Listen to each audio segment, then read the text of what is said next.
Every morning, Jill started the same way. Wake up at 7 o'clock, wash up and make breakfast at 8:30, and then wake up her dad for work. After tasting the soup she had made today and making sure it was perfect, she continued with her plan.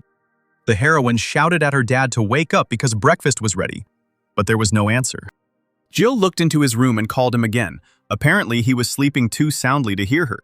She walked over to the bed and gently touched his shoulder so that waking up wouldn't take him by surprise. But Dad still hadn't woken up. Then the girl began to literally shake him, because if he didn't wake up right now, he might be late for work. But in response, she only heard a moan. And then Jill screamed loudly enough for the whole room to hear, so loud that the lonely neighbor probably thought he was now a dad too. June opened his eyes abruptly, not knowing what to expect, as a terrifying scream filled his room. He sat up abruptly, looked around. Sweat appeared on his forehead from such an unexpected awakening. And then he saw her. Jill stood in front of him, screaming to wake him up. And at that moment, he remembered that he had a daughter under contract for 2 months now. Seeing that June had woken up, she stopped screaming, broke into a smile, and announced that breakfast was ready and it was high time for him to get up. 10 years ago, so-called faults appeared on the earth, which disturbed the peace and harmony. People did not know what to do with them and were terribly frightened, seeing first only the rift and then what emerged from them. Monsters emerged from the rifts in huge numbers, and it was impossible to cope with them. At the same time, strange abilities appeared in some people, regardless of gender and age. They began to be called hunters, who could track their abilities, like in a computer game. Hunters rose to protect the cities and began to control the rifts, exterminating monsters. June didn't have any special skills, so he had to study and look for a job suitable for an ordinary person. After graduating, he was able to get a job as a civil servant in the fault management department and became the youngest in the department. He had no particular talents, which negatively affected his work, where he constantly forgot about reports and was late. It was only after a year of hard work that he was able to receive his first assignment at the rift. He was excited for his first mission and set out to search for the rift that had appeared. However, here too, failure awaited Juna. On the way to the mission, he was hit by a truck. A bright light, a blow, the expectation of pain. But it did not come. He opened his eyes and could not understand where he was. People who also did not expect him to appear here told him that he was in a world called Muram. The world in which he died a huge number of times, experienced terrible pain and suffering. But after death, he was reborn again and everything started anew. Because after appearing in Muram, he acquired one ability. A pocket watch that, in the event of death, would return him to the previous day and allow him to repeat the scenario again. June kept going back to achieve his goal, to win and stay alive. He did this so many times that it seemed he no longer remembered who he was or what he was doing. With each rewind, he drew conclusions and became stronger. And finally, he became the most powerful warrior in this world, and he had no equal. The inhabitants of the world of Marima nicknamed him Chonma, which meant heavenly devil. However, Juna was now only concerned with one question: how to get back.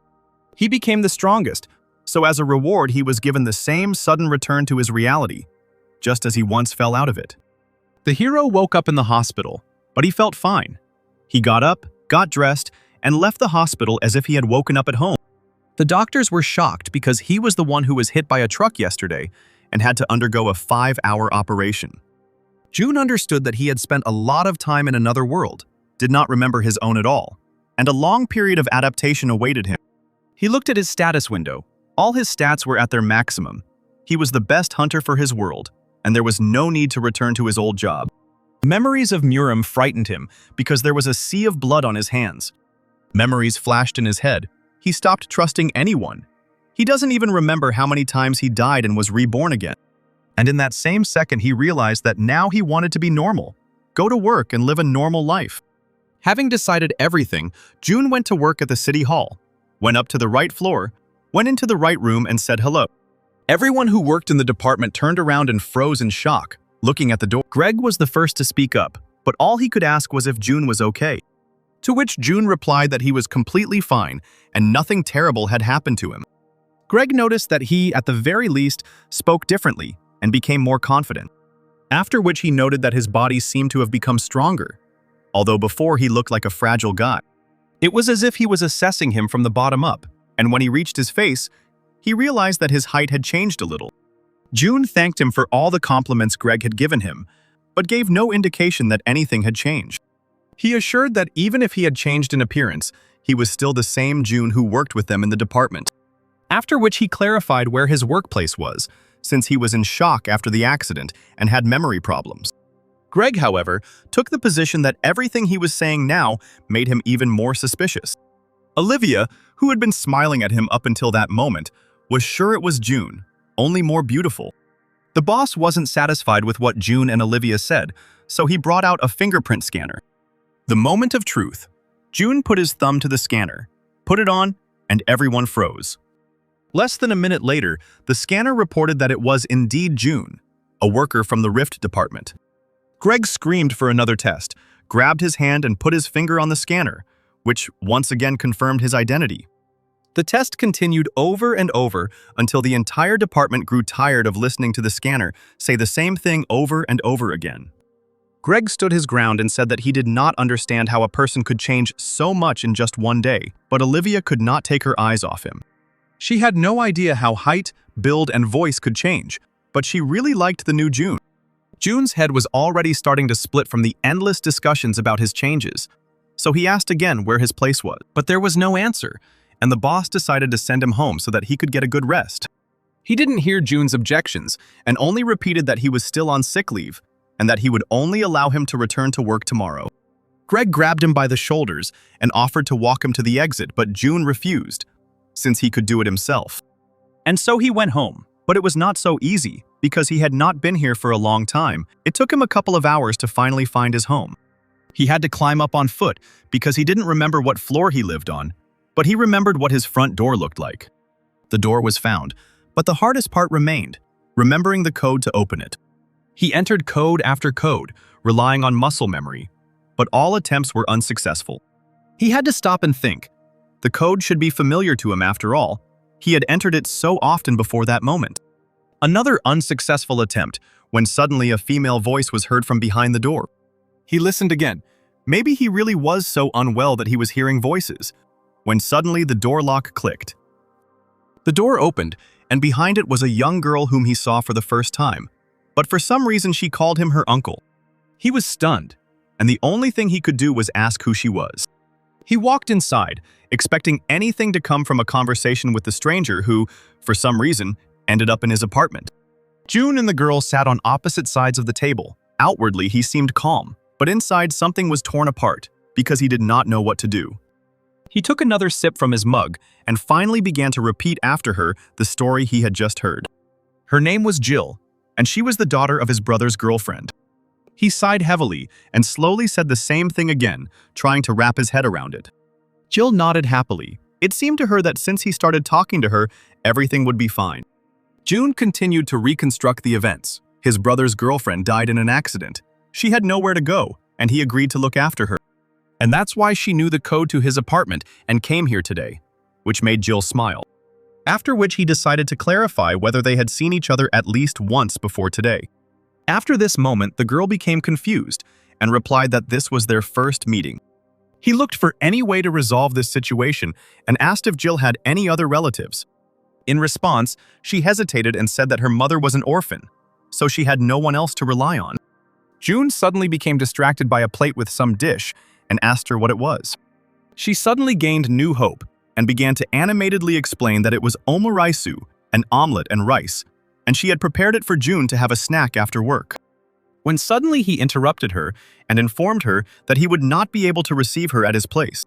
Unexpectedly for him, the girl became furious, jumped up, and shouted that he had promised her.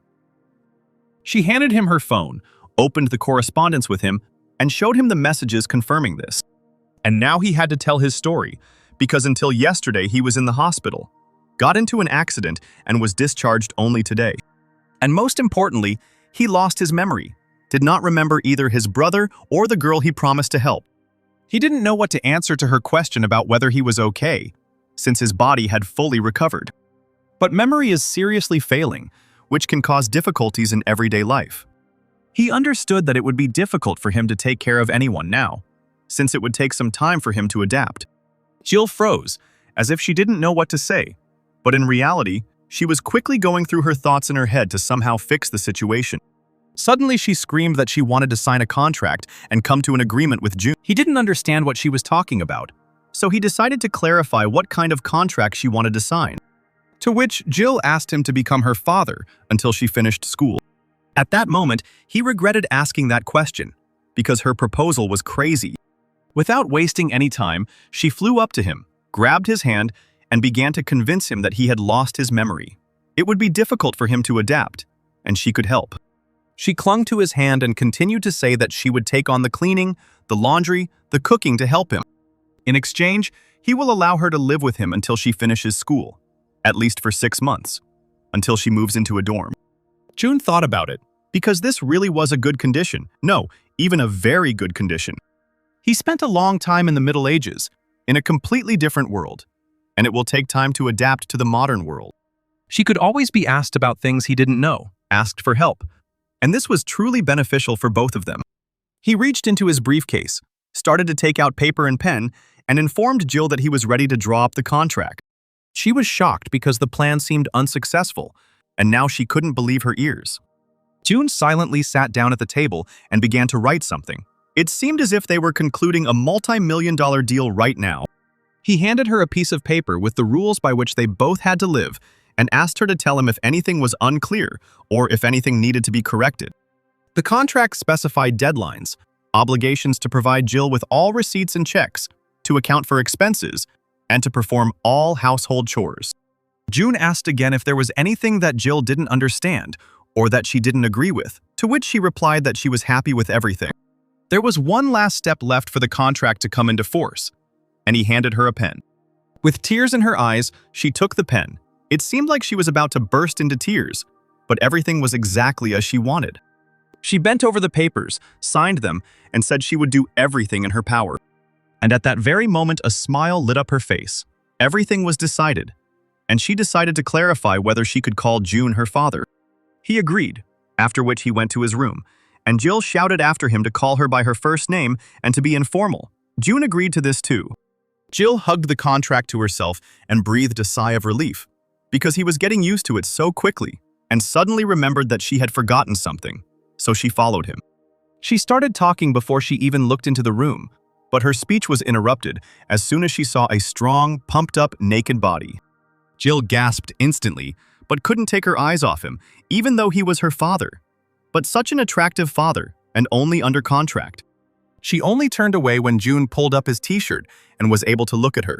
He still didn't understand what had just happened, so he decided to continue the conversation and asked what else she needed. Sweat broke out on her face, and she frantically began to explain that there was no food in the refrigerator and they needed to go to the store. His sarcastic question about whether it was true was just for the sake of continuing the conversation, because he had already taken out his wallet. He took out his card, handed it to her, and informed her that she would now be paying with it. She finally turned to him, took the card, and was taken aback. Could he really trust her so quickly? Jill couldn't take responsibility so quickly, and a plan came into her head. Since he had lost his memory, he should go with her. Maybe he would start remembering something if he went to the local store. It actually seemed like a good idea. The familiar surroundings might help him, so June agreed to go along with her. The store was on the next street. They got there quickly. This time, it seems, was not enough for the main character to remember anything. They stopped at the vegetable stand, and she told him that she simply had to cook for him for a while. But June kept getting distracted by an advertisement about a discount on meat and kept repeating that. All he had to do was agree. He thanked her and said that he agreed. It seemed that she was again glad that he agreed with her. Suddenly, a noise caught their attention, and there was tension in the air, as if something was about to happen. He asked her in bewilderment what was going on, because from her face, it seemed that she had already understood everything. At that very second, a portal appeared in the air right in front of them, and people began to run away from it in panic. Jill immediately took the gun out of her bag and was ready to meet whoever was about to come out of it. It was a rift. She didn't know what kind of monster would come out of it now, but she knew one thing. She needed to protect June, so she asked him to hide. A huge green creature with huge fangs emerged from the portal, and not only did it stink terribly, but strange sounds were also escaping from its mouth, similar to either a growl or a moo. Everyone who was in the store began to run out of it in panic, screaming that a goblin had come into the store for milk. June stood rooted to the spot and simply watched what was happening. He knew what to do, but he had only promised himself today that he would live a normal life. Jill hadn't promised anyone anything, so she immediately pointed the gun at the goblin and pulled the trigger. A beam of light shot out from the cannon, and a small wind arose from the power of the shot.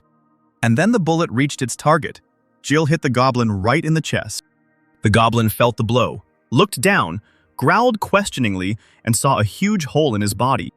He fell flat on the floor. It seemed he wouldn't need any more food. The shop's customers began to surround him. They realized that he had lost consciousness forever, and they breathed a sigh of joy. Fortunately, there was a hunter in the shop who protected them. Jill leaned against the wall, breathing heavily, and continued to hold the gun tightly in her hand.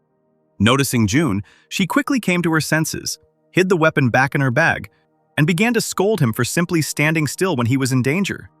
June apologized and said he would be careful in the future, which seemed to be what she wanted to hear, and she calmed down. The police were already hanging over the goblin. He was alone. There were no casualties, and they headed towards Jill, because this was the result of her actions. As he approached them, the policeman asked if they had dealt with the goblin, but his gaze was directed at June.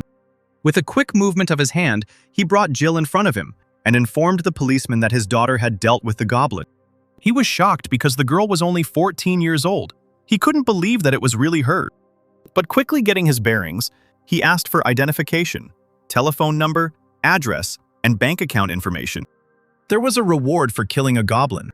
This was the price for the destruction of the goblin and mana. The police will pay it for preserving the lives and safety of the residents.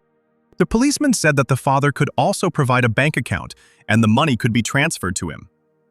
June thought about it. He thought for a moment and asked Jill to tell him her score. She was surprised by what he said. He quickly cleared up all questions and said that it would be fair, since it was she who killed the goblin. She blushed with joy and quickly dictated her number so as not to scream with joy. They returned home. Jill was cooking dinner, when suddenly the phone made a notification sound. She grabbed it and, looking at the screen, was clearly shocked by something.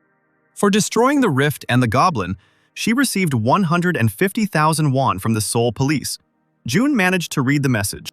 She got a large sum for killing just one goblin. If they paid so much for it, then there was no point in her living with him, he asked. She found his naivety endearing and began to explain that there had been a time rift in the sky and a monster had appeared. It was an accident, and no one could guarantee that all monsters would be so light. Besides, only licensed hunters can enter the rift, and she is still an ordinary person. He interrupted her with a question about whether she knew the law of reason, and Jill's face froze in question. She asked again what this law meant, and he explained that everything that happens in life is a reaction of the subconscious to what we are trying to instill in ourselves. Thoughts are material, and what happened to her was her desire. She understood what he was getting at and told him that she was planning to enroll in the Hunter's Academy in March.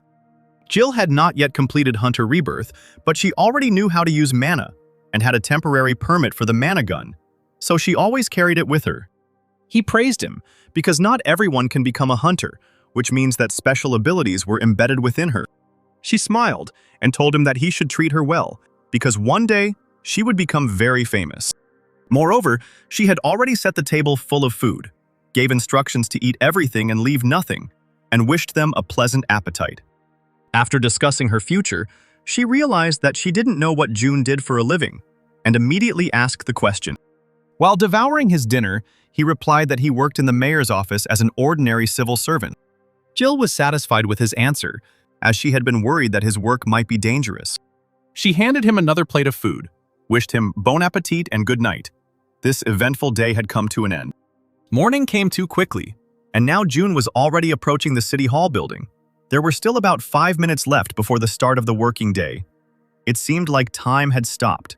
The whole department was waiting to see if he would show up for work today. The door to the office swung open. He walked in as if nothing had happened and said hello. His colleagues instantly turned around at the sound of his voice. Without hiding his surprise, Greg asked how he was feeling and whether he would be able to work. It seemed like yesterday he wasn't here, and the checks had started all over again. He thanked him for his concern and assured everyone else that he was perfectly fine. The department head tried to remain calm, so he leaned back in his chair and asked June to contact him anytime if he was having trouble. After which he pointed his finger at a free seat and finally answered the question that had been asked yesterday. His seat was there. As he sat down on the chair, the guy sitting next to him told him that if June didn't remember something, he could contact him. He hesitated, didn't know what to answer, just as he didn't know who this guy was, what his name was, and why he offered to help him. The stranger understood everything from his facial expression, so he immediately said that his name was Nate and he was his direct superior, and Greg was in charge above him.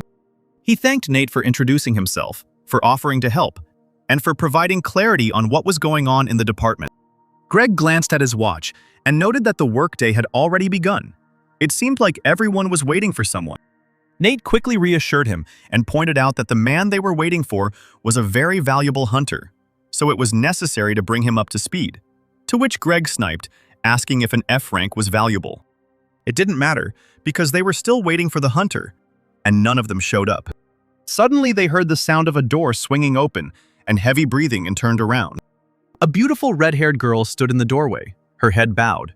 It seemed that everyone was waiting for her. She exhaled heavily again, raised her head, and asked a question, the answer to which was obvious. Yes, she was late.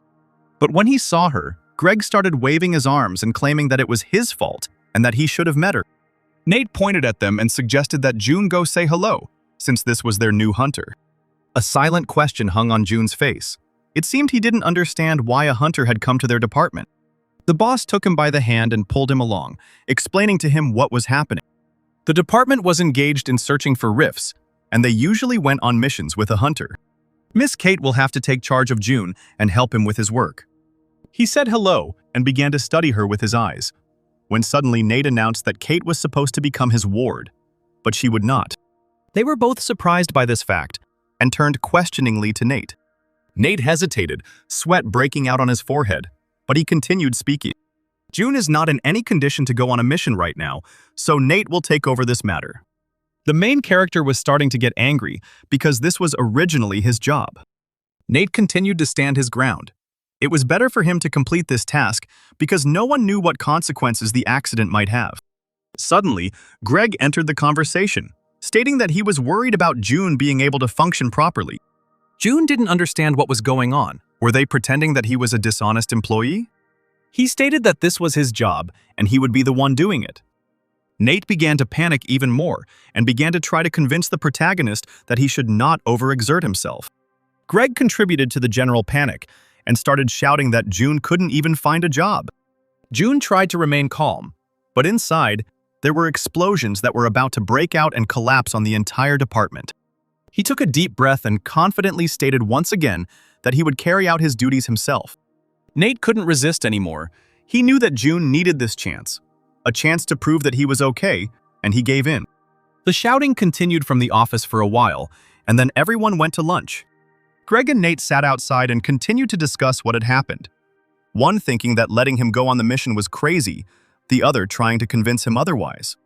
June was an employee of their department, and despite what had happened, had the right to another chance, since he never made it to his first assignment. Thoughts were racing through Greg's head. He knew that there would be consequences for this decision, but whether good or bad, he didn't know, so he gave in and agreed. June and Kate set out on their first mission. He was carefully studying the instructions, and the girl seemed to be waiting for him to finish. He folded the papers and decided that there was enough information to do everything right. After several readings, it was clear what needed to be done. His duty was to study all the information about the rift, and support from the Hunter Academy was allocated to help him.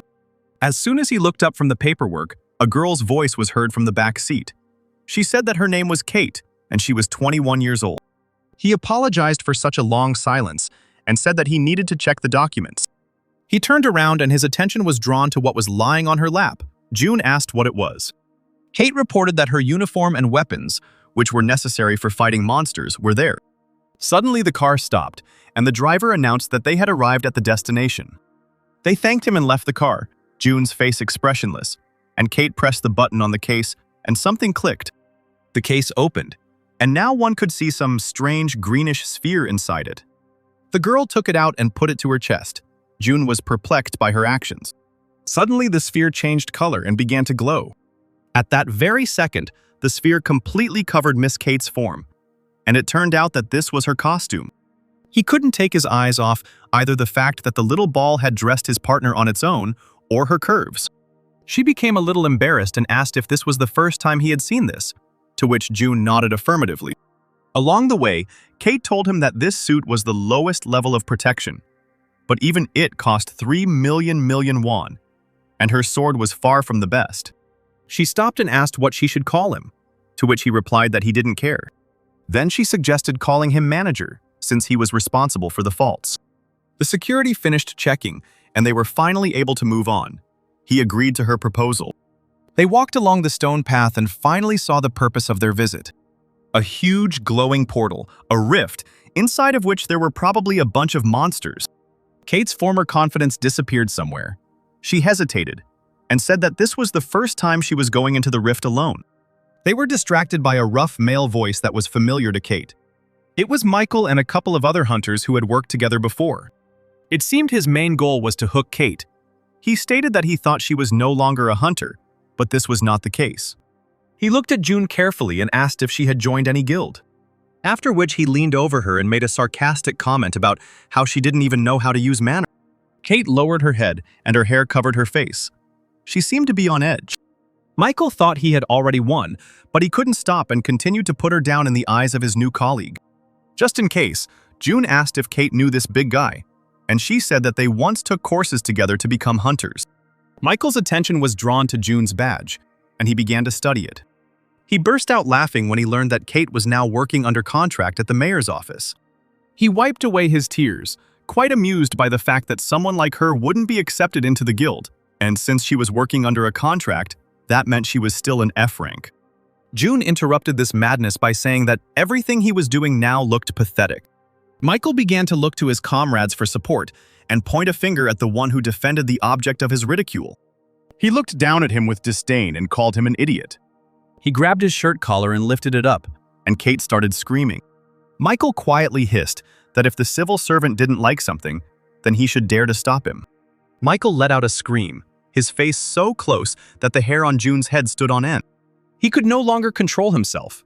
His eyes began to narrow with anger. It seemed as if they were filling with blood. Seeing this, Michael became frightened and widened his eyes, but still did not let go. And in his head, a terrible voice sounded, which said that if he let him go within 3 seconds, he would be forgiven. June's eyes grew redder and stared fixedly at the idiot who was slowly lowering him to the ground. Black smoke billowed around Michael, as if waiting to attack him. He felt that he couldn't breathe and began to gasp for air. But no one except Michael and June saw this. One of his comrades shook him by the shoulder and asked if everything was okay with. At that very second, Michael fell to the ground and crawled away from something, covering his face with his hand. His friends were in a panic. From the outside, it looked like he had gone crazy. Suddenly, his pants got wet, and he was sitting right in front of the rift in a yellow puddle. Kate watched everything that was happening in surprise. She was glad that her offender was punished, but she did not understand at all what was going on here. June, satisfied with himself, grinned and decided to finish off Michael. He made a surprised face, extended his hand, and asked if he was okay and could get up. But this was only a mask for the others. He leaned over to give him another message that only the two of them would hear. The devil's voice sounded in Michael's head again and told him not to interfere anymore if he valued his life. Michael burst into tears, bubbles coming out of his nose, and he screamed that he agreed to everything. His team was in a panic. They didn't know what to do, and Kate covered her face with her hands. June flew past her and called her to follow him before something worse happened than what they had just seen. He jumped into the rift they had come to explore, but his partner did not follow him.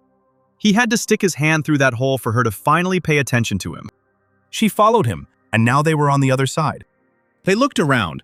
This dimension did not look like the home of a monster. On the contrary, there were mountains and forests all around, and the air seemed so fresh that they both took a deep breath. In the distance, they noticed a goblin wandering around the fields, and June noted that this rift was F rank, which was probably why it looked so simple. He took out his tablet and began to enter information about the place where they had arrived. The computer informed that the F rank of the fault was selected. When setting a higher fault rank, the exception option should be selected. After which, the mapping of the area began, which meant that for the time being, June had nothing else to do. He put the tablet in his bag and slowly walked towards the goblin. Kate overtook him, shouting that she should go first. Even though she was here at the level of a porter, she should be responsible for the safety of ordinary people. Moreover, if she shows herself in a good light to the manager, she will certainly be hired for a permanent position at the mayor's office. Their attention was drawn to a noise coming from somewhere to the side, and they stopped.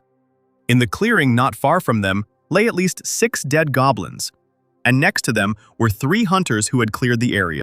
June was shocked. There were so many hunters who came here before them. Kate fell to her knees and began to wail that she had to show at least something, prove what she was capable of. He tried to reassure her that, since the goblins were gone, all they had to do was finish the map and the job would be done. June decided to check his partner's status and opened her card. He was surprised. Weren't her parameters those of an ordinary person? Suddenly he was attracted by her skill. It was S-rank fencing. She said that at first she was quite pleased, since there weren't many such S-rank skills. When she first started taking the courses, she was among the first, she continued. But with every word, her condition changed for the worse. She bit a strand of her fiery hair and told that everything didn't go according to plan when she had to demonstrate her skill at the courses, but what could she do, since she didn't have mana?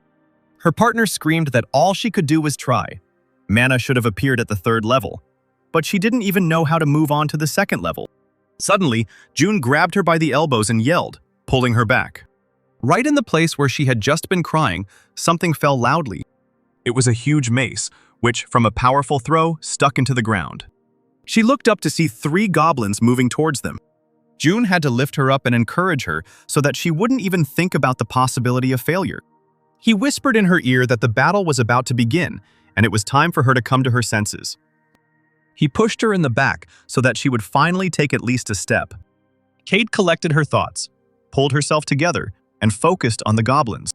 She rushed towards them, drawing her sword and ready to attack. She slipped under one of the clubs the goblin was aiming straight at her head. She pushed off the ground with ease with one hand, and with a precise movement, she cut one of them right on the nose. The goblin clutched his face, and Kate knew that this wound would not be enough. She pushed off the ground and bent her leg, preparing to deliver another blow. The next powerful blow to the goblin's head was delivered by her heel. But the goblin continued to stand on 2 legs, preparing to answer for what had been done to him. His eyes began to glare, and he rushed towards her.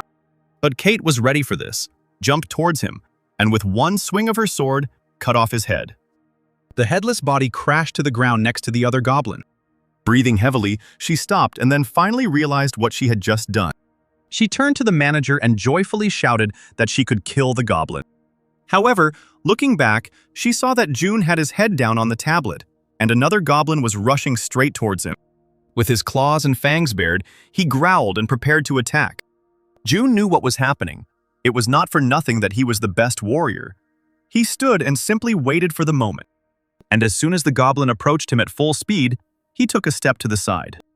Kate's eyes widened as the goblin ran towards the manager. She didn't know what to expect, but she certainly didn't expect this turn of events. The goblin fell to the ground and rolled, because he had expected to pounce on the guy, but did not expect that he would have time to move away. After a couple of rolls, he was faced with a fall into an abyss, on the edge of which June was waiting for him. Kate was shocked as she looked at him, but June continued to stand calmly in place and look at the tablet. He had to remind her that the battle was still ongoing and that she should focus on the enemy, not on him. But neither she nor her opponent cared about each other at that moment. They looked at him, fascinated. The goblin came to his senses a little earlier than Kate, growled and swung his club, aiming at her head. At the last moment, she managed to put out her sword and defend herself from his blow. Their duel lasted for about 5 minutes, but there was no winner. They swung again and again, but the opponent managed to parry the blows. Hope began to fade in her partner's eyes. She was exhausted and ready to give up. June decided to intervene and asked if just 2 goblins had really exhausted her that much. She answered hesitantly that she was still full of strength, but the enemy took advantage of her hesitation. He swung to hit her legs, but she managed to spread them in time. He extended his club towards her and continued to advance. It seemed as if this stupid creature was rejoicing at her mistakes. She was starting to get angry. Sweat was running down her face, She was tired of this endless struggle. She picked up speed and rushed towards the goblin, swinging her sword. But he managed to calculate her actions and met her with a blow from his stick. June was tired of watching this endless and fruitless carnage, so he decided to intervene. He sighed heavily and asked if fencing was really her main skill. It seemed to him that the basis was blocking the attack and delivering blows with the least expenditure of effort. He suggested that she step back a little and catch her breath, as her sword was shaking due to breathing problems.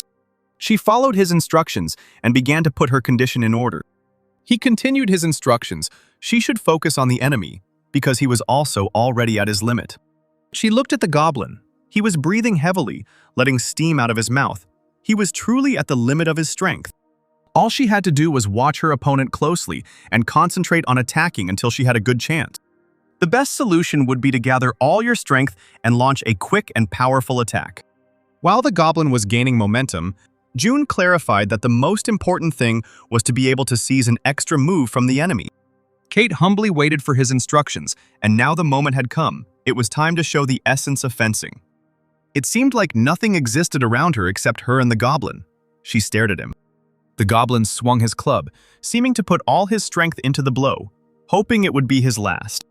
His club was flying straight at her, when suddenly, something didn't go according to his plan.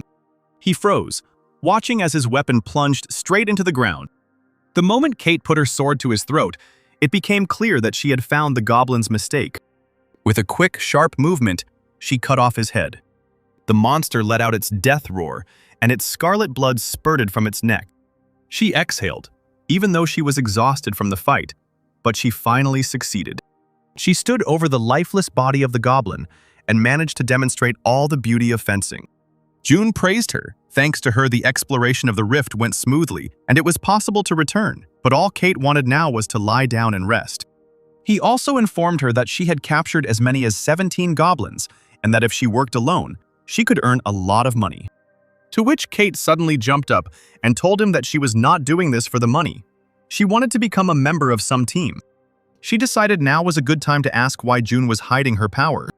He pretended not to understand what she was talking about and took a step towards the portal. Kate started to say that he was very good at fencing and remembered the goblin he had neutralized with just one step. But June had already dived into the portal. She crossed her arms over her chest, not realizing how many mysteries her manager was keeping. It was evening in Seoul, and the streets were filled with the sounds of cars and people hurrying home. June did the same thing, returning home after his first day of work. But he had to slow down a little. It seemed like someone was following him. He stopped, grabbed his head, and immediately realized who it was. The hero told his pursuer that if he came out within 10 seconds, he would not be angry and began counting down. 10, 9, and immediately switched to 3 to speed up the process of exposure. Kate flew out from around the corner towards him. She lowered her head guiltily and stood in front of him, afraid to say anything. June asked why she was following him. She was still tormented by the question she had asked him before his hasty jump into the portal. She couldn't understand why he was hiding his power, or whether there was no power at all, and it was pure coincidence. June again did not answer the question, only told her that since she had followed him all the way home, she should at least have dinner with him. They walked the rest of the way home in silence. Kate slowed down as she walked up the stairs. Suddenly she stopped and said that she would rather go home. She felt uncomfortable staying with him so late. June asked her to be patient with him a little longer. It was time for dinner. She should have already cooked. She widened her eyes and asked who she was, why she should have cooked dinner already, and why he was bringing Kate with him. He said that his daughter lives with him. Kate expected to hear anything, but the fact that he had a daughter amazed her. June had already knocked on the door and asked not to say a word about work, since his daughter thought he was an ordinary civil servant. Thoughts were racing through Kate's head. Maybe he got married early. Maybe he just looked young. But most importantly, she felt uncomfortable showing up like that with him. The door swung open, and a young girl flew out of it with a smile on her face. But the smile instantly disappeared from her face as soon as she saw that her father did not return home alone. Kate's world collapsed, and she was surprised by his daughter's appearance. Why was it so big? He was only 26 years old. Maybe it was his wife and she just called him father. All this simply could not happen. Jill asked June who he had brought with him, to which he coldly replied that it was his colleague. Kate stammered as she confirmed the information, trying to be as welcoming as possible. But this information was not enough for the girl to let them in. June seemed to be amused by this awkward scene, but he still decided to check whether they could go inside yet. Jill opened the doors and finally invited them inside. When they walked inside, Kate and June were struck by the fact that the apartment was literally sparkling with cleanliness. Hey.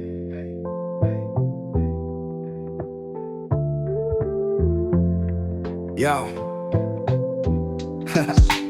Rolling down the block, let the speakers knock. Palm trees, west breeze, let the heat unlock. Mind steady on the hustle, never sleep, no stop.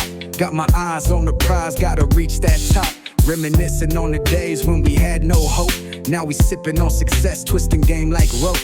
Still feel the pain from the ones we lost, but the lessons in the struggle make a boss. Blowing chronic in the wind, let the world spin. Ain't no telling where I'm going, but I know where I've been. Every scar on my soul, every fight, every sin. I just ride with the vibe, let the light shine in. OGs taught me game, now I preach that truth. From the cradle to the grave, gotta lace my youth. Ain't no fairy tales here, just the way we live. Trying to balance out the pain with the love I give. Every night city lights paint the sky like dreams, but the demons in the dark whisper coldest schemes. So I keep my circle tight, real ones by my side. Through the lows, through the highs, we gon' ride. Blowing chronic in the wind, let the world spin. Ain't no telling where I'm going, but I know where I've been. Every scar on my soul, every fight, every sin.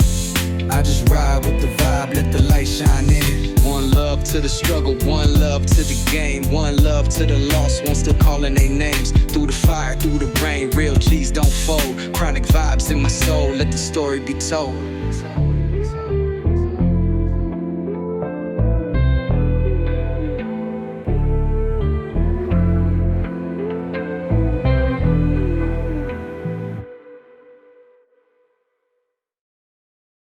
Jill broke the pause and announced in an angelic voice that they would soon be having dinner and that her colleague should drink tea and leave. But still, it was June's apartment and his rules. He said that he invited her to dinner, so the three of them would do it together. The daughter made the most displeased face possible, crossed her arms over her chest, but was forced to agree. Afterwards, June commented on her behavior, not understanding whether she was going through puberty, to which Jill gave a loud negative answer. It seemed to dawn on Kate at that moment that she was not his daughter, but who she was to him remained a mystery. Jill pouted and went off to prepare dinner, displeased. Kate continued to stare at her, trying to find an answer. The long silence dragged on, so after dinner, Kate decided to break it and thanked him for the delicious soup, to which Jill replied with displeasure that she had bought it. Then the colleague began to look for something to thank the girl with, but she quickly rebuffed his compliment. Jill was tired of playing this game, so she decided to turn away, when suddenly something caught her attention. It was the huntress's shining case that stood in their hallway. Kate regained hope and began to explain that it was made for transportation, but was made in Schwartz's workshop. Suddenly she realized her mistake and quickly covered her mouth with her hand. With horror in her eyes, she turned to June, who was clearing the table. In his head, he quickly calculated options that would be plausible enough for Jill to believe in them. But Jill had already begun to build a logical chain, and if Kate was a hunter, was her father an ordinary civil servant? June quickly got his bearings and said that his colleague was working part-time, and that if she was caught, she would face a fine. So there was no point in telling anyone else this information. Jill slammed her hand on the table and towered over Kate. The girl's eyes widened, her mouth dropped open, and she knew what to expect from this girl. Suddenly, Jill happily grabbed her hands and began to tell her that she also dreamed of becoming a hunter. She took out her application form and started shouting that she would soon be entering the Hunter's Academy, looking with delight at her father's colleagues. Kate was embarrassed because she was only an F-rank hunter. For the girl, it didn't matter. She had just found her idol and started asking her questions. She was curious about her father's colleague's style, how she fought, whether at close or long range, or maybe she even used magic and was a healer. The rest of the evening flew by. June didn't even have to take part in the conversation, and then they went outside to see Kate off. The girl thanked them for the dinner. She had never dined so cheerfully. When saying goodbye, she said that she would be glad to have dinner like that again. However, Jill asked her with a smile not to come again. She smiled even more and said that she still didn't like her, and that the fact that she was a hunter didn't change that. Kate felt awkward again and started to turn around to go home as quickly as possible. June interrupted the hypocritical scene, coldly sending his daughter home and saying that he would walk his partner to the subway. Jill realized that she couldn't argue with her father, smiled again and ran home. June and Kate walked slowly towards the subway through the evening streets of Seoul. The girl, as always, was eager to start a conversation, and she stated that Jill was not June's biological daughter. The hero hesitated. His breathing became ragged. He did not know what to answer her. To which she confidently replied that neither the age nor the fact that he had no ring or not a single family photo at home matched. Moreover, they had different surnames. All these facts led to only one conclusion. She was not his biological daughter, and he had never been married. June was shocked that she had managed to learn all this while she was having a lively conversation with Jill. And then she asked an uncomfortable question about what kind of relationship he had with Jill, whether there was anything dangerous in it. To which June hastened to reassure her. There really was nothing dangerous between them. She was his niece, and his brother had problems, so he was raising her. Kate realized that she had been so excited about her investigation that she hadn't thought about what it might lead to. She calmed down and apologized for asking too many questions. June didn't care. The only thing he asked was not to talk about it at work. The rest of the journey to the metro was silent, and now they were there. June said goodbye and immediately went back. Kate watched him go and seemed to be conducting some kind of investigation in her head again. Suddenly, it dawned on her how she hadn't noticed this fact right away. June and his brother probably shared the same last name, but their niece and daughter did not. But by the time she realized this, June had already disappeared around the corner. There were still about 5 minutes left before the start of the working day, but the office was already filled with shout. Greg read the folder June had filled out with bewilderment and asked in bewilderment how he had managed to do it in one day. But June was only concerned about one thing, whether there were any problems in the report. But the report was done just fine. It usually takes several months to compile such data. June simply could not have done this report alone. Greg turned to Nate with disbelief. He was sure that it was he who helped his colleague, but he shook his head. After which, Nate praised June and said that now he would have to catch up with him. June, satisfied with what he had done, leaned over a little and said thank you. Suddenly, Kate appeared next to him and continued to praise Nate. He didn't understand what she was doing there, since today was supposed to be her day off. But everyone else was glad to see her. He wasn't in the mood to continue talking to her, so he sat down on a chair and told her to do whatever she wanted, but there would be no overtime. But she persistently handed him some piece of paper. He began to study what was written, but still did not understand what it was. Nate decided to help the employee and said that the girl gave him the schedule of exams for hunter qualification. All hunters took this exam once a year. The hunter's level could be increased or decreased. The highest was considered to be rank S, and the lowest rank, F. There were a huge number of guilds all over the world, each of which was constantly looking for high-level hunters. It was during the period after passing the exam that transitions between guilds were most common. Nate whispered to June that the department head was very worried about this day. Greg was afraid that the hunter would transfer to another guild if his level rose, and they would have to look for a new employee again. But Kate had to pass the assessment anyway, and June had better go with her, after which Nate found out that she was performing in the first group in a week. June turned to Kate and asked if she would transfer to another guild if she leveled up, but she told him that she wanted to extend her contract at the mayor's office. June replied that he was not the one doing that. He noted that she should raise her level before the certification day so that it would be easier for him to go on assignments and she could get a salary increase. To which she sadly replied that she would still get an F rank. He turned silently to her and waited for her to give the reason for this conclusion. The hunter certification process was divided into several stages. First, the hunter's level was determined. Then, statistics and practical assessments were measured, all of which determined the final result. But the most important thing was the amount of mana. Hunters could become physically stronger with the help of the crystal. This was the acceptance of mana, but Kate could not use it. At that moment, June realized that she had no hope of getting a rank higher than E. He tried to encourage her, telling her that she needed to try. Otherwise, she would never know what she was capable of. Otherwise, June will also have to trample on the level of the F faults. These words struck Kate. He only had one hunter in his care, and her rank was tied to the level of rifts he could explore. Kate lowered her head sadly and began to think that if she found another hunter, she could move forward. He pretended to like the idea and suggested posting an ad looking for another hunter. Tears began to well up in her eyes when suddenly June said that she was his only hunter and asked her to follow him. After meandering through the corridors for a long time, they finally entered a large room, which used to be an office for working with old faults. Now it has been converted into a training hall for hunters, with dummies and all kinds of weapons. He knocked on one of the walls. It was built using special materials provided by the Hunters Academy. The walls were quite resistant to impacts. And then June started talking about Kate's lack of mana. He asked if she had tried physical strengthening. Of course she tried, but she couldn't get mana until she reached level 3. Tears came to her eyes again, and she called herself a complete failure.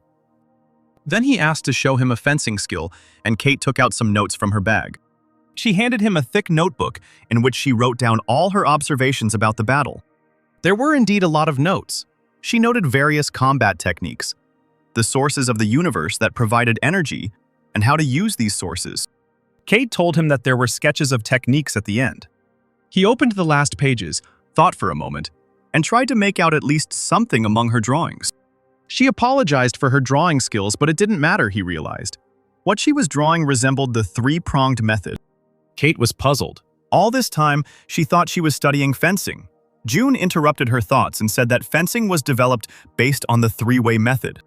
Once upon a time, there lived a swordsman named Jin, a scholar of the Imperial Palace, who appeared suddenly and disappeared just as suddenly after conquering the world of Murim. He was a genius among geniuses who reinterpreted Samjae's three-pronged method. Jin called his method the fencing method, and leaving his advice and teaching on technique, disappeared. June was very pleased with something, and it seemed like there was a sincere smile on his face. A fire gleamed in his eyes as he turned his gaze to her. He grabbed her by the shoulders and shook her violently. Kate didn't understand what was happening. Suddenly, he declared that it was hard to find someone as lucky as she. She was very pleased with the words he was saying, but she didn't understand why he was saying them. It was almost 6 o'clock on the clock. Just a couple of seconds left before the end of the working day. Greg watched the clock patiently, counting down in his head. Time seemed to stand still. There was no longer any patience to wait for their slow passage. And then 3 more. 2, 1. A characteristic sound was heard in the office, and a smile stretched across the boss's face. He opened his mouth and wanted to invite June somewhere, but he had already stood up, said goodbye, and headed for the exit. His example was followed by Kate, who jumped up from her seat and flew out after him like a bullet. Greg didn't understand what was going on. For several days in a row, these two had been disappearing as soon as the clock struck 6 o'clock. Maybe there was something between them. Nate expressed his doubts that perhaps there really was something on Kate's part. They discussed how only a fool would not have guessed that she had feelings for her boss. Greg chuckled, as June seemed to be unaware of anything. June and Kate continued their training downstairs at this time. She raised the sword over her shoulder, masterfully wielding it. Jump, hit, change position, stop for a short breath, and start all over again. After another swift swing, she stopped, raising her sword behind her back. Suddenly, she experienced something she had never experienced before, as if an inexplicable force had appeared inside her. Together with June, they looked at her status window. Her level had increased to 3, which meant that she could finally use mana. He applauded her because she achieved this result in just a week, and Kate said that their meeting was the greatest success for her. The manager replied with a sly smile that he would take this into account when renewing her contract. Her face was filled with happiness at that moment. It seemed as if she had achieved everything she wanted in an instant. Suddenly she hesitated and said out loud that everything was as she thought. June didn't understand where she was going with this, and she immediately stated that she understood that he was hiding his power. He sighed heavily again. He was tired of these hints. He led an ordinary life. But she tried again and again to find out something new about him. He turned around on the spot and said that he was going home, and they would only see each other tomorrow at the Hunters Academy, but she seemed satisfied with his answer. The next morning, they went to the Hunters Academy, a tall silver building that could be seen from every corner of the city. There were crowds of hunters standing around the building who, like Kate, were participating in the testing today. This was Kate's second time in this place. She had taken her hunter's exam here, but after that, she hadn't even tried her hand. June encouraged her because she had trained so hard and could count on a good result. Suddenly, someone from the crowd started shouting that Gale had entered the hall. Another one supported his cry because Emily was there too. Two stately hunters entered the hall. The crowd in front of them froze. The girl hunter asked permission to pass with a sweet smile. The male hunter was not talkative and looked menacingly at those around him. June looked after them in bewilderment. He didn't understand who it was and why everyone was looking at them like that. Kate explained that these were hunters from the Icarus Guild, some of the strongest hunters in the entire world. He looked at them and thought, in appearance, they were ordinary hunters who were simply showing off their fame. June stated that there was nothing special about them and that if they tried hard enough, in a year, Kate would be in their place. The crowd around him burst into laughter at what he had just said, and his partner's eyes widened in fear. She covered her face with her hands, blushed, and asked him not to say that again. Gale was clearly nervous, unnerved by the fact that they had to make a business out of a routine hunter check. He had to constantly watch his face because there were a lot of cameras around. Emily tried to cheer him up and noted that it was still more interesting than going on missions and getting dirty in the blood of monsters. Besides, they say that some genius will surely appear this year. He didn't believe her words. He heard this tale year after year, and it never came true. Emily jumped up and ran forward. She couldn't let another guild get hold of a good hunter. Gale followed her slowly. They really couldn't afford that. Kate's old friends were watching them. Michael rubbed his chin and confidently stated that they should only wait for his performance. A fire lit up his eyes as he waited impatiently to receive the coveted invitation to the guild. However, his partners were not so confident in him due to recent events and, just in case, checked whether he had brought a spare pair of pants with him. A pleasant young man in a blue suit entered the common room above and announced that the statistics would be counted immediately and asked the hunters to enter in order. June finally suggested that Kate go ahead. He was starting to get tired of waiting. The hunters lined up, from which conversations could be heard every now and then that someone would definitely get into Icarus. Ahead, all that was visible were countless people and the golden light from the huge gates. The next hunter approached the evaluation device and began testing. The computer displayed his statistics on the screen and showed a C rank, and those around him began to rejoice. And at that very moment, the hunter was surrounded by guild managers who began offering him work. Some offered free weapons, others a free suit, and some offered double the deposit. It took some effort for Kate to push through the crowd to get to the appraiser. 30 minutes later, she finally returned to the manager, her head down and breathing heavily. Breaking through the hunters was already a difficult task. Suddenly, she looked at him happily and announced that she had received D rank, Strength 6, Agility 11, Power 8, Mana 10, the last stat she was most pleased with, as she had raised it from 0 in just a week. Inside, he shared her joy, but outwardly he seemed calm and quietly congratulated her. It was time for them to move on to the battlefield, where they would have to show their skills. From the top floor of the arena, they watched a C-rank hunter who was in a C-rank rift. June told Kate to get ready because she was going to go next. She hesitated and decided to ask again if she really should try her hand at a C-rank rift, since she had only just reached D. He once again answered affirmatively that he was able to cope with the rift of this level. The girl was nervous and did not understand where he got such confidence from. June just asked me to trust him and try. The speakers announced that access to the rift would now be opened for the third group of rank C. Kate shook before leaving, trying to leave all her excitement there. And she confidently took a step forward.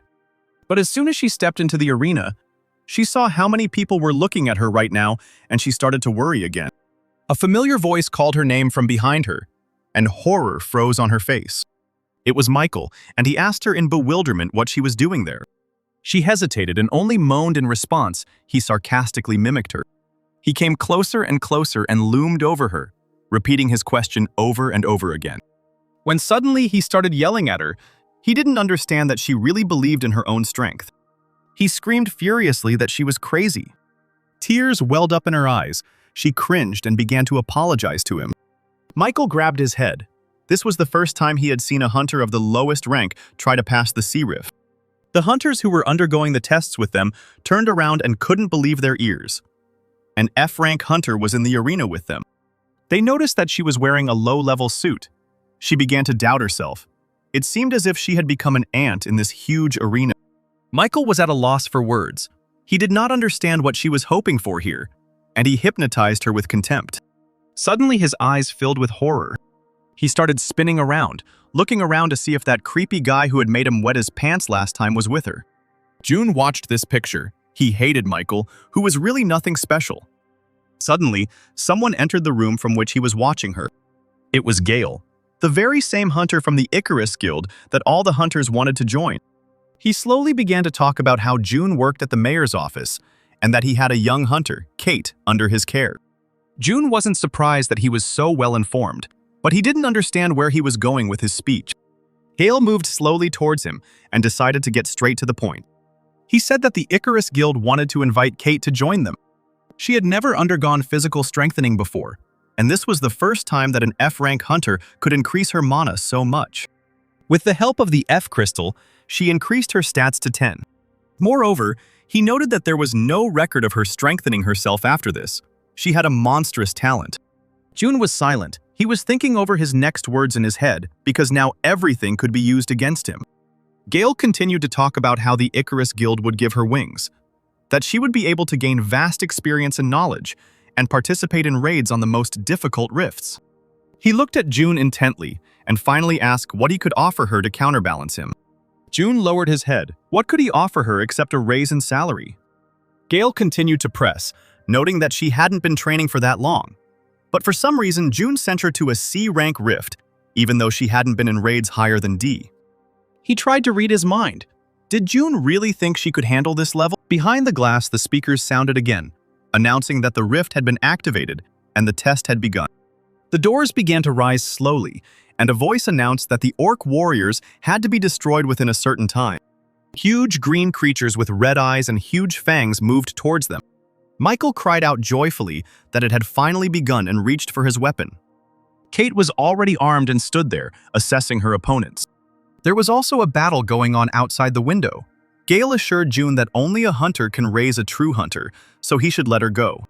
He was already close to him and began to doubt what June thought about her.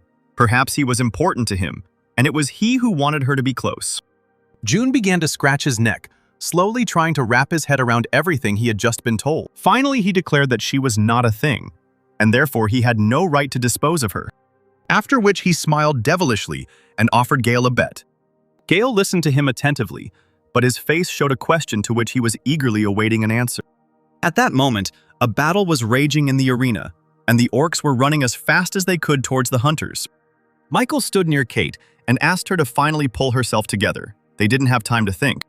The orcs approached, emitting terrible growls. At that moment, Michael thought that it seemed like he had made a mistake in deciding on rank C. He froze and could not move as the huge green monster approached him. Then came a powerful blow, and the iron began to ring. Michael managed to put the weapon in front of himself at the last moment. He had a hard time resisting an orc that was at least twice his size. The orc pounded on his hammer. Michael began to lose ground. He couldn't take it anymore. His strength left him, and he lowered his weapon. At the same second, the orc delivered a powerful blow with his fist straight to the jaw. He flew away from him a couple of meters, and the monster growled contentedly, feeling his superiority. Not only did he fly back from such a strong blow, his hammer also went in the opposite direction. He was defenseless at the moment when the club was already raised above him. He asked the monster to wait, which from the outside seemed simply ridiculous. Suddenly, Kate crashed right into his side and, at the very least, distracted the orc. She miscalculated his power, so she fell down next to him while he was still standing confidently on two legs. Michael watched in shock as it happened. It seemed like he had just been saved by the girl he had been making fun of for a long time. She decided to knock Michael's self-esteem down a notch and ordered him to step back and deal with the orc himself. He didn't understand what she was even talking about, how she could deal with the orc. But the enemy didn't care who he was fighting. He let out a powerful roar and swung his club. He struck a precise blow, but Kate managed to jump back. This was the moment when she had the opportunity to figure out where he might go wrong. She watched his movements closely and finally understood his line of attack. Her eyes filled with confidence, and she knew what she needed to do next. As the orc prepared to strike, she quickly moved behind him. A couple of precise blows, and the monster finally began to understand who it was dealing with. He had just started to turn around to look for her, when she suddenly struck again. The orc's eyes widened in bewilderment. He didn't know how to deal with her. And Kate was already preparing for the next blow, doing a somersault right above him. She gripped her sword tightly and measured every movement. Her last blow hit the monster right in the back, and it seemed to be fatal. Satisfied that she had not only defeated the orc, but had also used her fencing skills, she froze in a victory pose. Everyone who watched this carnage behind the glass of the arena was in shock. The same thing was happening inside the arena. Those who had just not understood what she was doing there realized that they had been very wrong about her. The worst part was for Michael, who constantly bullied her. And now it seems she saved him. June nodded with satisfaction. He knew she could handle this rift. Gale shouted that it was impossible because just a week ago she was a hunter of the lowest rank. June turned to him with a grin and asked what he was so surprised about. He began to slowly say that there were only 3 ways to use mana. The first was to invest mana into a weapon. The second method was the release of mana. And thirdly, the mana replacement technique. Putting mana into a weapon wasn't that difficult, but she just used the first and second techniques at once, and she did it quite skillfully. The voice from the speaker announced that the exam was over and asked everyone to leave the examination room. The hunters encouraged each other, but Michael still stood rooted to the spot. All he could do was ask how this was even possible. He looked up and saw on the scoreboard that he was at the very bottom, with a score of 0. Kate flew out of the examination room and rushed to June with words of gratitude. But on her way there appeared that very hunter, whom she looked at with admiration. He smiled and said it was a worthy fight. She became embarrassed and began to mumble that for him, an S-rank hunter, it would be quite simple. Gale noted that she was very skilled in fencing techniques and asked if she had a teacher. June intervened and coldly informed him that Kate was self-educating. She shook her head in panic, looking from Gale to her teacher, who denied this fact. She realized that June didn't want to talk about it, giggled, and confirmed his words. Gale interrupted her and addressed her by name. He decided to get straight to the point and invited her to join the Icarus Guild. If she agrees, she will be provided with everything she needs. He promised to give her everything she wants. But she interrupted him, thanked him for the offer, and said that she had no intention of joining his guild. Smiling, she turned to June. She couldn't just walk away from her teacher like that. Gale was furious, asking her to think about it, because such a chance doesn't come every day. She will be able to receive a salary several times higher than at the mayor's office. She will be able to develop. To which Kate apologized again and said that she was happy with everything as is. The conversation was over. They turned around and walked away from the surprised hunter. June turned around and reminded him not to forget to call him. Thoughts were racing through Gale's head at the speed of light. He didn't understand why he had to call him. Suddenly, he remembered the bet they had made before Kate's fight. Just before the start, June declared that his protege would be able to destroy more than 5 orcs. And if June loses, he promises that he will persuade her to join the guild. But if he won, Gale owed him a Class A suit. At that moment, the bet seemed stupid to him. He was sure that he would win, so he happily agreed. The next day, their office was already filled with excited shouts from the morning. Kate took out her C-rank hunter card, but she was still shy. Greg and Nate complimented her because she had suddenly raised her rank from an F to a C. Nate took out his phone and asked if she was okay. They even published an article about her. He started reading out the headlines, which literally screamed that the Icarus Guild had been rejected. This was a girl with an enviable talent. Who was she really? Nate was confused because Icarus was the best guild, to which Greg nudged him in the shoulder and reminded him that they were one of the best city halls. But he continued to lament that if he had been made this offer, he would not have refused. Greg didn't understand why he was doing this, because the huntress that all the guilds wanted to take away worked here, in the same office with them. Kate approached June and asked if he would treat her even better now. He nodded with a smile and said that she would not regret choosing to stay here. She smiled and was glad of his answer, because that was all she needed. Greg couldn't help but watch them and curl his fingers into a heart shape. June said that he and Kate would be going to Daehan's workshop, a place that was the largest store for hunting equipment. Nate tried to stop him because their budget was not designed to buy equipment. Everything was already allocated, and for this, they would have to consider an additional budget. June reassured him and informed him that they would not buy anything, but would only take what they had promised. And now they were walking around the workshop, assessing the scale of this store. They walked further and further through the store, Kate waiting for them to finally stop. When June finally stopped, she realized that right now they were standing in the most expensive store in this workshop. They were greeted by the store manager. June said that he was from the Rift Affairs department and came from a hunter named Gale. She immediately understood what was being discussed, nodded affirmatively, and invited them into the store. She suggested that they look around, and if they needed anything, they could immediately contact her. The first thing that caught their attention was the golden suit with the outline of a dragon, but it all seemed too much. After they moved on to a silver suit with red accents, Kate said that she didn't see a suit that suited her yet. She turned away from another display case to move on, when suddenly something caught her attention. A tight red suit with high black boots, and most importantly, fluttering white wings behind his back. Kate pressed herself against the display case, her breath catching in her throat. She knew that this costume was very good and was made from the wings of a queen. June looked at her like she was a little child and asked if she would take the suit. Her eyes were shining. She was dreaming about this suit. Something was breaking inside her, but out loud, she said that it was very expensive. After 4 hours, June was exhausted. He didn't understand why they spent so much time here if in the end they still took the suit with wings. Joyful Kate didn't pay any attention to him. What was more important to her now was that the suit also had a beautiful case. June's attention was drawn to a sign on a weapons crate that said everything in it was on sale at a 50% discount. He stopped and asked why all this was being sold at a discount, to which the seller replied that these were E-rank items, but that he could look for something worthwhile. The merchant said that if they took several items, he would increase the discount. One item cost only 1 million won. June was shocked how they could talk about a discount when the price was still very high. Kate tried to calm him down and said that all the hunting items cost that much. But he had already turned around and walked on. Such discounts did not interest him. Suddenly, something stopped him. Something flashed behind him, and he realized what was in that basket. He pounced on the basket like an animal on its prey and began to rummage through it. Kate watched this scene in silence, not understanding what had just happened.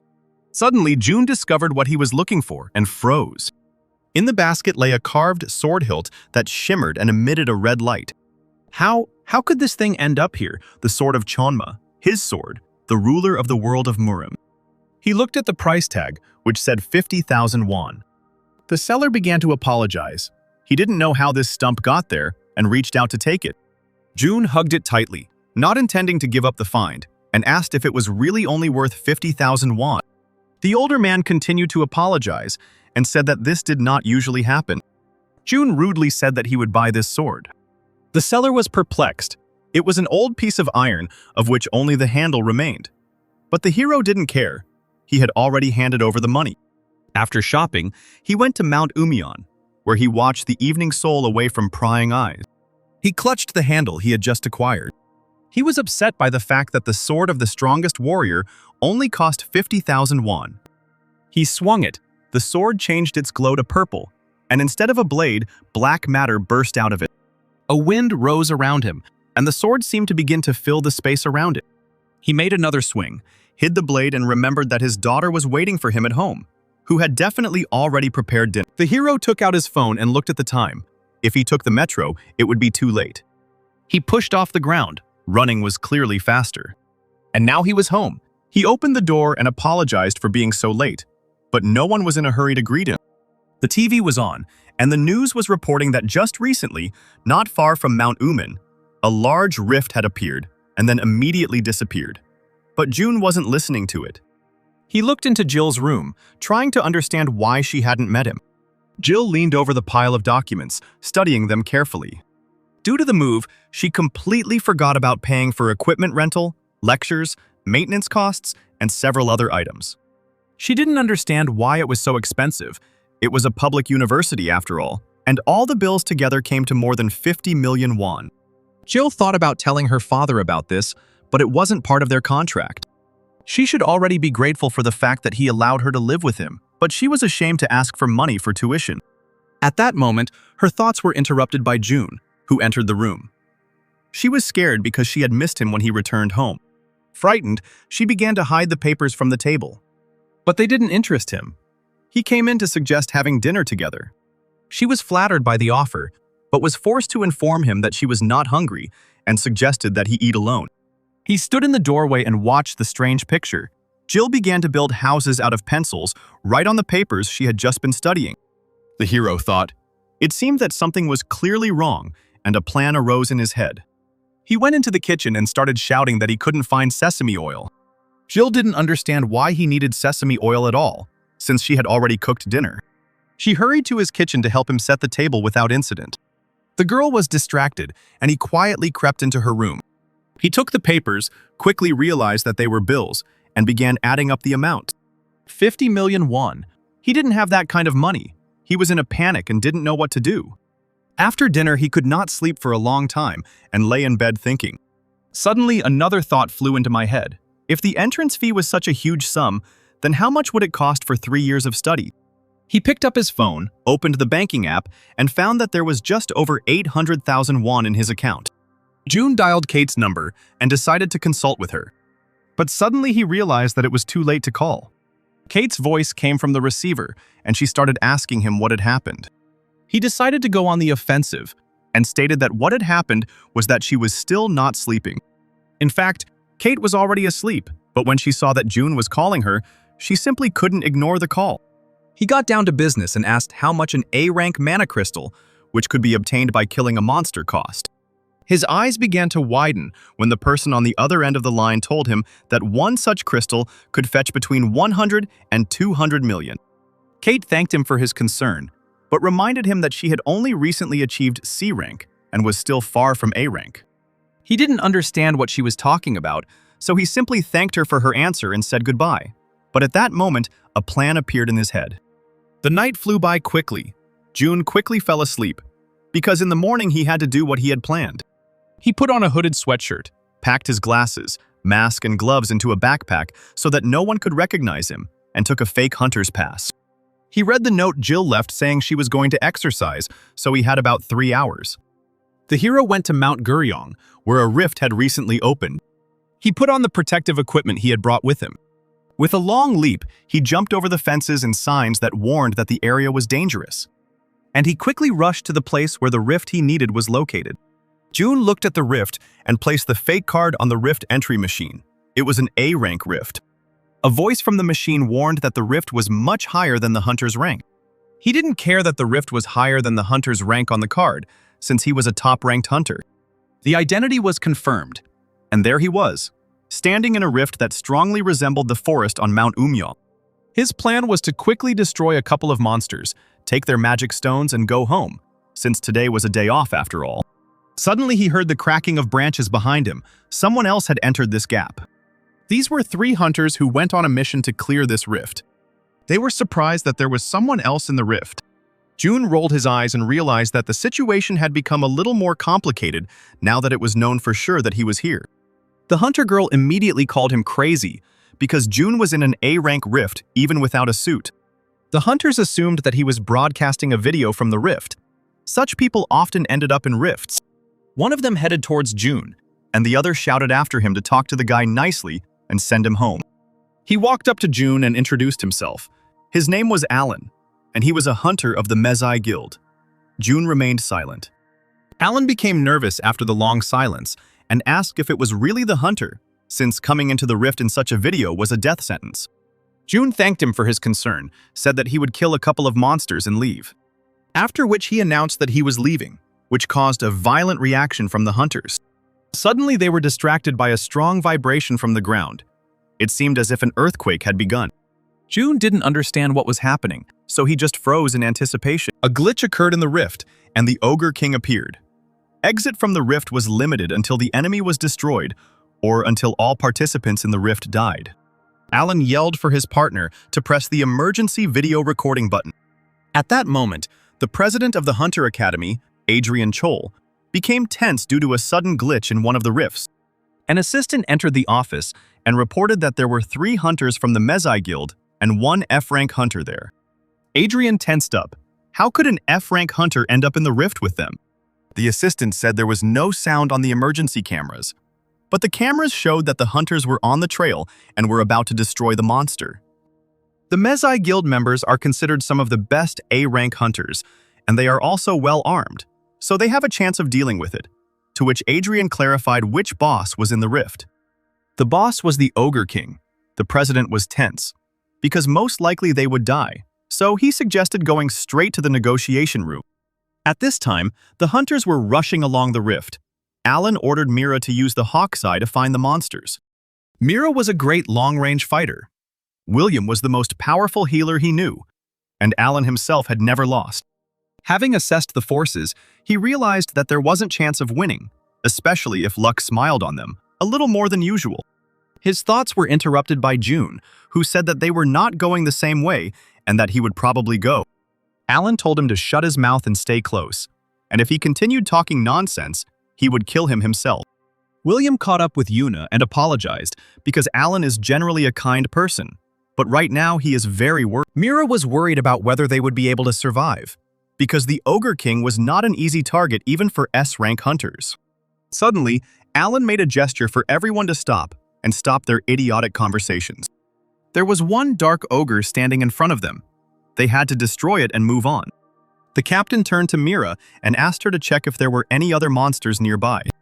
Her eyes glowed a bright yellow, as if she had a computer in her head that was currently analyzing the area. Alan ordered Mira and William to cover him from behind, and he would take on those who were in front.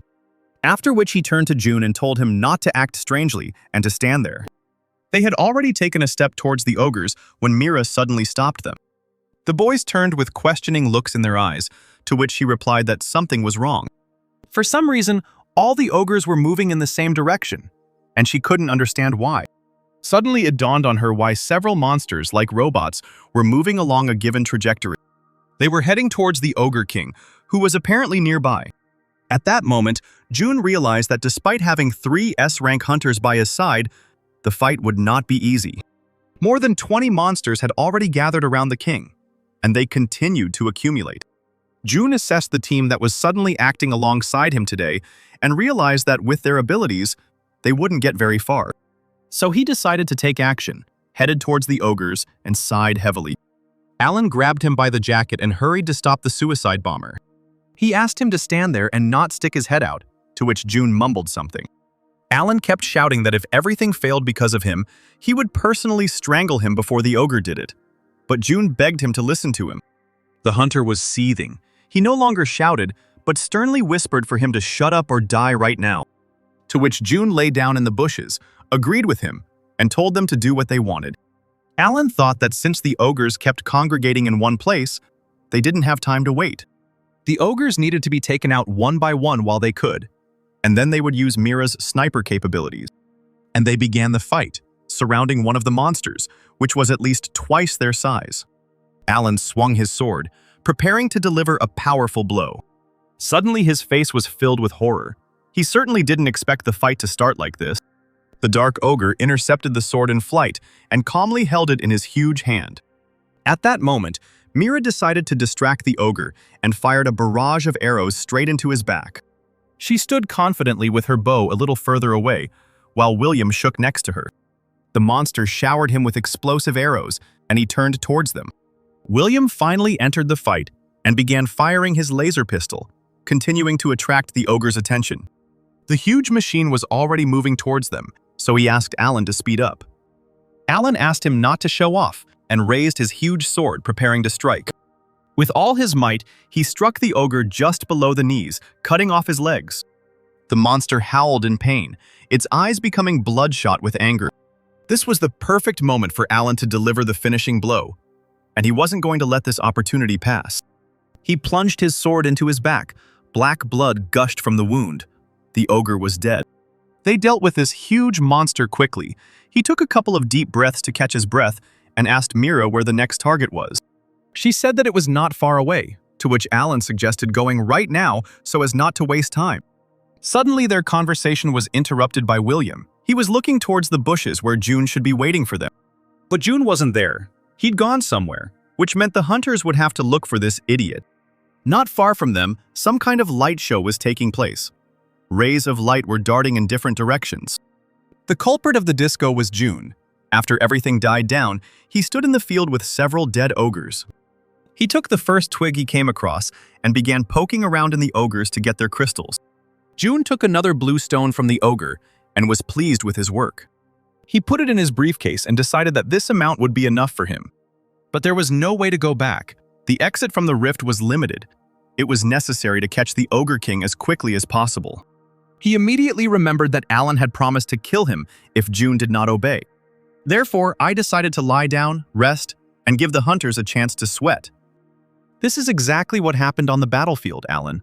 Having climbed onto the ogre, tried to cut his throat with his sword. Mira fired a dozen arrows straight into his face. And finally, the ogre fell to the ground with a crash, pulling Alan down with him. Willia sat on the ground, his strength waning. Alan lay on top of the limp body, and the huntress commented that these opponents were really tough. But the question still hung in my head. Why did the monsters keep gathering together? They had only killed 11 monsters, their strength was exhausted, and they needed the Ogre King's mistake to win. While Alan was thinking, William called him from behind, his voice frightened. The hunter turned around and understood the reason for this fear. Right behind them stood a huge army of monsters led by the Ogre King. There was fear and indignation on his face. He didn't understand when they all managed to gather. There was no time to prepare. They would have to fight in these conditions. Alan ordered to pull himself together. We had to be extremely careful, he suggested, slowly retreating back and catching them one by one. He began to outline his further plan, but hesitated. It seemed like this was the end. They had nothing else to do. They would die here. And suddenly there was an explosion. The ogres started the fight and struck, the force of which sent Willia flying into a tree. The Ogre King let out a loud cry, more like a growl, as if sending his warriors on their way. Ogres were approaching Mira and Alan, and Mira thought that perhaps this morning had been her most delicious and last breakfast. The team captain stepped in front of her, ordering her to run while he distracted the enemy and take William with him, but she didn't have the strength to do so. He decided to command even louder so that she would understand that at this moment he was not joking and was really ordering them to leave. After which he quickly rushed into battle, holding his long sword in front of him. It seemed the ogres were even a little surprised by his courage, because he was going to fight alone against an entire army. Suddenly, beams of light began flying around, cutting off the ogre's limbs. Alan couldn't understand what was happening because none of them had such skills. Mira, who had already lifted William onto her shoulder, was also in shock. It was the first time in their lives they had seen something like this. June landed in front of Alan, blocking him from the battle. The captain asked what all this meant. June remained silent, assessing the situation. Suddenly, he created a greenish matter, creating a dome around the hunters, and suggested that they not come out of there. It was a protective film, but was there anyone among them who could make protection of such enormous dimensions? One of the ogres was already looming over June, aiming its blade straight at his head. As if mocking the monster, June also menacingly pointed at him the stick that he had recently been stripping from the twigs while lying on the grass. He threw his improvised weapon at it, when suddenly the ogre's body was torn into small pieces. William finally woke up and tried to comprehend where he was and what was happening, while Mira was shocked by the fact that the ogre exploded. The Ogre King wasn't going to give up so easily. June only defeated one monster, but his army was huge. June took out his sword and decided that since he was here, he had to do everything to win. He continued to look at the army calmly and tossed the hilt of his sword, as if playing with them. After which he powerfully threw the hilt into the air, and he finally sheathed the blade.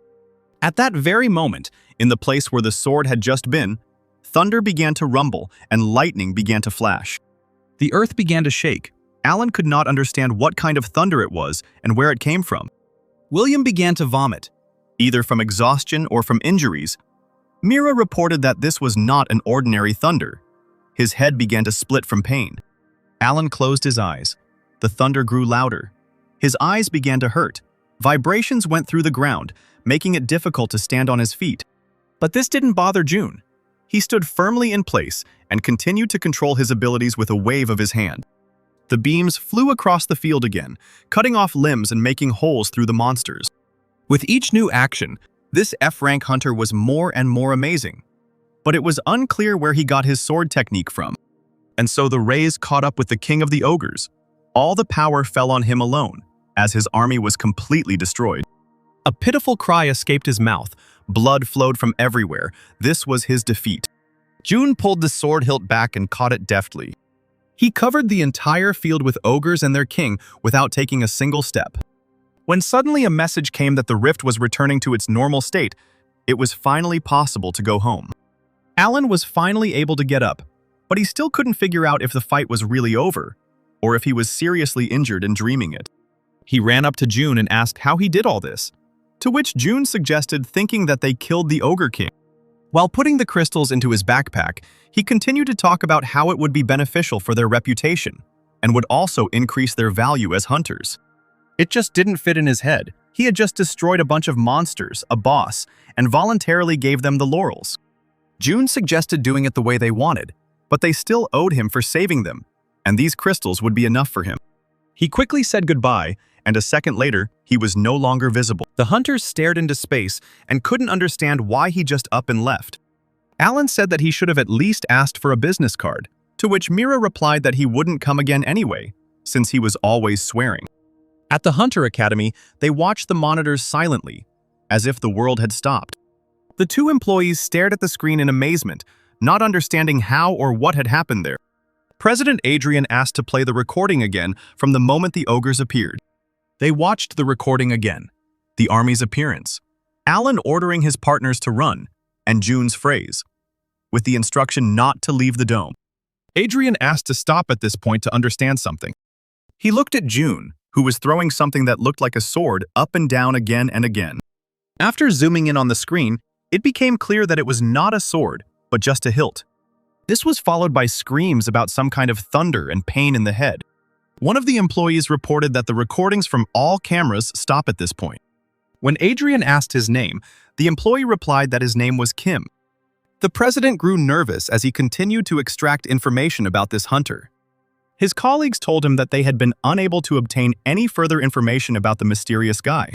The registration number, the address, and everything else was fake, even the date of birth, the 99th day, 99th month, 9,909.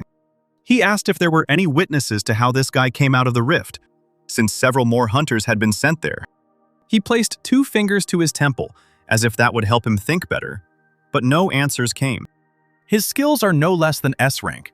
He has mastered the technique of transferring mana into a sword, and the protective film was the use of special skill. And as far as the president knew, there was no one among the hunters with this style of techniques. He was sure that he would soon come into the light. June was already home. He managed to return literally 10 minutes before Jill arrived, and the door lock clicked. As if nothing had happened, he asked her where she went. She went into the kitchen, put her heavy bags on the table, and said that after sports, she stopped by the store for groceries. She turned to him and asked if he had had lunch. June said that he didn't want to have lunch, but while he had time, he would tidy up his room.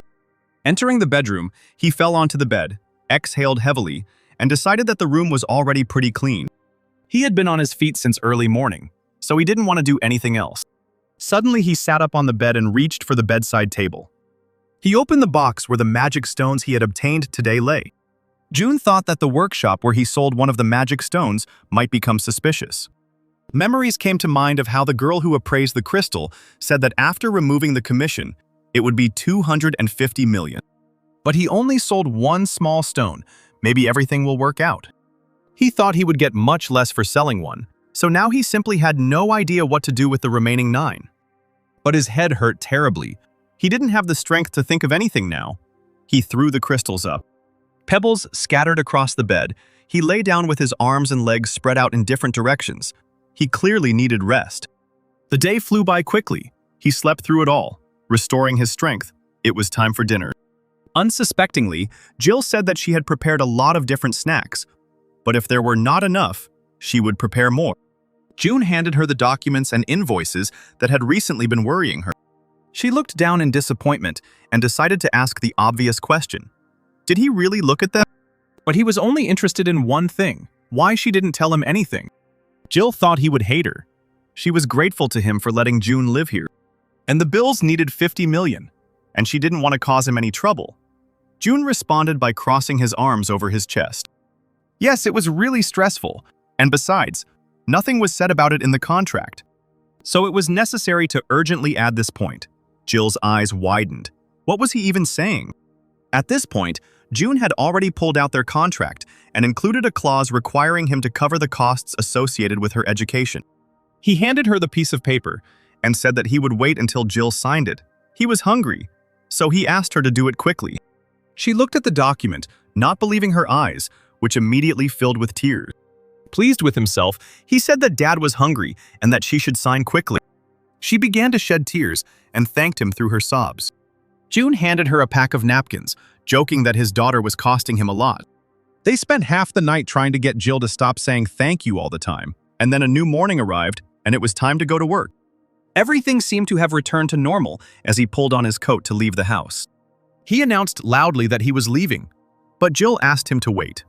She ran into him and began to straighten his tie, which had become twisted. After which she handed him a bag in which she had prepared a snack for him to take to work. Puzzled, he looked into the bag, thanked her, and said that it was definitely time to go. Her face beamed. She agreed with every word he said and wished her dad a good day. He went out into the corridor. The door slammed. The lock clicked. But it didn't move. June didn't understand. This is what the power of 50 million won looked like. The office was quiet. Nate was alone at work and listened to the news, thinking that the Mezai Guild was becoming more and more popular lately. The door opened and June entered the office, wishing him good morning. He asked if he had seen the news that 3 A-rank hunters had destroyed the boss in the large rift.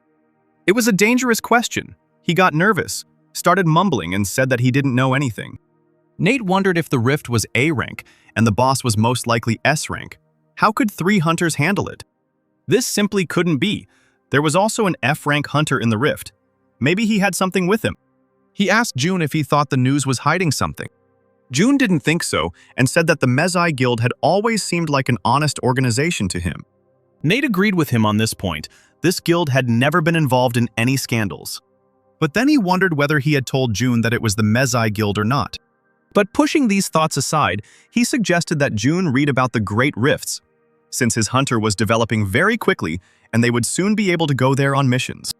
Then he realized that their department had never had any hunters above rank B, so he himself didn't know how to prepare for such sorties. He handed him a folder. It was a file about a new fault that had appeared in a small province. On his last trip there, Nate dropped in there briefly, and there were orcs there. It was supposedly a C-rank rift, and since Kate had also been rated C, it would be a good idea for them to go there. After which he said that this was an order from the head of the department, so he asked not to be offended. But June wasn't offended and, on the contrary, was pleased because it was a sign of trust. Nate praised him because June had been doing a very good job lately, and he offered him his help if he didn't understand anything. June was grateful to. At that moment, the red-haired fury, Kate, flew into the office apologizing for being late. Nate began to calm her down because on normal days, she could just stay at home. That was the department's rule. Out of nowhere, Greg appeared next to Kate and began to scold him for not even being able to properly greet a valuable employee, as if she had no right to come here. He obediently greeted Kate and told her to come to the office at any time of the day or night. Realizing the humor of the situation, Kate laughed and thanked him. While the chaos was going on around them, June put on his coat, grabbed the folder Nate had given him, and asked him if he and Kate could go to the rift today. Nate started talking about how he only needed to warn the bosses, and Greg immediately ordered them to leave immediately, and Kate jumped with joy behind his back.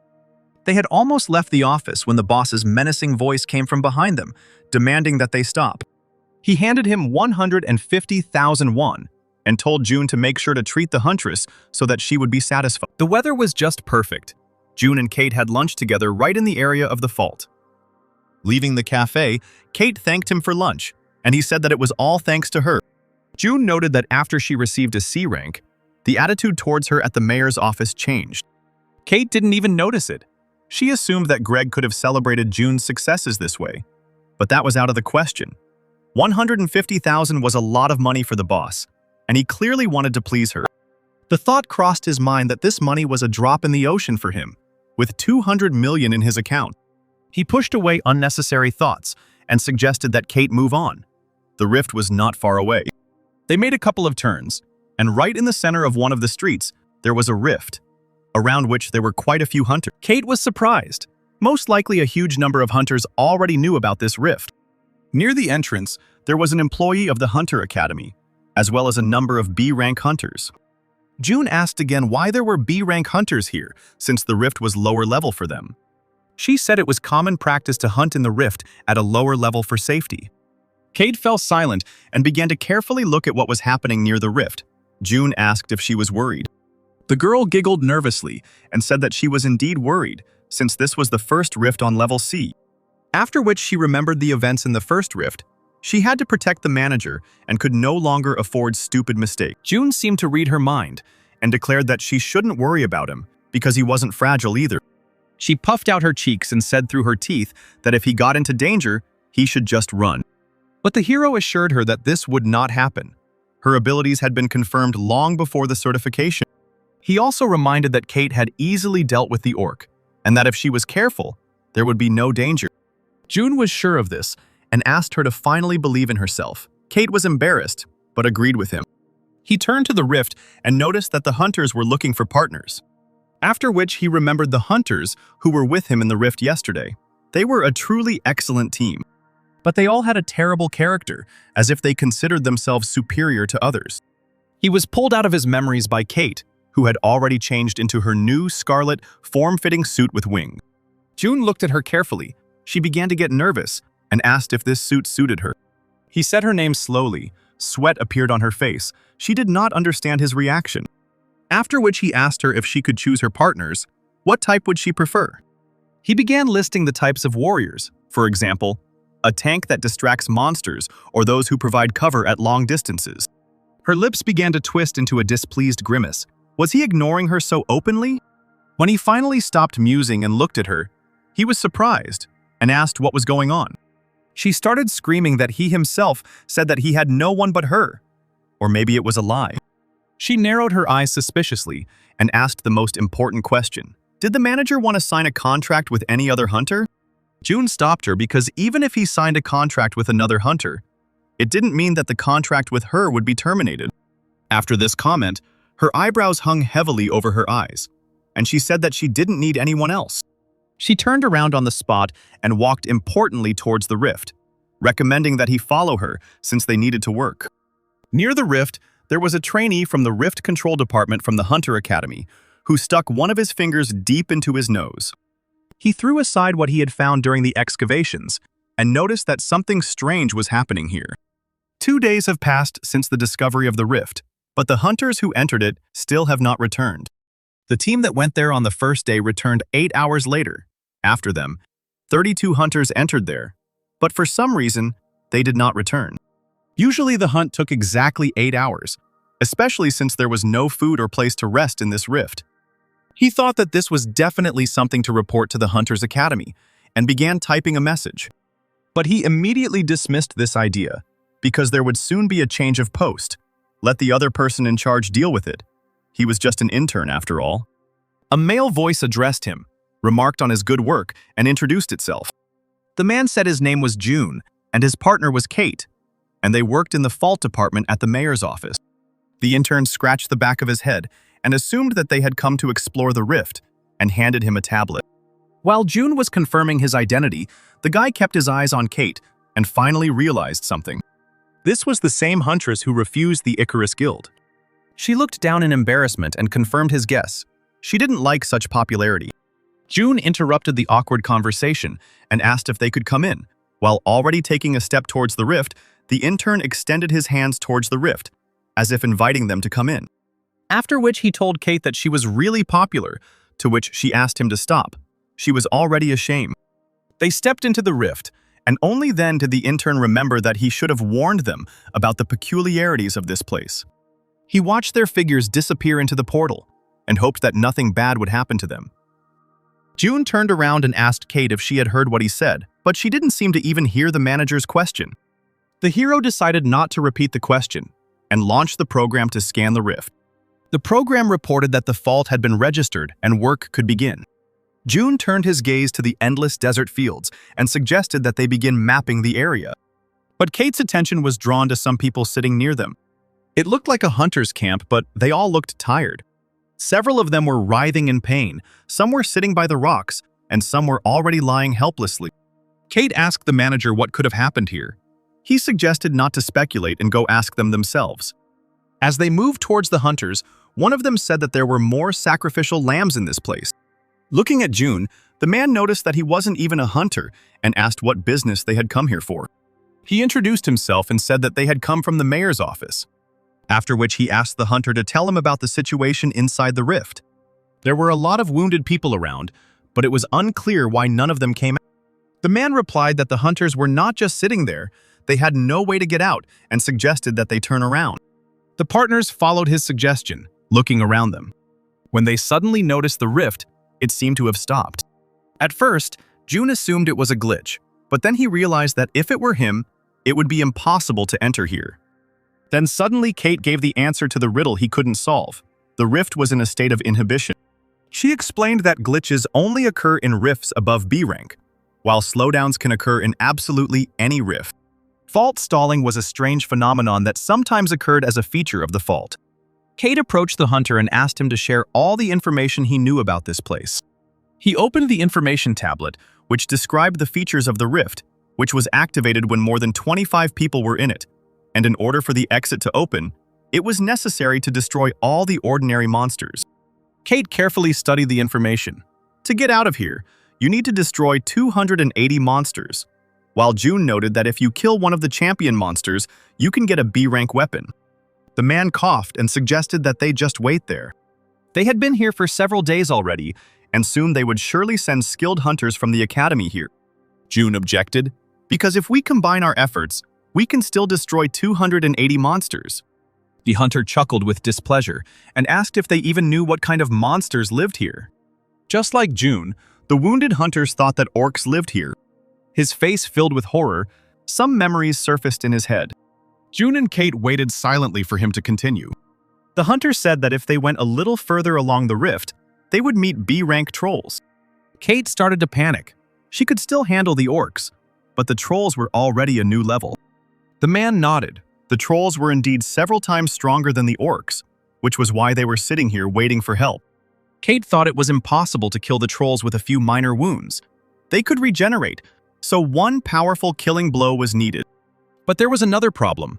She wasn't sure she could keep the manager safe. She told June that she would go the other way because it was too dangerous here. June only thought that now was one of the best opportunities to change her weapon, and an idea came into his head. He called Kate and asked if she was sure he was safe. Would she agree to go? This option was ideal. Then he looked behind her, as if indicating that she should turn around. June explained that he had found for her those who had not yet given up and would go to fight with them: the archer Ross, the tank Henry, and the healer Arthur. Ross was determined, so he said that if he initially thought that he had entered a B-rank rift, then there was no obstacle to hunting. Henry kept up with his partner, so he moved forward and offered to follow them, since they couldn't afford for a government employee to get hurt. When June caught up with him, he asked him what he was thinking about when he came here without armor. June remained silent. Henry stared at him, waiting for an answer. He was talking to him, after all. Why was there only silence in response? June continued to study the data. 3 trolls were waiting for them 30 meters ahead, so everyone should prepare for battle. While the hunter was trying to understand why he decided this, those same 3 monsters appeared behind him. The battle began, and June received information about the rift. It was indeed rank B, and the map's completion rate was currently less than 5%. Henry held out his shield with its golden ornaments in front of him and was ready to begin. He rushed into battle, and the trolls seemed to be coming towards him themselves. Kate was surprised. These were offensive skills. He was a powerful fighter. With his abilities, he pulled enemies towards himself, allowing the team to perform various maneuvers. As he continued to fight, he managed to shout out comments about how these opponents were not ordinary guys. Taking a slight run, he delivered a powerful blow to one of the trolls. After which, he performed a maneuver that allowed him to throw the monster over himself and separate it from the general crowd. He turned to the team and suggested that Ross deal with the one on the right first. He shouted in response that he already knew this and confidently pulled the arrow. A yellow target appeared near one of the trolls. This was the attacker's mark, which allowed the enemy to lower their defense and increase the damage they would receive. Ross released the arrow and it pierced the blue giant's shoulder, causing him to growl in anger. He pulled the arrow out of himself and snapped it in half as if it were a straw. But Ross had no intention of retreating and immediately directed a volley of arrows at the troll. Jokingly, he warned the troll that it would sting a little now, since he planned to shoot 20 arrows at once. The troll lowered his head, either protecting his eyes or hiding them from the light emitted by the arrows. But this attack did not harm the troll. He only spent more time pulling the arrows out of himself. At this point, the situation became more complicated, because the archer assumed that after this attack, the monster would be dead. As soon as the troll got rid of the thorns released at him, he rushed towards his offender. But Kate appeared in his path, ready to attack. She leaped high into the air, raising her sword to strike, the wings of her suit fluttering in the wind like her red hair. Kate was incredibly fast, so fast that the troll couldn't even figure out where she was at that moment. Suddenly, she dealt a powerful blow, and the monster let out its death roar, losing its head at that moment. She exhaled heavily. She had spent a lot of energy on this attack. Ross was shouting behind her that they were a good match. Arthur, who was treating Henry at the time, asked the archer to think only about the battle now. Ross was furious. He didn't understand what he had just said, to which the healer replied that he didn't get involved in pointless arguments during a battle. At that moment, Kate approached June and asked if everything was okay. He, perplexed, replied that he was simply observing the battle and had no intention of interfering in it. The girl said that she was just worried about him and was glad that he was okay. June's face changed, and he asked her to concentrate. And at that very moment, he ran away from the place where he had just been standing and shouted for Kate to turn around. A huge troll was flying at her from behind, intending to literally trample her into the ground. She managed to jump back at the last moment. The monster dug its claws into the ground. Henry apologized. It seemed his skill had slipped out by mistake, putting her in danger. What had just happened was very dangerous. She began to think about what could have happened if the manager had come under attack. This could have been her fatal mistake, because he could have just died. This thought did not upset her. On the contrary, it gave her strength, and now she was ready to destroy everyone, just to protect her boss. She gripped the hilt of the sword tightly, as if the sword had grown to her hand. Kate rushed into battle. Now nothing could stop her. The troll's mouth opened wide, and even he seemed surprised by her confidence. She dealt him several cutting blows, but despite their force, it still looked graceful. The troll took several large leaps backwards to give himself room to maneuver. Watching the girl rushing towards him again, he made the only right decision for him. The monster let out a terrifying loud roar that seemed to vibrate the air around it. The hunters suddenly stopped, wondering what was happening to this troll. Henry pleaded with everything around him that it wasn't what he thought it was. But he was not mistaken. It was a battle cry. The troll called the pack to his aid. A crowd of blue monsters rushed towards them, growling furiously and trying to destroy even the sand beneath them. The hunters turned and ran. It seemed like the only right way. Kate didn't move. She just watched as the deadly storm approached. 9 monsters were approaching her, but she had no intention of retreating. Ross noticed this. He didn't want to die, but he couldn't leave her there alone. He overtook his partners and asked them to stop. Kate needed help. They watched the girl as she confidently walked forward towards a whole horde of trolls. Arthur didn't understand what to do, but Henry removed all questions. They had to retreat. They would all die here. But Ross's attention was drawn to another detail. He saw her sword. The blade emitted a blue light and shimmered, as if filled with energy. This was the aura of the sword. June watched everything that was happening from hiding. He was confident in her abilities and tried not to give her any reason to worry about him. Henry shouted that it didn't matter what it was, the sword's aura or something else. You can't just stand there and wait for death. There were probably more monsters nearby. Ross didn't listen to him. Kate's behavior gave the archer confidence, and he was sure that they could handle it and ran. The ogres ran towards the battle, their claws and fangs bared. Kate took a fighting stance, preparing to strike first. And now they were close enough. She made a powerful dash and put the sword in front of her. Arthur and Henry thought she was crazy, but they still had to cover for her, so they followed Ross's example and moved towards the carnage. At this moment, at June's house, Jill was going through another ordinary day. She stocked the refrigerator with various snacks, confident that her dad would like them. Stretching contentedly, she headed off to clean the apartment.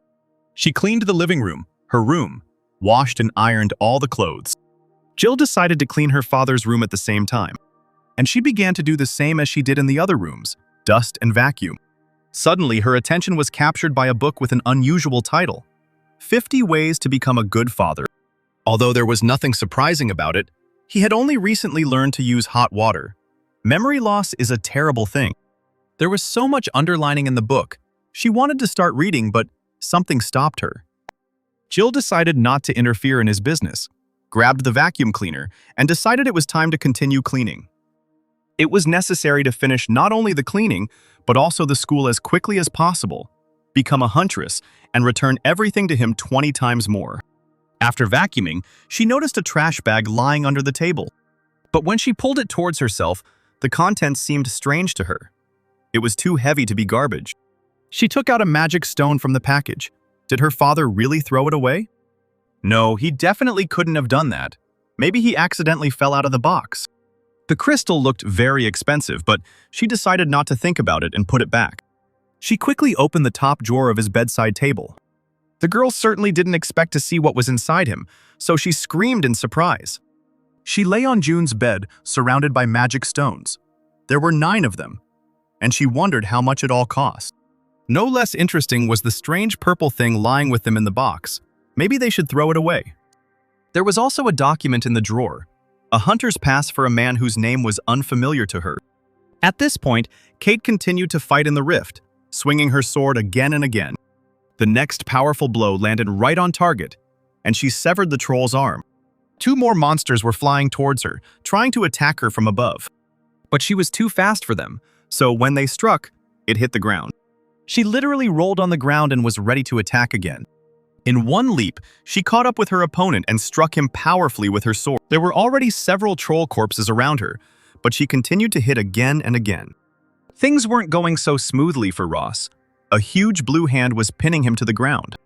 He found the strength to move his hand away from his throat and screamed for help with all his might. Henry called him an idiot, but there was nothing he could do. He had to help his comrade. He grabbed the troll from behind, muttering under his breath that he didn't understand why they were so strong at all. While the 3 guys were picking at one monster, she single-handedly killed another one. There was too little strength left. There were still 2 trolls ahead. But she couldn't afford to lose now. She had to protect the manager.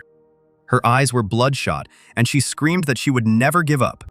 With loud cries, she flew back into battle and aimed the tip at the troll's head.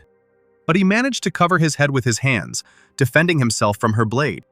While one was resisting the sword, the other had the perfect opportunity to attack Kate. Her eyes widened. It seemed the last attack had been a fatal mistake. The satisfied troll was already rushing towards her, preparing to destroy her. Suddenly he froze, as if he had turned to stone. The way the troll fell to the ground shocked both Kate and her opponent. June had to use his abilities, otherwise he would have returned from the rift without his partner. Kate took advantage of the opportunity to destroy another troll. Breathing heavily, she fell to her knees and tried to come to her senses. She thought about how incredibly lucky she had just been, but what was it? June stopped her thoughts by asking if she was okay. The girl smiled back and said that she was not hurt. June nodded in satisfaction, but needed to take a break before moving on. With their combined efforts, the 3 hunters finally destroyed the troll as well, and fell to the ground around it. 2 hours later, the air was again filled with the ringing of blades, exploding arrows and screams. Working together, they continued to exterminate the trolls in the rift. Henry checked the status window. In a couple of hours, they had destroyed over 100 monsters, and if they continued in the same spirit, they would be able to clear the rift. He looked at Kate. She had simply amazing abilities for a C-rank hunter. Could it be that right now he was witnessing the birth of an S-rank hunter? Maybe that's why Ross never left her without his attention for a minute. At this point, the archer asked what she was doing after work and invited her to have dinner together. Kate hesitated and mumbled something about having things to do after work. Henry decided to intervene and suggested that they all have dinner together, since it was only thanks to her that they were still alive, a gesture that Ross did not like. June decided not to participate in these conversations and took out his tablet to check the state of the rift. They have already managed to open 60% of the map. If they continue to move as quickly as they do, they will be able to finish today. Additionally, during this time, Kate has become even stronger. It looks like her mana has doubled. While she was doing her best to refuse the hunter's offers, June was thinking about how much her level and stats had risen. He decided to save Kate from the guys and suggested getting ready for battle, to which they nevertheless suggested resting a little. But there was no time for this. 200 meters away, an enemy awaited them that was much stronger than those they had destroyed before. At that moment, the ground began to vibrate, as if it wasn't a monster that was awaiting them, but an earthquake.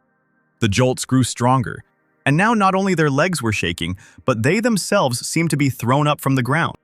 And they saw the culprit of the earthquake, a huge purple troll with 3 heads.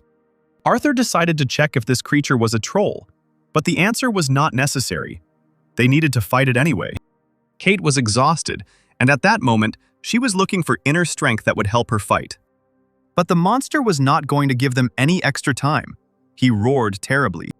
Light balls began to form right next to the mouth of each head, and then one of the rays burst out of the troll's mouth and flew straight at Kate.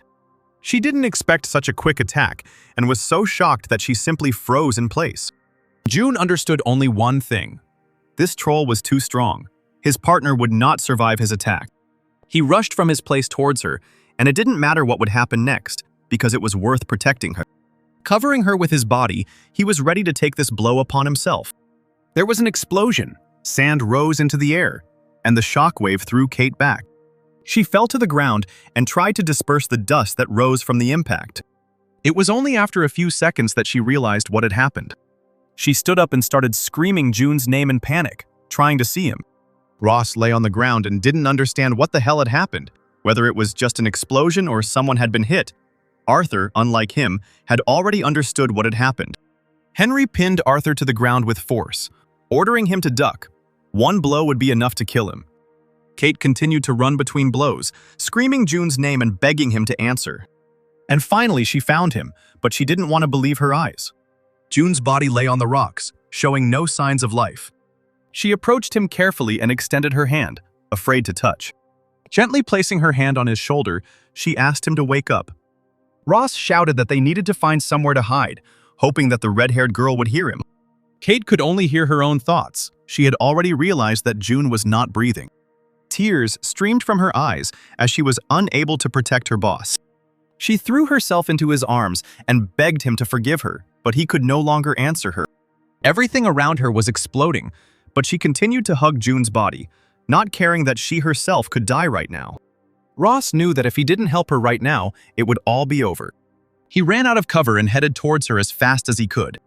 Henry asked what the idiot was up to, and he asked him to go with him. The troll needed to reload for the next attack. They needed to get close to it. This was the only chance to defeat the monster. The hunters didn't want to admit it, but Ross was right, so they sped up and followed him. Henry shouted that he would attack from the front and ordered the guys to go around the monster on the right. He let out a battle cry and ran straight towards the monster, his mace raised in front of him. Suddenly, the troll began charging the ball of light from its mouth again. Henry realized that the situation was out of their control. The monster was attacking much faster than they expected. The monster fired a volley straight at the hunter, who flew away from it at high speed. After bouncing off the ground a couple of times, he finally stopped, his shield and mace flying apart. Experiencing terrible pain, he could no longer continue the fight. Several hunter's marks appeared around the 3-headed troll and flashed, blinding him. Ross stood close to him, launching volleys of arrows at him. With a sly smile, he told the troll that he was his opponent and that he shouldn't get distracted, thereby trying to protect Kate. Memories flashed through Kate's mind. She saw their first meeting and acquaintance. The way he lifted her up in the first rift and asked her not to stand there like a pillar. They were in the middle of a battle after all. How he thanked her for new sensations and dishes he had never tried. His smile and the phrase that she was the only hunter he needed. She thought she had finally found her place. Tears continued to roll down her cheeks. But suddenly, for some reason, her status window opened next to them. The window said that, faced with circumstances, she acquired a new skill, an oath. Another explosion sounded behind her, and Ross barely managed to escape it. While the troll was reloading, he fired several more arrows straight at his head. The monster's eyes filled with anger. He opened his mouth and growled, spraying saliva in all directions. Ross kept pace with his opponent and also shouted to show his determination. And then another volley of light burst from the troll's throat. At the last moment, the archer managed to dodge it, pressing himself to the ground. But right at his feet, 2 more explosions were heard, which sent the remaining 2 heads towards him. A powerful shockwave lifted him into the air and sent him flying. He fell flat on his back, raising a pile of sandy dust. Ross howled in pain as he fell right onto the rock. Henry was lying next to him. He suggested that he just die. Why was there any need to resist if he was whining from falling on a tiny stone? Arthur came up to him, asking if everything was okay. But the archer was tormented by the realization that he was a failure. At this moment, Kate continued reading. She had just received an S-rank skill that bound her with an oath to the target chosen by the master.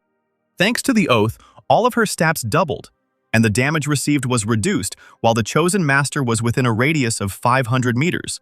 After which a window popped up offering to choose June as her master. Hope lit up her eyes, but she couldn't quite tell if that meant June was still alive.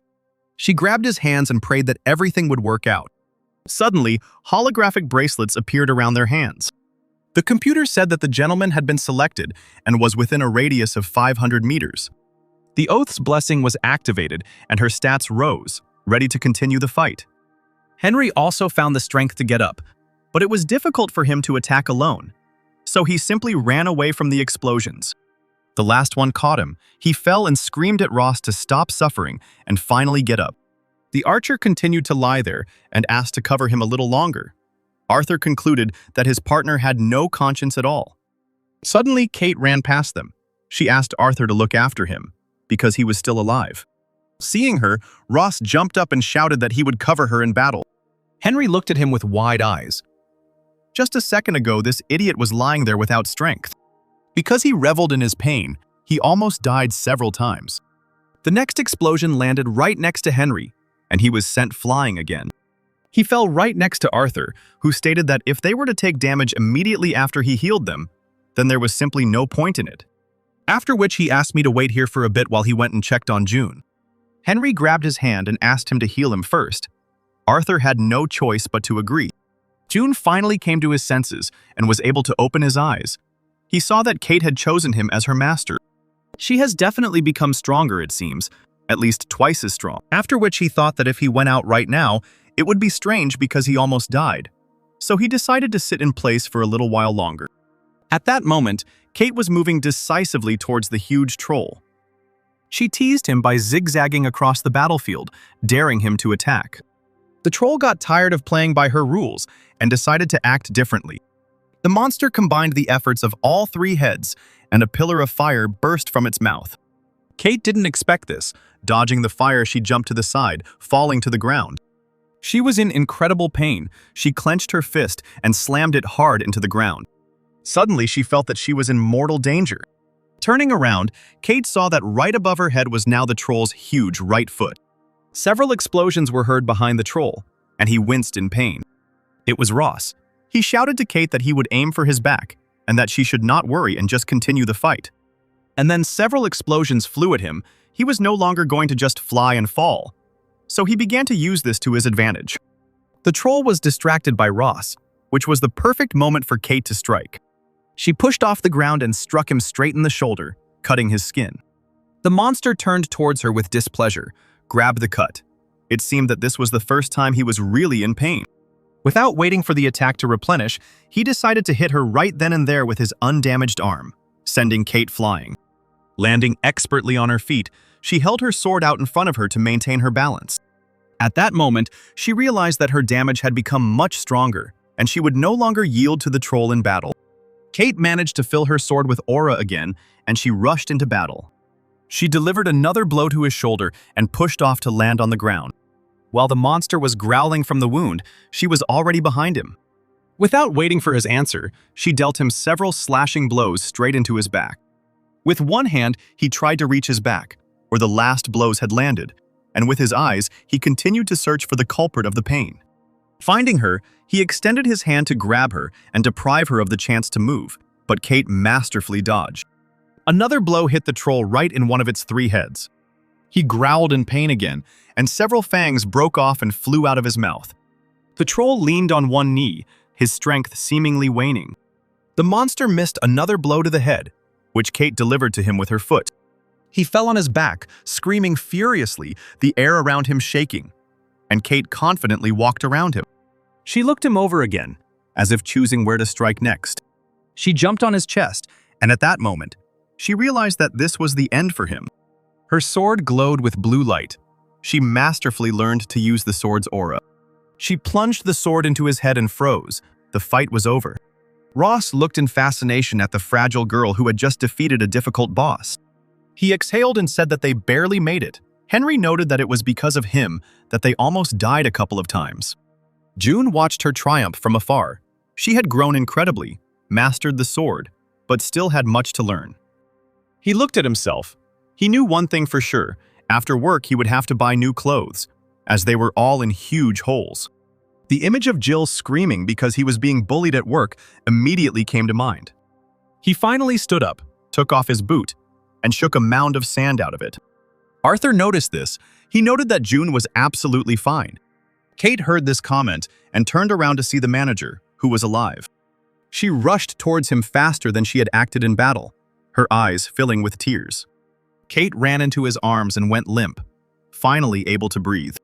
Ross called June a bastard zombie. He didn't like the fact that he was coming back to life, which took away the girl's attention from him. Approaching June, Arthur asked how he managed to survive. But June was not sure of the answer to this question. Henry groaned and was sure that he would die today. He was overcome by the feeling as if 100 years of his life had been taken away from him. Arthur pointed his hands at June and said that he would still treat him, just in case. He was waving his arms strangely and panicking. Arthur asked him what he was doing. He was surprised. His abilities didn't work on June because there was nothing to heal in him. But how could this happen? He received direct fatal damage, but not only survived, but was not wounded at all. Ross was still trying to divert attention from him. What difference did it make? After all, he still survived. Henry suggested stopping here, as they no longer had the strength to fight and needed rest. June nodded in agreement. This really was the best option. The hunter asked how they should divide the magic cores they had obtained. The answer surprised him. June said that they should divide them equally among themselves. The law prevented him from making money from hunting, which Henry was glad of, but he was quick to point out that he had a pretty handy app for working with the rift. June asked the guys for a favor since he wasn't getting anything. They looked at him in surprise and waited for an answer as to what kind of service he needed from them. He pointed his finger towards the dead troll that lay not far from them. After killing the monster, an extra reward dropped, a B-rank sword, which he asked to give to Kate. They smiled and happily agreed to provide this service, since they were able to deal with the troll only thanks to her. A contented Kate held a brand new sword in her hands. Her eyes sparkled with happiness. She could not stop thanking them. Ross noted that she looked very happy with her new weapon, and she laughed in response. June became wary when he heard footsteps approaching behind him. It was two hunters from the Icarus Guild who were walking towards them. Emily came closer and smiled and said hello, but Gale continued to maintain a stern expression. Gale responded with a caustic comment. He didn't expect to see June and Kate here, after which he turned to the carcass of the three-headed troll, which lay lifeless on the ground. He noted that Kate had become much stronger and that she had dealt with the champion monster was amazing. She was pleased to hear such words from the famous hunter. She smiled sweetly and thanked him. June wasn't about to give in to the barbs, so he smirked and said it was all thanks to the suit Gale had given her. Gale began to slowly walk towards June, and for some reason reminded him that he had not given the suit as a gift, but had lost it. Emily intervened in the argument and suggested that Gale move on, as they still had a lot of work to do. Gale agreed and stated that he and Emily would go first, since the others were so busy that they were just chilling out and headed ahead. Emily walked up to June, handed him a business card, and asked him to contact them if they were thinking about transferring. June clarified what she meant, to which Emily replied that she was talking about transferring Kate to their guild. After these words, June began to slowly tear the business card he had just received into pieces. As he destroyed the business card in front of Emily, he said he didn't care if someone was treated like a thing to be bought or sold. At that moment, their comrades' mouths opened wide. Did he really tear the business card of the best guild to shreds? June continued that he didn't care about other people. Unless that someone was his person, then he wasn't going to hold back his comments. Emily froze. Cold sweat appeared on her face. It seemed like something had gone wrong, but she didn't mean anything bad. The hero gritted his teeth and hissed that this was the last warning, and that he should not mention the word transfer in relation to Kate anymore. He continued to stare at Emily and said that talking about a person as if they were a thing was extremely offensive, and threw the pieces of the business card on the ground. They returned from the rift late in the evening. The boss decided to organize a small corporate party in honor of today's outing. June decided not to go to it because Jill was waiting for him at home, and he had already spent time buying new clothes. On the other end of the line were cheerful, drunk colleagues, and he heard that at that very moment, Kate was talking about the incident with the Icarus Guild. At that moment, Kate jumped up, waving her fists and trying to accurately convey June's words about how he would protect his man. Greg thanked June for his work and for handling their employee the right way, while Nate jumped around in surprise in the background. Suddenly, Nate snatched the phone from his boss's hand and began his own dialogue with June. He noted that, in his opinion, tearing up the company's business card was too much. June asked for forgiveness for this act, when suddenly he heard approving notes from the end of the receiver. He decided to ask again what he meant, because so far opinions were changing from phrase to phrase. Nate said he believes there are times to bow your head and times to let your anger out. The Icarus Guild was a huge and famous company, but that didn't mean they had to always lose to them, and he yelled that June had done the right thing. He continued to shout that it would be one thing if Kate left voluntarily, but treating her like a thing was disgusting. Greg joined the conversation, seeing nothing wrong with angering a couple of boastful S-rank hunters. Nate pulled the phone closer to himself and lowered his voice to a whisper, as if he wanted to ask something personal. He asked June if he could also become his man, so that he could be under the same confident protection. June didn't know what to say to this comment, and in the background, he could hear shouts for another shot. He was sure that no one on the other end of the line was listening to him anymore, but just in case, he said that they would meet tomorrow. He hung up and smiled, pleased with the day, Kate's growth as a hunter, and how warmly she was welcomed into their company. After which I slowly trudged home. No matter how well everything had gone, it had still been a difficult day. He walked home to find Jill and a spotlessly clean apartment waiting for him. Jill said hello when suddenly something else caught her attention. She noticed his new clothes. June remained silent because he expected to dodge this question.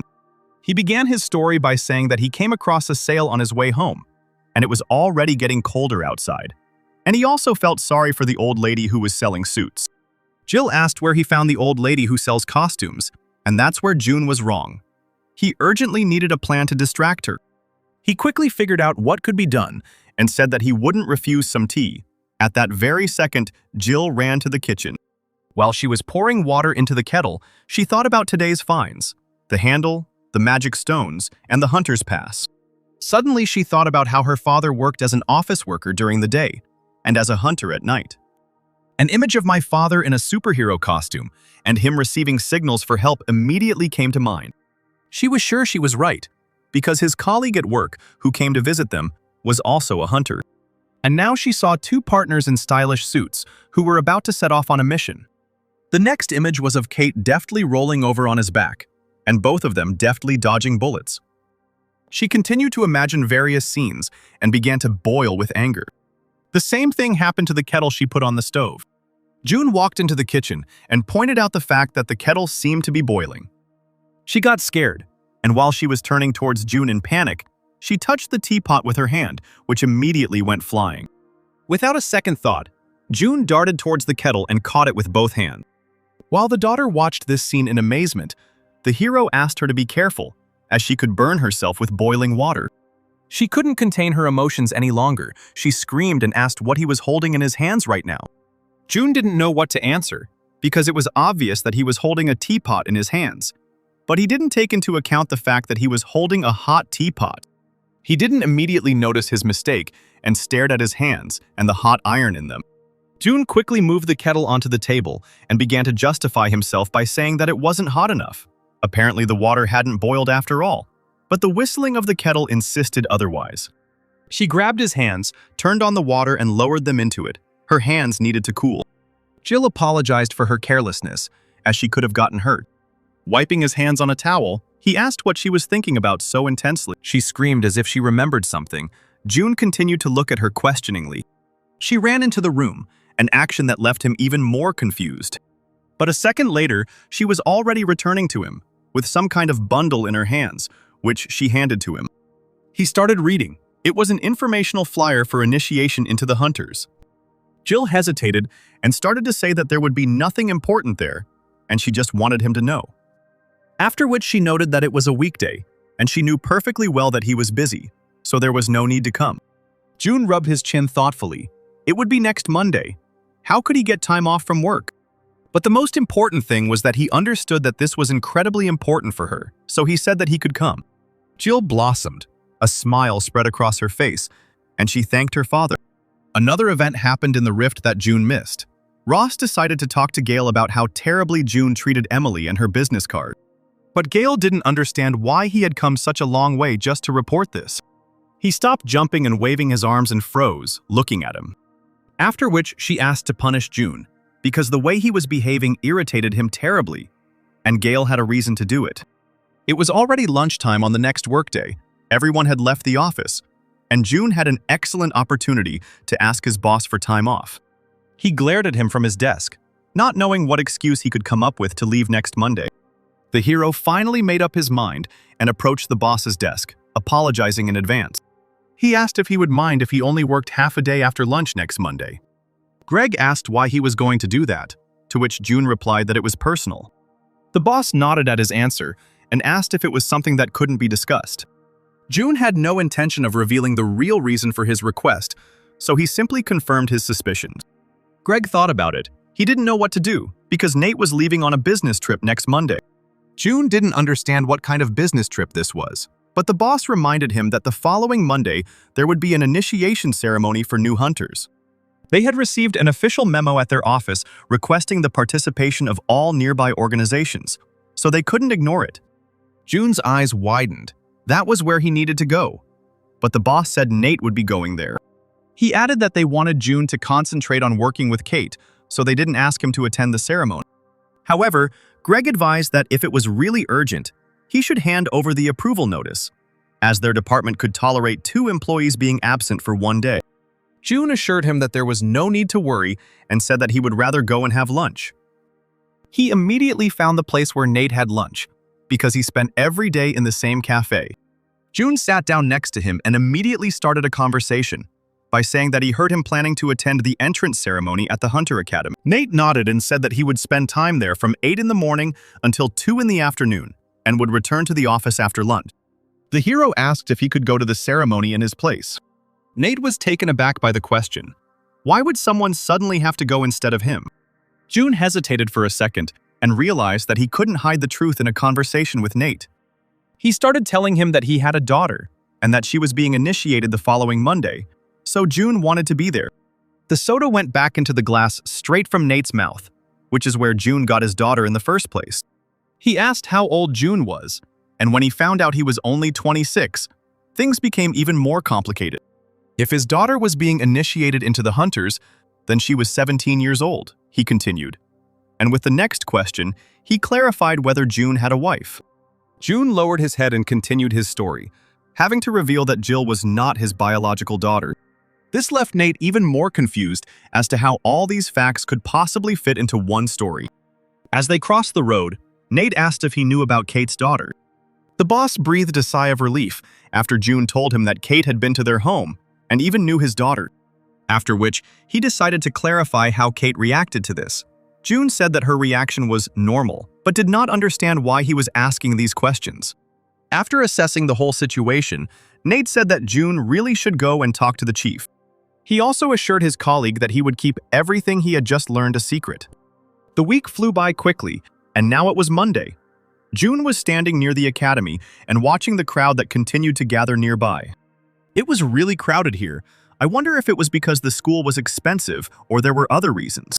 He turned around and his attention was drawn to a particularly dense crowd of people. Listening closely, he realized what was happening there. People were shouting Emily's name. In the center of the crowd stood the huntress from Icarus. Everyone was trying to get her autograph, but Emily politely declined, explaining that she was in a hurry. People continued to run past him, and he just chuckled at the fact that such people were forced to attend schools.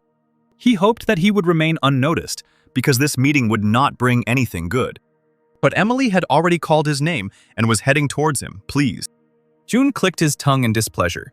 This was the last thing he wanted at that moment. It seemed as if she was deliberately speaking louder than usual to attract attention. Suddenly, she bowed before him and began to apologize for what happened at their last meeting. She was so excited by what she saw that she rushed and did not think at all about the feelings of his colleague. Emily continued to stand submissively with her head bowed, and a crowd began to gather around them, whispering that this man was even more important than the huntress, since she bowed before him. June asked her to get up because everyone was looking at them, but Emily continued to say that she didn't want to provoke a negative reaction from him. He admitted that he had been cruel to her too and began to ask for forgiveness, when suddenly she said okay and straightened up. People looked at him with disapproval, and he felt as if he had been fooled. Emily handed him her business card again, and she asked him to make it a reminder of her peaceful intentions. With a smile on her face, she said that this business card had nothing to do with his colleague Kate. June asked if it didn't concern her in any way, then why did he need the business card at all? She asked me to take her business card and remember that June could contact her if she needed help. He looked at her and then at the business card in surprise, after which he leaned over and sincerely thanked her for this gesture. Emily suggested they go inside. The event was about to start, and then they went their separate ways. A voice came from the speakers in the hallway, announcing the ceremony and inviting everyone into the hall, while the prospective students were asked to remain in a designated area. Among them was Jill, the color of her uniform perfectly matching her brown eyes. Emily continued to watch June. She felt his aura and realized that he was an unusual person. She knew she was not mistaken. She felt the same from him in the rift. Emily knew June was hiding his true power, but she didn't understand what it was. All that was left was to wait and see what would happen next. One day this force would enter their world. Unsuspecting, June continued to search for Jill in the crowd of students. Suddenly he noticed her, but he couldn't understand how he managed to find her so quickly in the huge crowd. Outwardly, he did not show any emotion, but inside he was very excited about this fact. Suddenly he blushed, covered his face with his hand, and wondered if perhaps he really did experience paternal feelings. The host introduced the distinguished guest who honored them with his presence today, and the president of the Hunters Academy, Adrian Chol, took the stage and bowed to the audience. While the ceremony's guests were being introduced, June decided to find a good restaurant nearby to have lunch with Jill. A message came from his phone informing him that the oath ceremony had begun. A girl with dark blue hair stood on the stage and, raising her hand, named the points of the oath one by one. The two women standing next to him were discussing the fact that this girl was the younger sister of the Sword Emperor, who was considered the best hunter of all, and she herself was already an A-rank hunter. He looked again at the little girl who was standing on the stage and couldn't understand how she could be A-rank. He remembered Jill's words about how he should treat her well, because one day she would become very famous, and he decided that now was the time to show that attention. All the future hunters said their vows, there was loud applause, and the master of ceremonies announced the end of the ceremony. June managed to quickly get outside and continued to fiddle with his phone while waiting for his daughter. And finally, he heard her joyful voice and delighted cries. She was jumping for joy and couldn't believe that she had finally passed the initiation into the hunters, while June tried unsuccessfully to get her attention. He decided to give up trying, handed her the bouquet and congratulated Jill. She was speechless. Her face lit up even more. Suddenly, she lowered her head, thanked him for the bouquet, and her voice began to tremble. Tears streamed down her cheeks. She said that he shouldn't have given her flowers. June calmed her down and said that she deserved this bouquet and finally suggested that they move on. They walked across the academy square. Jill explained that training would begin in 2 days and they were assigned to classes. June asked what class she was assigned to which she became embarrassed and said that she was assigned to Class D. Jill hesitated and promised to do everything possible to ensure that she would be transferred to Class A as soon as possible, since her future rank depended on it. He pretended that he had not understood what she was talking about until that moment, and thanked her for the clarification. After which he ruffled her hair and said that he was sure that very soon she would end up in A class. She laughed and asked if June was hungry, suggesting they get lunch somewhere. He pointed to the right and mentioned spare ribs, but Jill was already flying to the left, shouting about the amazing spicy sausage stew nearby. Suddenly, she had to slow down because a huge crowd of people blocked the street ahead. She opened her mouth in surprise and started screaming as soon as she realized who was in the center of this crowd. It was the president of the Hunter Academy and Emily from the Icarus Guild, surrounded by guards. After which, another male figure appeared from the car. A handsome guy with dark hair and a languid look was also heading in their direction. Jill literally screamed because it was the Emperor of the Sword himself, Jonathan. The entire famous retinue had just passed a couple of meters away from them when Emily suddenly turned around to look at them. She stopped and asked if they had already had lunch. June said that they were leaving right now. Jill couldn't get over what she saw. She had just seen her idols in person, and one of them was also acquainted with her father. Emily suggested that we all have lunch together. Then Jill turned around and asked how she felt about it. Jill couldn't help but agree. At that moment, President Chol approached them and asked Emily who she was talking to. She explained that it was June, the Rift manager from the mayor's office, whom she had already told him about. Adrian immediately understood who they were talking about, the very manager responsible for the Huntress with outstanding skills. He kindly handed June the oar and greeted him. June bowed and reciprocated. Emily hugged the girl who was with June and decided to clarify whether she was his younger sister. June hesitated to answer.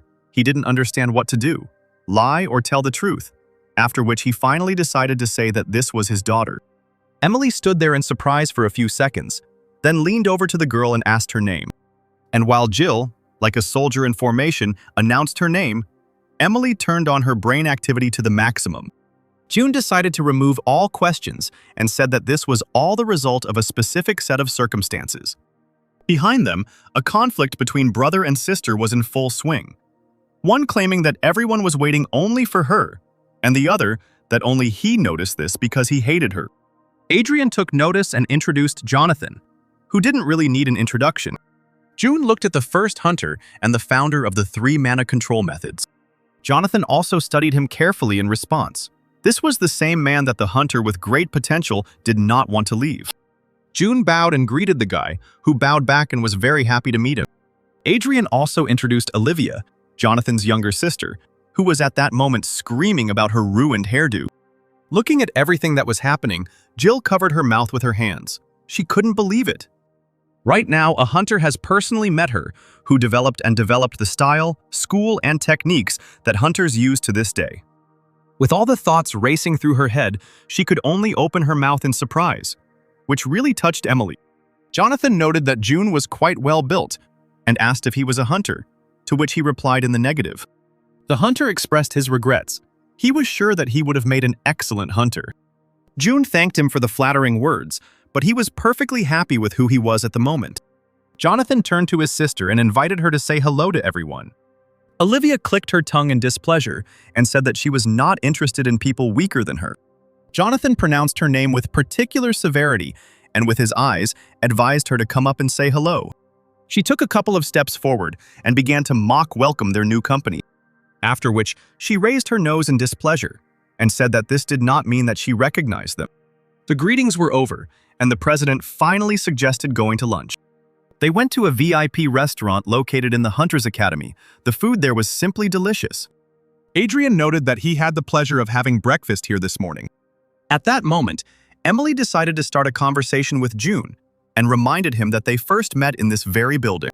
That day, she saw them talking with Gale before the Hunter rankings. June asked how her partner was doing, to which Emily joked that he was as gloomy as ever. As Jill lifted the spoon to her mouth, she began to think about her father's position. He was a manager of the Rifts. Did that mean he went into them? And then the spoon ended up in her mouth, and she screamed that she had never eaten anything tastier in her life. Olivia sighed heavily, rolled her eyes, and said only one word: plebeians. At that very moment, Jonathan hissed at her, looked angrily, and asked her to be silent. The girl responded by crossing her arms, pouting, and saying that Jonathan was always rude only to her, without understanding why. He was very upset about this situation. Jonathan wanted his sister to behave like Jill at least sometimes. Jill waved her hands and said that she was really grateful to be able to eat such delicious food. After which she noticed that June also liked to dine here. He had already eaten 3 plates. She leaned towards him and said that she would try to cook just as well at home. Emily approached Jill and suggested they take a preliminary assessment since they were there. The girl beamed, because right now she could find out her level and potential. Olivia said with an air of importance that the assessment was carried out using special equipment. A sparkle flashed in her eyes, and she added that the procedure was expensive, so not everyone could afford it. And again, her brother's angry gaze was directed at her. Olivia threw up her hands and again did not understand what she had done wrong. Jill thanked them for the offer, but knew she couldn't ask her father for money.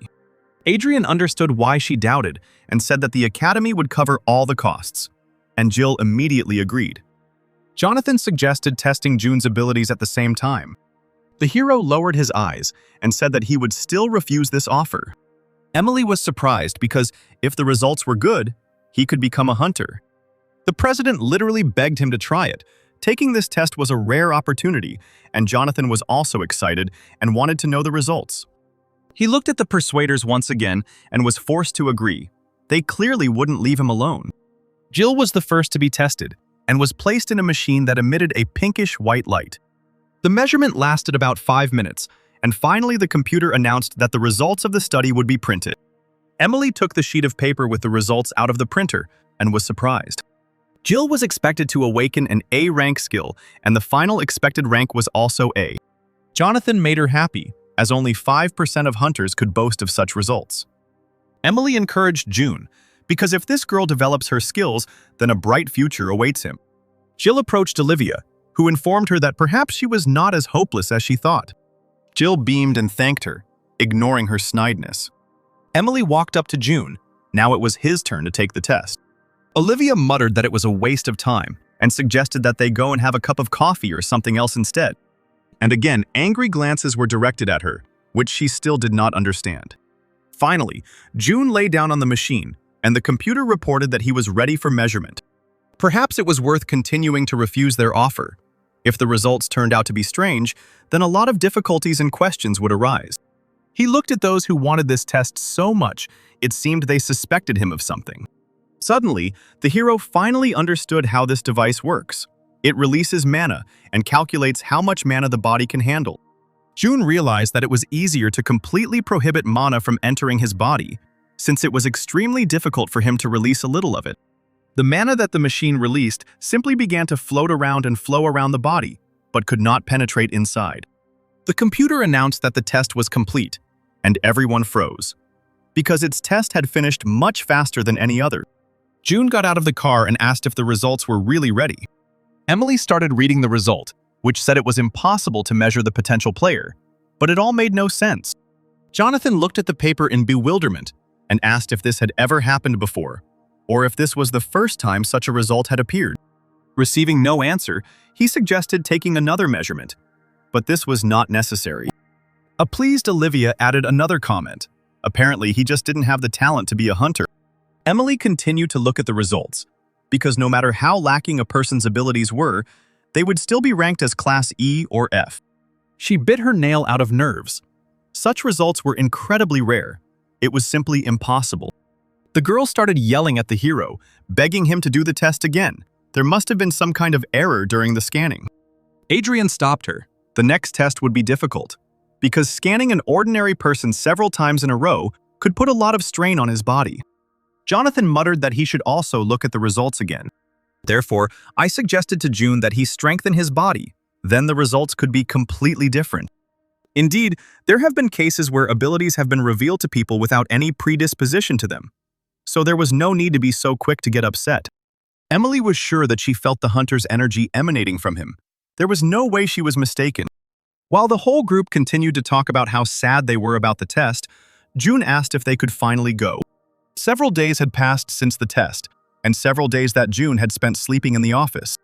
Greg sighed languidly as he stared at the monitor, huge black bags hanging under his eyes from the endless work. Nate checked all the papers for the 1,000th time, but it seemed his eyes no longer perceived the numbers and letters.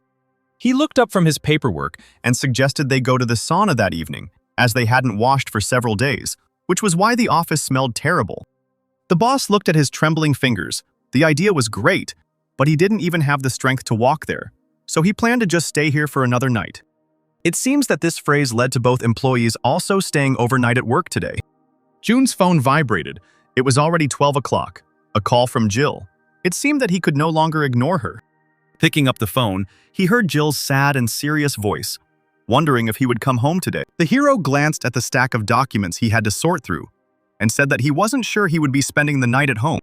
She offered to bring him something to eat, but he said he would order something if he was hungry. Jill offered to bring a change of clothes or a clean pair of socks, but this offer was also refused. He assured her that everything was fine and nothing was needed. And besides, it was already late and there was no point in going out for a walk. As soon as he hung up, his boss asked who he had just spoken to and immediately clarified whether it was Kate. He looked at him in surprise and replied that no, to which Greg asked him to just tell the truth, since he couldn't be fooled that easily. Nate decided to change the subject. Besides, he was interested in whether the rift in Inwangsan Mountain had been confirmed. In response, the chief began to stretch in his chair. He hated this time of year because every year the hunting academy asked them to take care of field trips for the students. They needed to select and test the Centurion rifts below rank C to choose the most suitable for novice hunters. June thought about telling Jill about this, since they would definitely meet on this excursion. Moreover, thanks to Emily's efforts, the girl already knew that he was working on fault zones. Late at night, he finally returned home, and a contented but tired sigh was heard from the far room. Jill came out to meet him and asked him to let her know when he was going to return home so late. He apologized to her and promised that he would definitely do it next time. Jill suddenly became a completely cheerful person and announced that she was going on a field trip to the Rift next week. It was her first time going, so she was very nervous, even though it was only an F-rank Rift. Jill's face turned serious, and it was the perfect moment to ask what her father actually did for work. He hesitated and began to explain that in the department, he deals with everything related to faults. Jill decided to immediately clarify whether this meant that he himself was entering the rifts. He looked at her calm face and decided that it was okay to say something after all, and nodded hesitantly to her. But the next question followed. She was interested in what exactly he was doing inside the rifts. June frantically began naming as many responsibilities as possible to distract her. After he noticed the sad expression on her face, he said that there was no need to worry about it. This did not have the effect he expected. She began to stamp her feet and screamed that she could not help but worry about this because he was in danger there. She screamed that leaving everything in this state was completely unacceptable. She threatened him with her finger and said that she would give him a special training session. June didn't believe what she just said. She is a girl who just entered the Hunter Academy. He will arrange training for the one who was actually the strongest hunter. But Jill didn't know that he was the greatest hunter, so she argued that she had the potential to be an A-rank hunter. She clenched her fist and said that from now on they would practice every weekend. She also wanted him to go to the academy on Monday to apply for body strengthening, as that would give him mana. Sweat was pouring down June's forehead, and he thought that if the people of Muram could hear her now, they would faint. Jill had already thrown on her windbreaker and was literally ordering him to follow her. They went to the alley near the house. Jill asked to open the window of his characteristics to check them. June opened the window and understood that right now he would have to lie, because all the characteristics were at maximum. While he looked at his numbers in panic, the girl asked him to read them in order. He started making them up as he went along. Strength 10, Agility 6, Health 9, Inner Power 0, no skills. Jill stopped him. The total points were 25, which was impossible since it was almost the same as E-rank hunters. His strength and health were even higher than hers, which was probably normal, since her father was in good shape. Jill decided to check the inner power indicator, as she had never heard of it. June waved his hands and assured her that he was mistaken. His mana was at 0. The girl didn't notice the catch and said that for an ordinary person this indicator is normal, although the other characteristics are still unusual. After which Jill began the training and suggested learning how to use Chul, one of the techniques that can be used at a distance from monsters. It might not be possible to use it right away, since her father doesn't have mana yet, but she still decided to show how it works. She held the pistol out in front of her and held it confidently with both hands. Suddenly, the gun began to fill with mana and form a blue ball. She continued the lecture and explained that taking mana from the body and redirecting it into the gun means reloading. If he succeeds in doing this, then half the way will be passed, and she suggested giving it a try. He twirled the pistol in his hands while thinking about how to release a small amount of mana.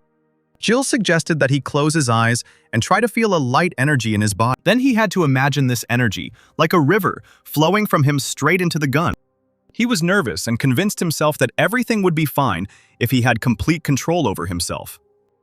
The gun filled with a blue glow, and Jill began to squeal in shock. She didn't understand how he managed to do it the first time. June was startled by her squeal and immediately stopped the reloading process. The girl looked at him, enchanted. It seemed her father was incredibly talented. He tried to calm her down and said that it was most likely a coincidence, because when he tried to do it again, nothing worked. Still, Jill was frustrated, as she had trained for a month to be able to reload her weapon. Despite his obvious talent, she was still against her father becoming a hunter, as it was very dangerous. June reassured her that he was not going to become a hunter and suggested that they go home. It was quite late and also boring. The next working day began. Today was the last day of preparation before the excursion.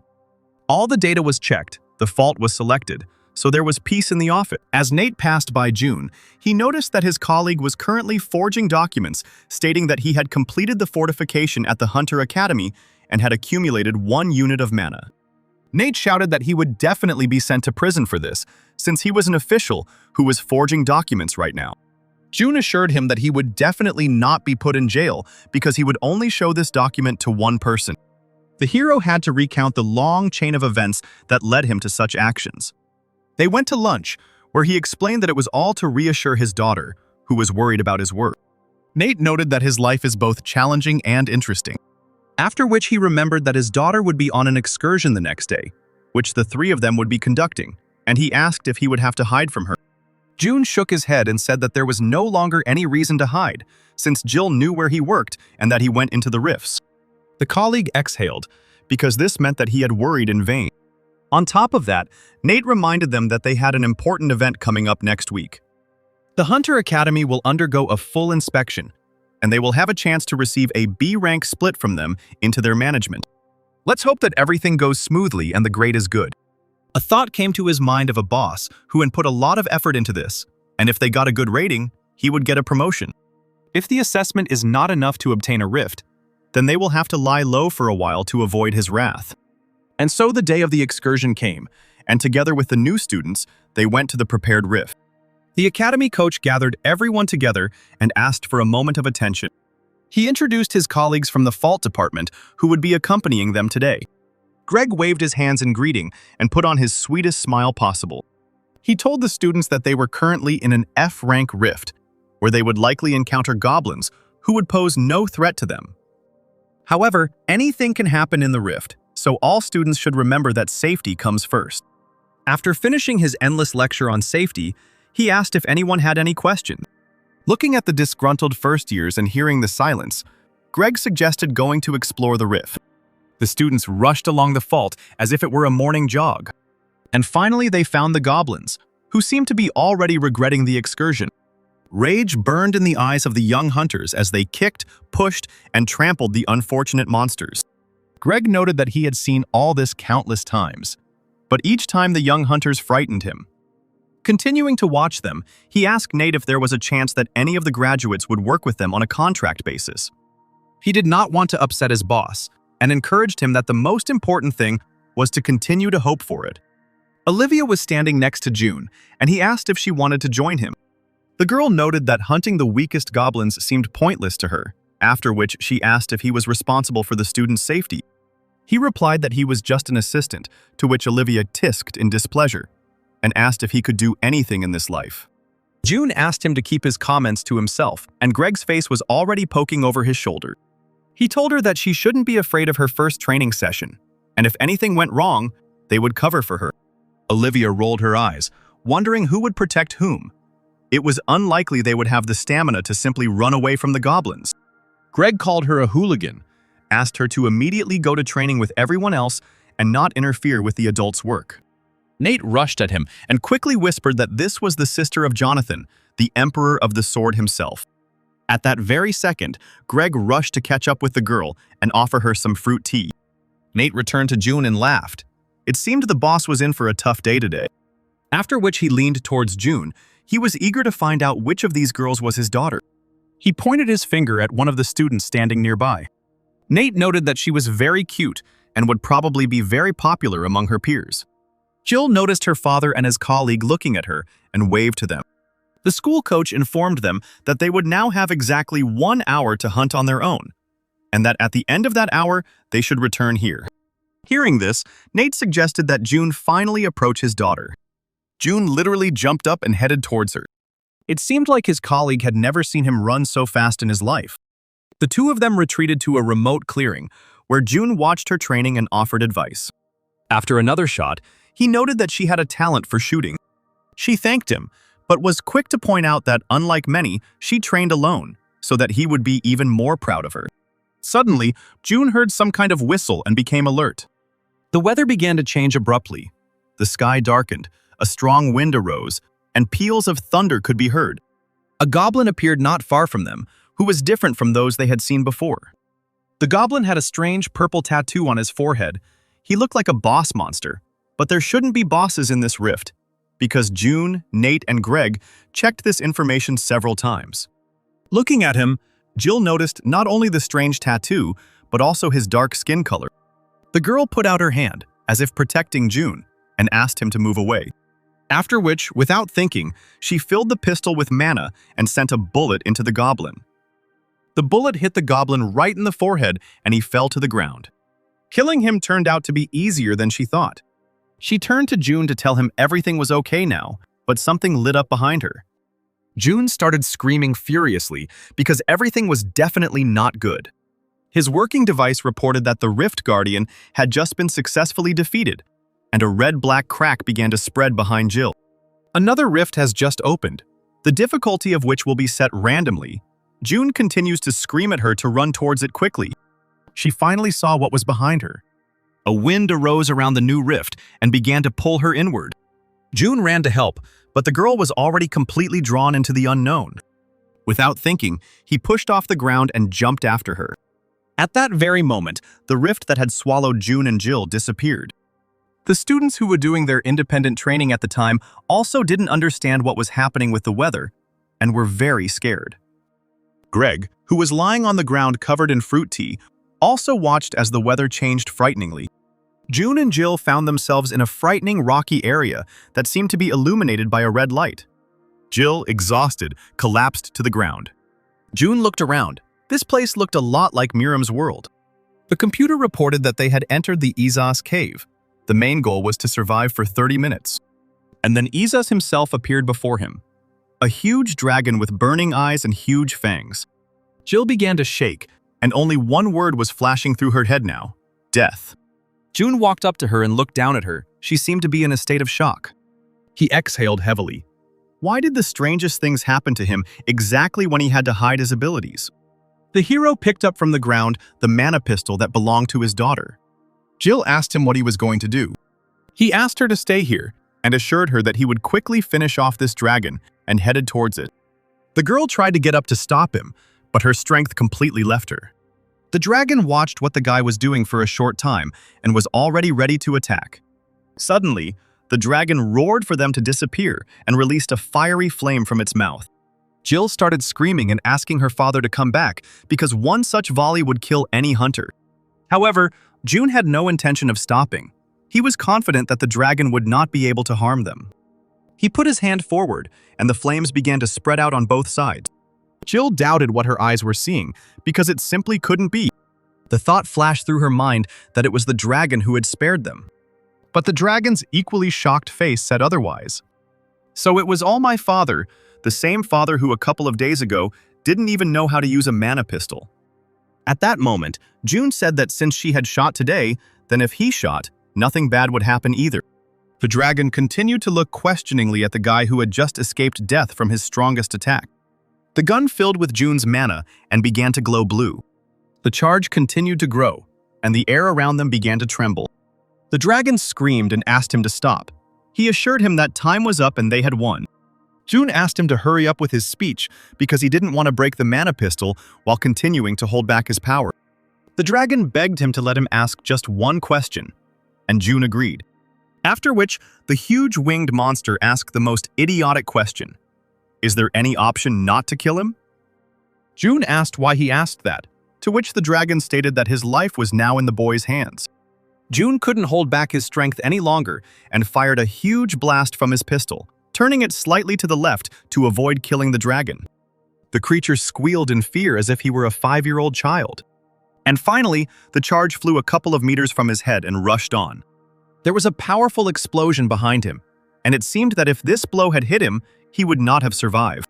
The dragon turned to him and asked what kind of hellish power was within him. He continued to be perplexed because he had never met a single person who possessed such abilities. June looked at him from under his brows and asked if he wanted to know how he could survive. And after receiving an affirmative answer, he pushed off the ground and said that then they would have to start with several blows. June flew at him, clenching his fist and aiming for his head. What is this guy going to do? Is he actually going to attack the dragon with his fists? And then the blow fell on the enemy. It seemed as if he had been hit by someone who was 10 times bigger than him. The dragon trembled with fear and grabbed his head. It hurt terribly. June suggested starting with obedience training as a huge bump grew on the monster's forehead. He also told him that the only way he could survive was to become his pet. June began to train his pet, and Jill told the legend of the dragon Isis. Countless hunters tried to defeat him, including both S-rank and hunters, but none of them could defeat him. She was sure that was what she heard, but what she saw was beyond her comprehension. Right now, the hunter was standing on the back of the formidable dragon and forcing him to do push-ups. June stomped on his back a couple of times and asked if he wanted to do 6 more sets, or if he would do it normally now. While the hero was shouting army chants, Jill looked at him and wondered who he even was. June asked if the dragon was really one of the strongest and stronger than the ogre general, to which he nodded his head affirmatively and said that he was very useful. In his head, he was thinking that he could safely leave him with Jill to guard him, but he was bothered by the fact that the dragon was a little slow. Jill decided to interrupt their training and asked if her father thought they should go back. In one leap, he descended from the huge creature and agreed with her. But before they returned, they had something to discuss. June started to say that what happened here, when suddenly Jill finished for him, that it was all a secret. His eyes widened as she promised him not to tell anyone. The girl was sure that he had his own reasons for hiding it, and she would be understanding because they were family. He nodded to her, then turned to the beast and asked if he planned to go straight ahead.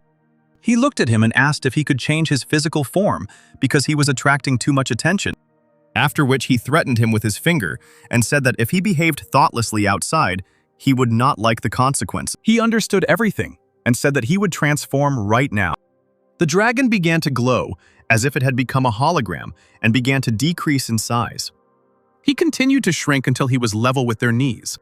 And there in front of them stood a cute little orange dragon with incredibly beautiful eyes. Jill immediately started screaming that she had never seen anything cuter in her life and suggested calling him Yoji. Yoji was clearly unhappy because a couple of hours ago he was one of the most terrible opponents, and now he became a pet dragon. June looked at him and asked if there was anything he didn't like. The dragon apologized and said that everything was fine. The hero offered his daughter to pet him and explained that he was much softer than he seemed. Yoji obediently lay down on his back and stuck out his belly so Jill could scratch it. The weather inside the rift began to improve. The sky cleared of clouds, and the sun began to shine. Greg and Nate also noted the change in the weather and were glad that nothing happened to the students. The boss thought for a moment. It seemed like he had never seen June during all this time. And suddenly, June appeared out of nowhere and apologized for his absence. Greg clicked his tongue in displeasure and announced that it was time for them to return, but he didn't finish his sentence and looked at his subordinate's companions. He pointed his finger at Jill and asked if he knew this student. June immediately replied that she was his daughter. And while Greg's face was distorted in a surprised grimace, June said that there were circumstances that he could not delve into now and apologized. The boss grabbed him by the shoulders, shook him gently, and said that he understood him perfectly well. Everyone makes mistakes when they are young. Jill walked up to Greg, bowed, and introduced herself. The boss continued to glance back and forth between June and his daughter, and the hero once again stated that he could not provide more details. Nate approached Jill and introduced himself. The 2-year-old was glad to meet him because her father told her a lot about him.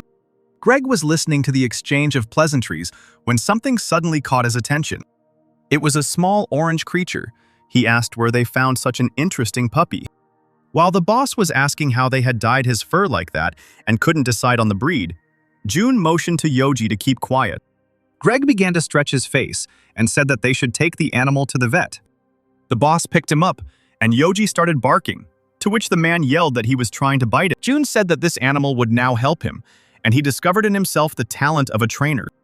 His colleagues began to ask him how he had discovered his new abilities and whether he was now going to become a hunter.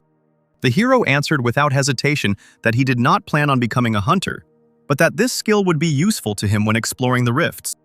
The boss exhaled, because he couldn't lose such a valuable employee, and hugged the orange creature. After which he decided that now was not the time to cuddle, let Yoji go, and offered to have a drink after work. Greg approached Jill and invited her to join him, as he could give her some advice on her hunting career. Jill refused the offer until the man announced that he would order meat for everyone. She could no longer resist. Their sweet conversation was interrupted by a woman's voice coming from the side. It was Olivia, who was eager to find out what kind of animal was with them. Yoji looked up at her and made an incredibly cute face. The girl picked up the dragon in her arms and spun him around in the air. Jill asked her not to lift him without a reason. June approached Olivia and told her that this was his pet and that he had discovered new abilities in himself. She immediately screamed that the trainer class was the rarest class in existence, after which she asked if it was even possible, since the results of the preliminary assessment were not yet available. But most of all, she was interested in whether he was going to become a hunter, to which June said that he had other plans for his life. She began to raise her voice and did not understand why he refused, because a trainer would be welcome in any guild. June said that he was going to use his abilities to explore the rifts.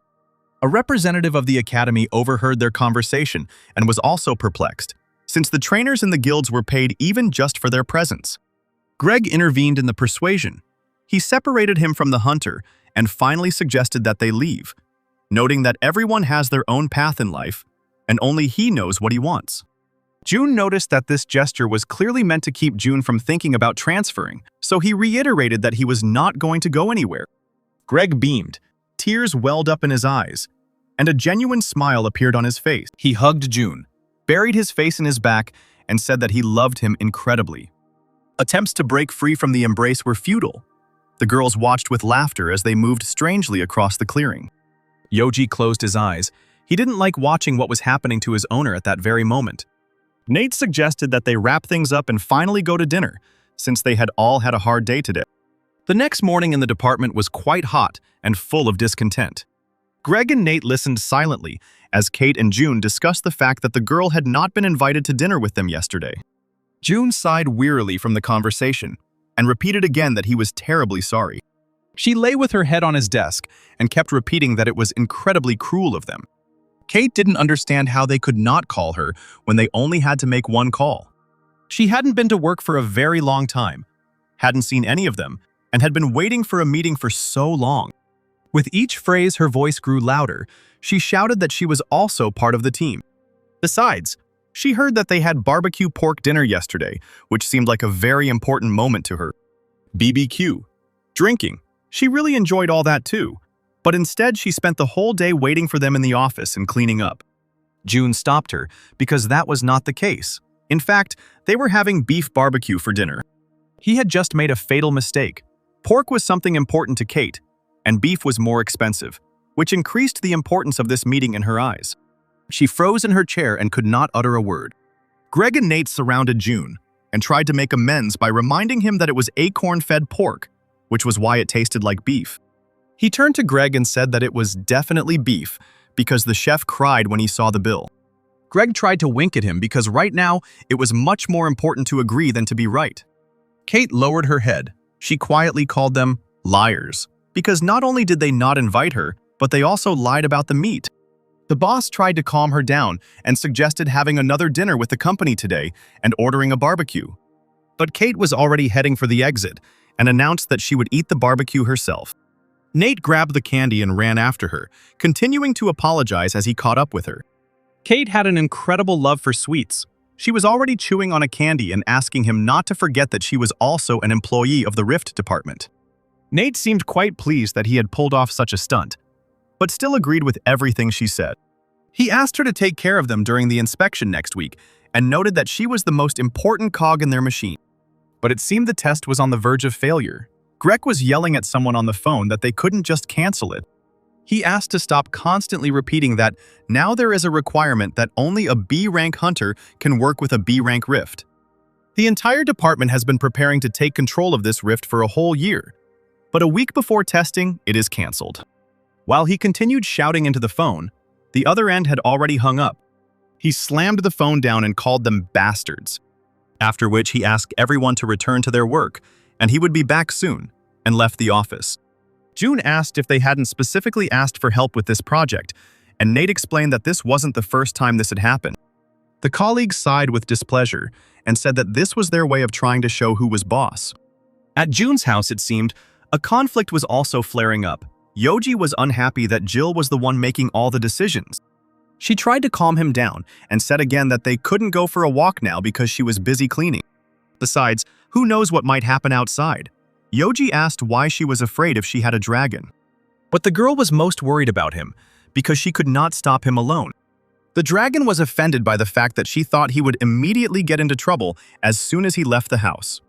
Jill suggested that they all go out for a walk when his father returned home, to which he fell to the floor and began screaming like a little child, stamping his feet. When he got tired of hysteria, he heard that the owner had returned home. After he greeted Jill, he walked over to Yoji, picked him up by the head, and reminded him that his daughter liked cute things, not things that were flashy for every reason. He ordered him to stand against the wall and raise his hands. They sat down at the table, and Jill asked what to do with Yoji. June said that he had bought food for him, but for now, he would stand there punished. June thanked Jill for the wonderful dinner, while the dragon was content with just the smells. He added that each time her food was getting tastier and tastier, and offered to wash the dishes. The girl jumped up from her seat and asked everyone to stay in their seats while she washed the dishes herself. It seemed that this was another attack of gratitude towards him, which he was forced to accept. With some hesitation, he agreed to let her do it. He came into her kitchen and asked her to behave as before, because nothing had changed. How could she agree that nothing had changed when she saw the opposite? An image immediately appeared in her head of her father literally fanning the flames with his bare hands. She didn't know if she could behave like she used to. Then she remembered how she promised to protect her father when she became a hunter, and how she organized training for him so that he could at least do something. My thoughts were literally screaming because she was saying such stupid things. June watched this from the side and did not understand what was happening. In her head, it was as if someone was fighting. Suddenly, someone asked how he could do this to her. At first, June was scared, but then he realized that it was the TV that Yoji had turned on. He was staring at the TV and watching some TV series, calling the main character an idiot. June sat down on the couch and reminded him that he had ordered him to look at the wall and not at the TV. The dragon bowed low, apologized, and promised to behave well. The hero asked him not to act out the theater here and to get up immediately. Jill came into the room and reported that Yoji had not eaten anything since lunch. June said that the bag of food for him was right in front of the door. Jill took the package and began to carefully examine its contents. And she took out a dog bowl from it, which made the dragon furious. June asked what the problem was and clarified whether he really thought he would be eating at the common table. The dragon hesitated, but he also had human rights. That is, dragon rights. June was convinced otherwise, so he took a bag of dog food, filled the bowl full, and offered him what he was given. After which, he headed to his room and asked Jill to make sure that Yoji did not go near the refrigerator while he was washing. The dragon looked at the bowl with disappointment. Could anyone have thought that the great and terrible would be content with dog food? But there was nothing to be done. He took one pebble and slowly brought it to his mouth, trying not to sniff. Jill grabbed his bowl and asked him not to eat it. Tears welled up in Yoji's eyes. This girl was going to take away his last hope for dinner. She asked him to be quiet and brought a plate of baked ribs. And she suggested that he eat quickly before his father came out of the shower. Due to the rapid eating, the dragon choked and began to cough. Jill handed him a glass of water. He took a sip and froze, looking at the glass. He stared at her with wide-eyed devotion and said that he would protect her for the rest of his life. June was glad that the day was over, as drops of water slowly trickled down his body. The next day, the office was once again filled with excitement. But this time, the occasion was joyful. Everyone surrounded Nate, who announced that he had found a B-rank hunter who would sign a contract with them. He went to school with this guy. He was always quite strong and goal-oriented. And after Nate shared with him the troubles at work, he said that he had already earned enough money working as a hunter and would help out his old friend. His colleagues congratulated him and noted that now their boss would finally breathe a sigh of relief. At that very moment, a joyful Greg burst into the office, shouting that he loved Nate. He hugged him and looked at him, missing everything he said to him, because it didn't matter now. Nate said that today they would meet at some expensive establishment, and if the boss wanted, but before he could finish speaking, June appeared in front of him and said that he would go with him. He clarified that it would be better if he went with the curator, and the chief stayed here. Greg was upset, but agreed with his words. And now the colleagues were already going up in the elevator, higher and higher. June could not believe that they were going to the bar so early. Nate suggested thinking positively, because you never know when ordinary people like them will be able to come to such an expensive place like this. Besides, they won't get anything supernatural. His friend will just buy them a drink out of the kindness of his heart. June thought it was unlikely that this was happening out of the kindness of his heart. It all seemed somehow strange. The elevator stopped, and they were met by a beautiful female administrator. Nate asked if Adam had arrived yet. They had an appointment. The girl smiled and said that he was already waiting and invited them to follow her. They walked down a long corridor, as if they were in a hotel, and strange sounds came from behind closed doors. The administrator opened one of the doors and wished them a pleasant evening. Nate entered the room first and was glad to see his old friend. Opposite them sat three huge men with a pile of drinks on the table. The man who looked the worst said that they hadn't seen each other for a long time, and it seemed that he was Nate's friend. Nate hesitated. Everything around didn't look like a business meeting. It looked more like a brothel, where a couple of girls were about to arrive. June silently studied the situation, but it was immediately clear to him that nothing good could be expected from this meeting. The colleague apologized for being late and joked that he should have taken a taxi after all. After which he introduced June and said that they had been working together for over a year. Adam patted the seat next to him, inviting them to sit next to him. He ordered his guys to move quickly because the government officials wanted to get to him. Nate thanked him, and June went to his phone and quickly typed something. Adam poured a shot of bright orange liquid and offered to drink. He turned his attention to June and repeated that he should also drink. June agreed. A conversation began, filled with memories.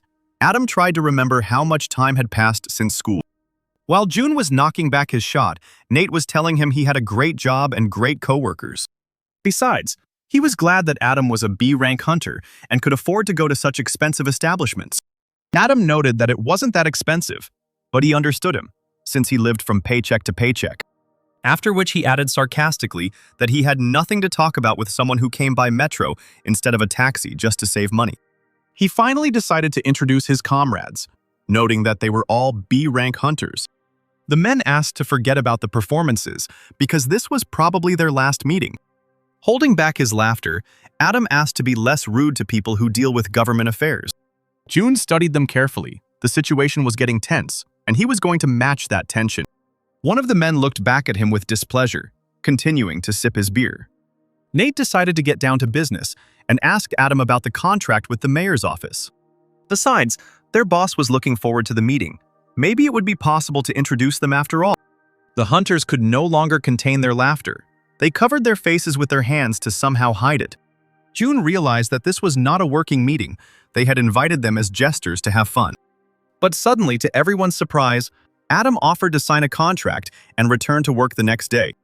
He continued to puff on his cigarette and said that he would have only one condition. Adam dropped his cigarette into the glass and offered Nate to drink it. Then he would agree. His friends burst out laughing, parodying him and asking him to be more polite with government officials. And one of them reminded him that this was his friend from high school, so he should take it easy. Otherwise, he would burst into tears of grief. June watched as Nate shook with anger and indignation. He pulled back his coat. Someone had been in contact with him the whole time, and he informed him that he could come in. Adam raised his glass and asked why Nate was hesitating, since the papers would be signed as soon as he emptied it. June stood up and suggested to his colleague that they leave this disgusting place. After which he reminded that, in fact, they had another meeting planned. The hero looked around at everyone present once again and said that there was no point in them squabbling over trifles with these scum. Adam grimaced and asked to repeat what he had just said again, since he was so brave. June ignored him and informed Nate that Emily from the Icarus Guild had agreed to sign a contract with him. Looking at his colleague's shocked face, he continued that the girl was already on her way and said that she was in the area. Adam burst out laughing. Did they really think that an S-rank hunter would sign a contract with them? June merely confirmed this, to which the hunters shouted that he was lying. Nate's forehead broke out in a cold sweat from what June was saying. Suddenly, the door to their room swung open. Emily stood at the door, smiling and informing them that she couldn't wait for them any longer. After which, she added that she found it strange that they postponed the meeting because of these guys. The hunters no longer laughed. Moreover, they could no longer say anything, because in front of them really stood that same Emily. June encouraged his colleague and asked how he had managed to persuade Emily to work with them in the first place. Emily said that there was a really nice cafe nearby and suggested that we move there. She glanced again at the disgusting men sitting at the table. She clearly didn't want to stay there. Nate flew out of the room at the speed of light and started apologizing to her. June asked to get him an Americano, and he would join them a little later. Nate didn't want to leave without his colleague, but Emily stubbornly continued to lead him out. The door finally slammed shut, and June sighed heavily. Without turning around, he offered Adam a drink from the glass with the cigarette butt that was standing on the table. A moment later, it was clear that it would have been better if he hadn't turned around, because when he did, his eyes were already bloodshot. Not far from this expensive but disgusting establishment, there was a really nice cafe. Nate and Emily ordered and sat tensely at the table. The guy was shaking violently. He held his legs with his hands to calm them, but nothing worked. This was the same hunter whose business card June had torn up. She probably came for revenge. The girl continued to look at him attentively. He was very scared, although his pride had just been seriously hurt. She didn't understand what was best to do: console him, pretend not to notice anything, or just remain silent. Suddenly, the device rang, signaling that their order was ready. Nate stood up abruptly and announced that he would take their order, but Emily was already racing to the counter. The girl behind the counter handed her the 3 Americanos they had ordered. The guy looked after her. It was as if she was flying and he liked it. She brought coffee and finally started the conversation. Emily asked not to worry about June. He would definitely be fine. Nate replied that those guys were B-rank hunters, and if something happened to him, he would not be able to forgive himself. Emily just laughed, because she sympathizes more with the guys who stayed with his colleagues. He looked at her in surprise and reminded her that June was not a hunter. The girl took a sip of coffee and asked to just wait a little. Her instincts never deceived her. At this point, June stood his ground and offered Adam to drink this most delicious drink, after which he said that he would let him live if he did this. Adam stood up and moved closer to his face, wondering what would happen to him if he didn't drink. The man gritted his teeth and asked again what this puppy could do to him. June didn't intend to continue the conversation and waved his hand. The blow sent Adam flying into the wall, and his entire body was instantly paralyzed. He started screaming that he couldn't even move his fingers. June came closer to him, put his arm around his neck, and whispered in his ear that he needed to drink his own cocktail. But realizing that Adam wasn't going to do that, he used his mana and his hands sparked with red lightning. As soon as the lightning reached Adam's neck, he began to scream in pain. The fair-haired hunter watched this and did not understand why his friend did not resist at all. He decided to throw his fists at June to distract his attention. June didn't leave this unnoticed and literally felt someone flying towards him from behind. He put out one hand. The hunter crashed into it and flew into the wall. The third hunter chose the observation tactic, since he clearly did not want to get hurt. June looked at him with empty eyes and said that he would kill anyone who stood in his way. Adam no longer resisted, and June informed him that he had been a bad boy today. He brought his hand to his stomach, where the hunter's mana energy center was located, and released another discharge. Adam looked like a toy with its eyes bulging out. It seemed as if all his organs had burst at that moment. He went limp and rolled down the wall. At that moment, the mana left his body and would never be able to return. June looked at him one last time and informed him that he would now have to look for a new job, since he would no longer be a hunter.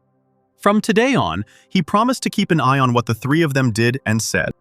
And if he finds out that they caused such an annoying situation, he will find them, tear out their tongues, and force them to eat. The door slammed shut, and it seemed that this evening was over for them, just as their careers were over.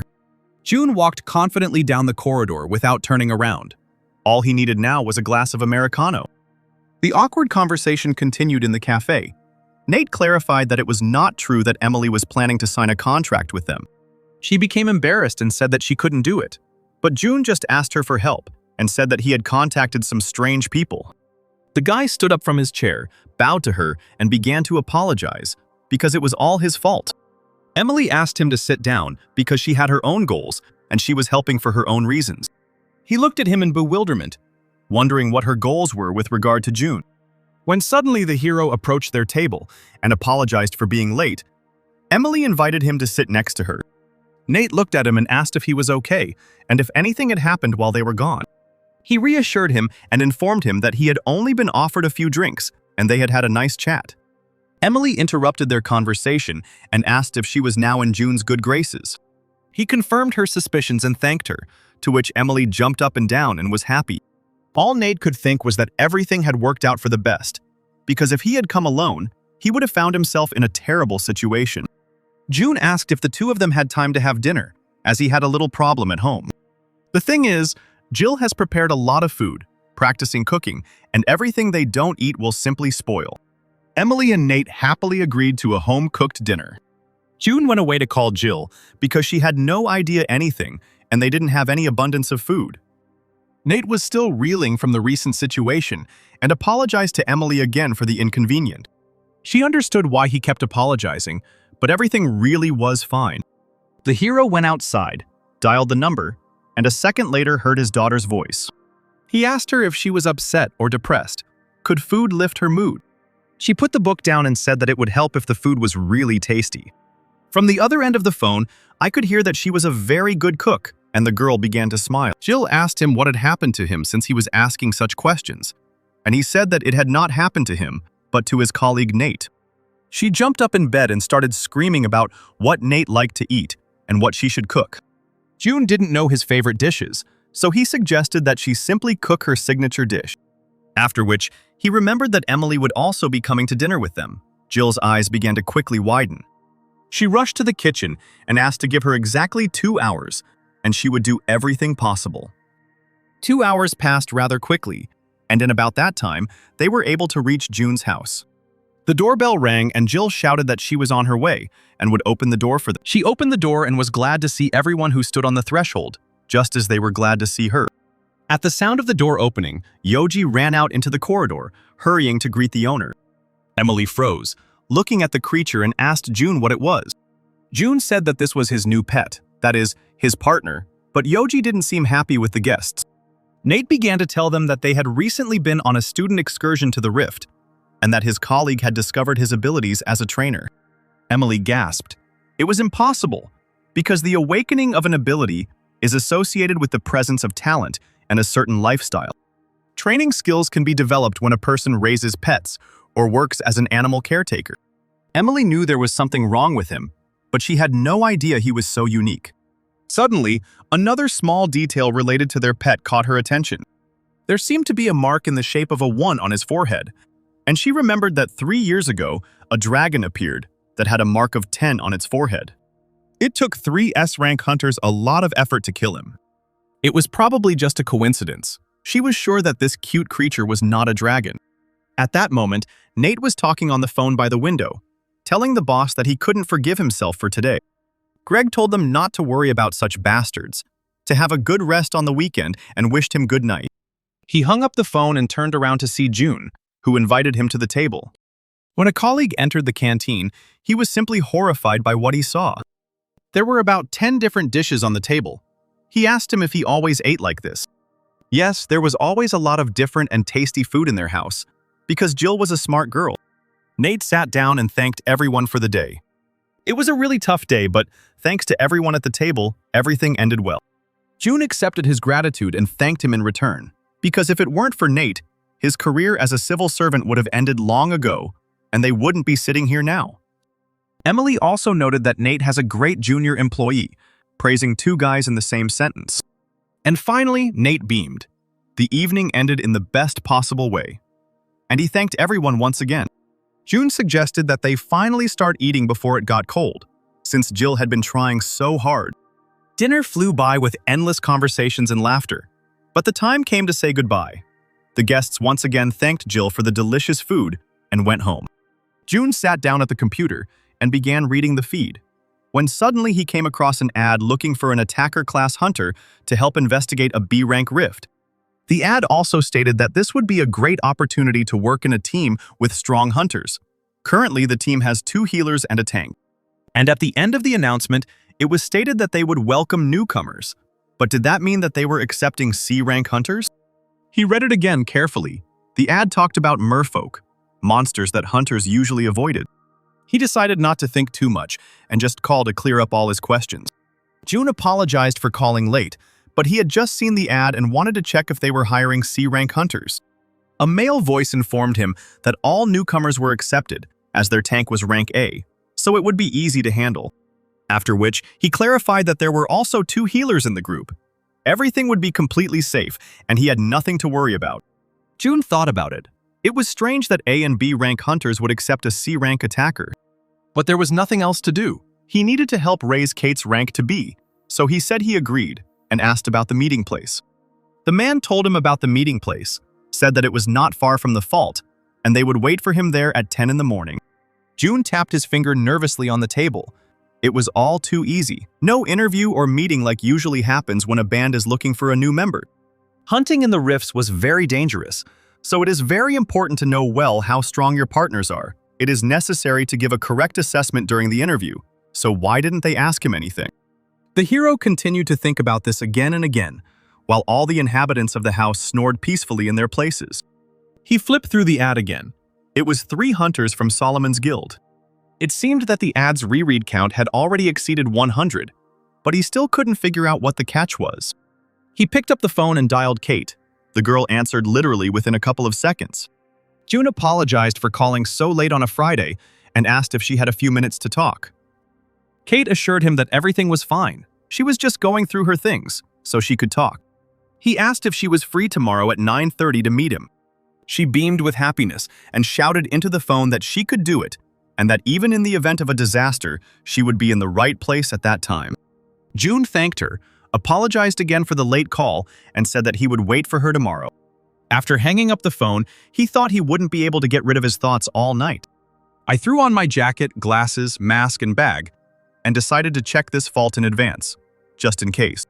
Kate couldn't control herself at that moment, and was glad that they finally had a date tomorrow. It took June about half an hour to get to the place. He jumped over the fence. He needed to get in and out quickly before he was noticed. Finally, the location of the new fault was found. The hero didn't think for a minute before going inside, because he knew that he was definitely not in danger. He found himself in a rocky cave, the tunnel of which went far ahead. June opened the app and registered Rift number 6001. When he suddenly stopped, something caught his attention. There was a wide trail of red-pink slime on the floor, similar to what snails release. He took a small amount on his fingers.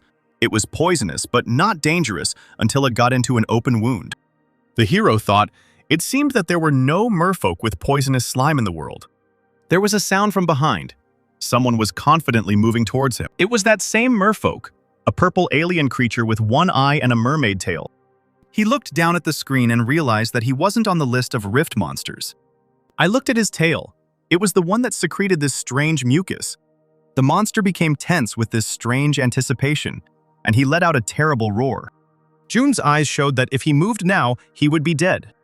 The monster stepped back in fear and raised his hands, as if surrendering. The hero confidently moved towards him, feeling no fear at all. He grabbed the merfolk by the head and began to study him carefully. He twisted and turned it, as if he had brought a dog to the vet for a checkup. June ordered the creature to open its mouth to examine its mouth. There was some kind of poison on his little fangs, but it was different from the mucus. The most important thing was to remove the mucus from the skin, but it would be difficult for a hunter below B rank to do this. He turned on the flashlight on his phone and began looking for the organ that secretes the poisonous mucus. The hero took his paw in his hands and finally found what he was looking for. The fight will be much easier if you cut off the merfolk's legs first. The job was done well. He thanked his patient and kicked him away. And he added to him that if he wanted to survive, he should stay in the farthest corner of the cave and not leave it. Now all that remained was to reach the place where the map data ended. Suddenly, the computer reported that he had become the merfolk's target, and if the hero was spotted within a radius of 50 meters, his stats would be reduced by 30%. He continued to explore the cave. 99% of the map was already ready. The last percent remained to be found. June had already walked around everything, which meant this place was the only remaining area. Right in front of him was a huge metal door. The program said that if you open the door, you can see a huge monster. But this did not frighten him, so he went inside. The air trembled, because right in front of them was the boss monster of this rift. A 15-meter shark that swam around the arena, even though it was not filled with water. Her mouth was filled with huge, shiny teeth. This was a special sacrifice quest. The boss Shaktis will start his attack as soon as anyone crosses the red line. To complete the quest, it was necessary to hold out for 5 minutes or make a certain number of sacrifices. If the sacrifice target is met, Shaktis will be sealed for 1 hour, and as a reward, the hero will get the opportunity to open a treasure chest. The body count was 9 to 10. June doubted there was a hunter who could hold out, which meant 9 people had already died here. This was the reason why the hunters were not interested in rank, skills, or his name. They just needed a victim. He thought that such terrible people could be found everywhere and took a step beyond the red line. At that very second, Shaktis opened his mouth and swam towards June at high speed. But as soon as he swam up to him, he felt the terrible power that June possessed and became frightened. In a panic, the shark tried to swim beyond the red line itself, just to avoid being here with this man. The hero sat down on the chest and began to wait for the quest timer to end. He was amused by his boss's behavior, so he took out his tablet and took a photo, which he added to the rift data. He carefully studied this room and entered data into himself in order to have complete information. And then the computer reported that the special quest was completed. The lid of the chest clicked and opened. The Sharkus will be sealed for 1 hour, and the red line will disappear forever. June reached into the chest and pulled out Shaktis's A-rank bone sword. He picked it up. The specs were great. He was sure Kate would like it.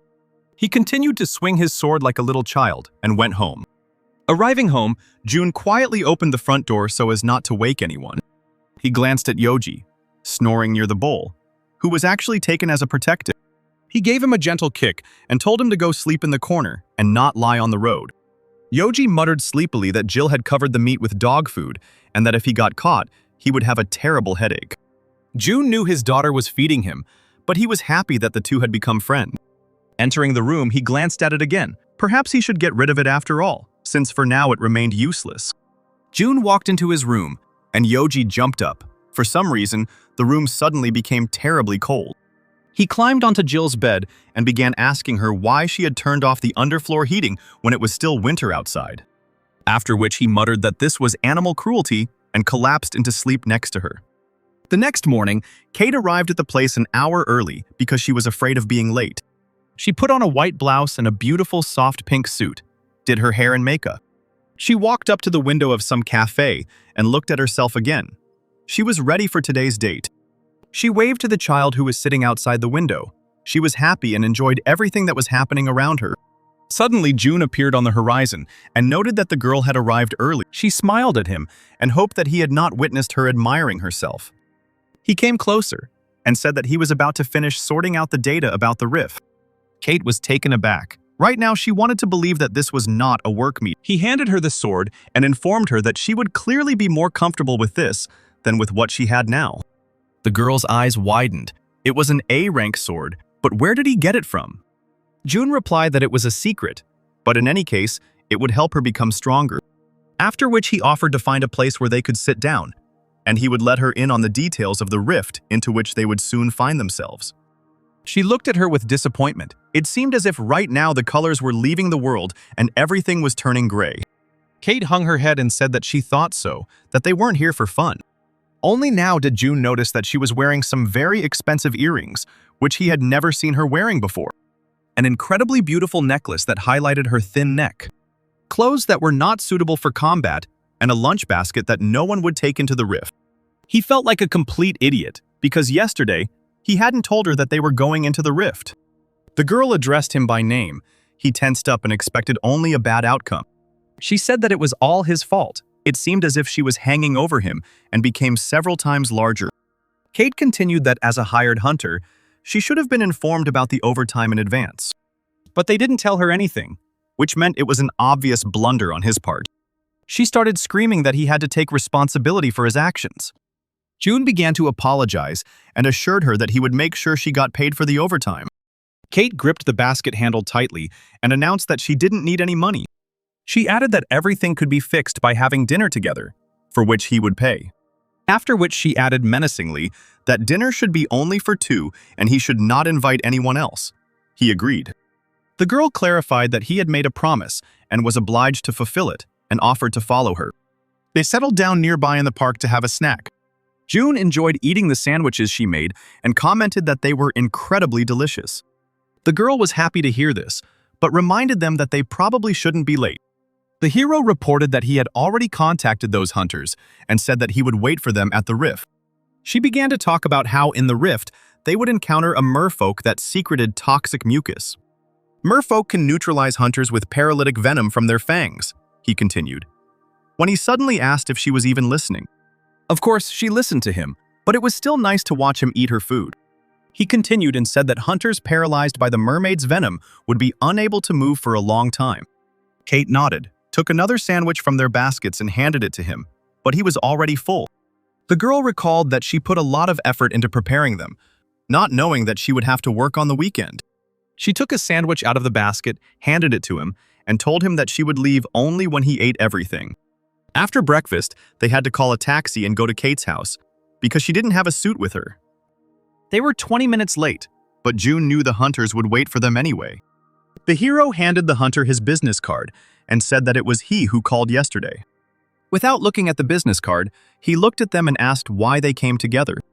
The team was counting on only one person, and one of them was clearly not a hunter. June said that Kate was a hunter, and he was her manager, so he came with her.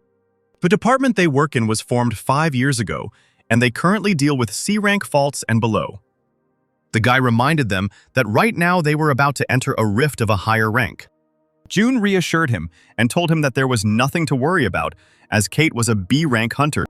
Besides, he will go with them. This phrase surprised the hunters quite a lot.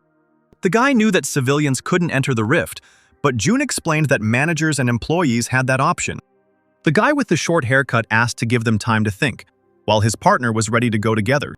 He pulled him along and invited everyone to finally enter the rift, after which he whispered to not complicate things and to kill them both in the rift. Having entered the rift, everyone began to look around and study the area in which they found themselves. The bracelet around Kate's wrist began to glow, and a message came through that the oath blessing had been activated, since the master was within a radius of 500 meters. Kate turned to him and smiled. Even though this rift was not under their control, he still held a working tablet in his hand. June asked if everything was okay, and the girl replied that everything was just fine.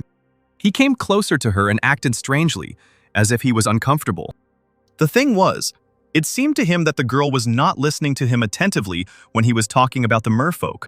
Kate calmed him down. She had heard everything, about the paralytic poison in the fangs and that their paws needed to be cut off first.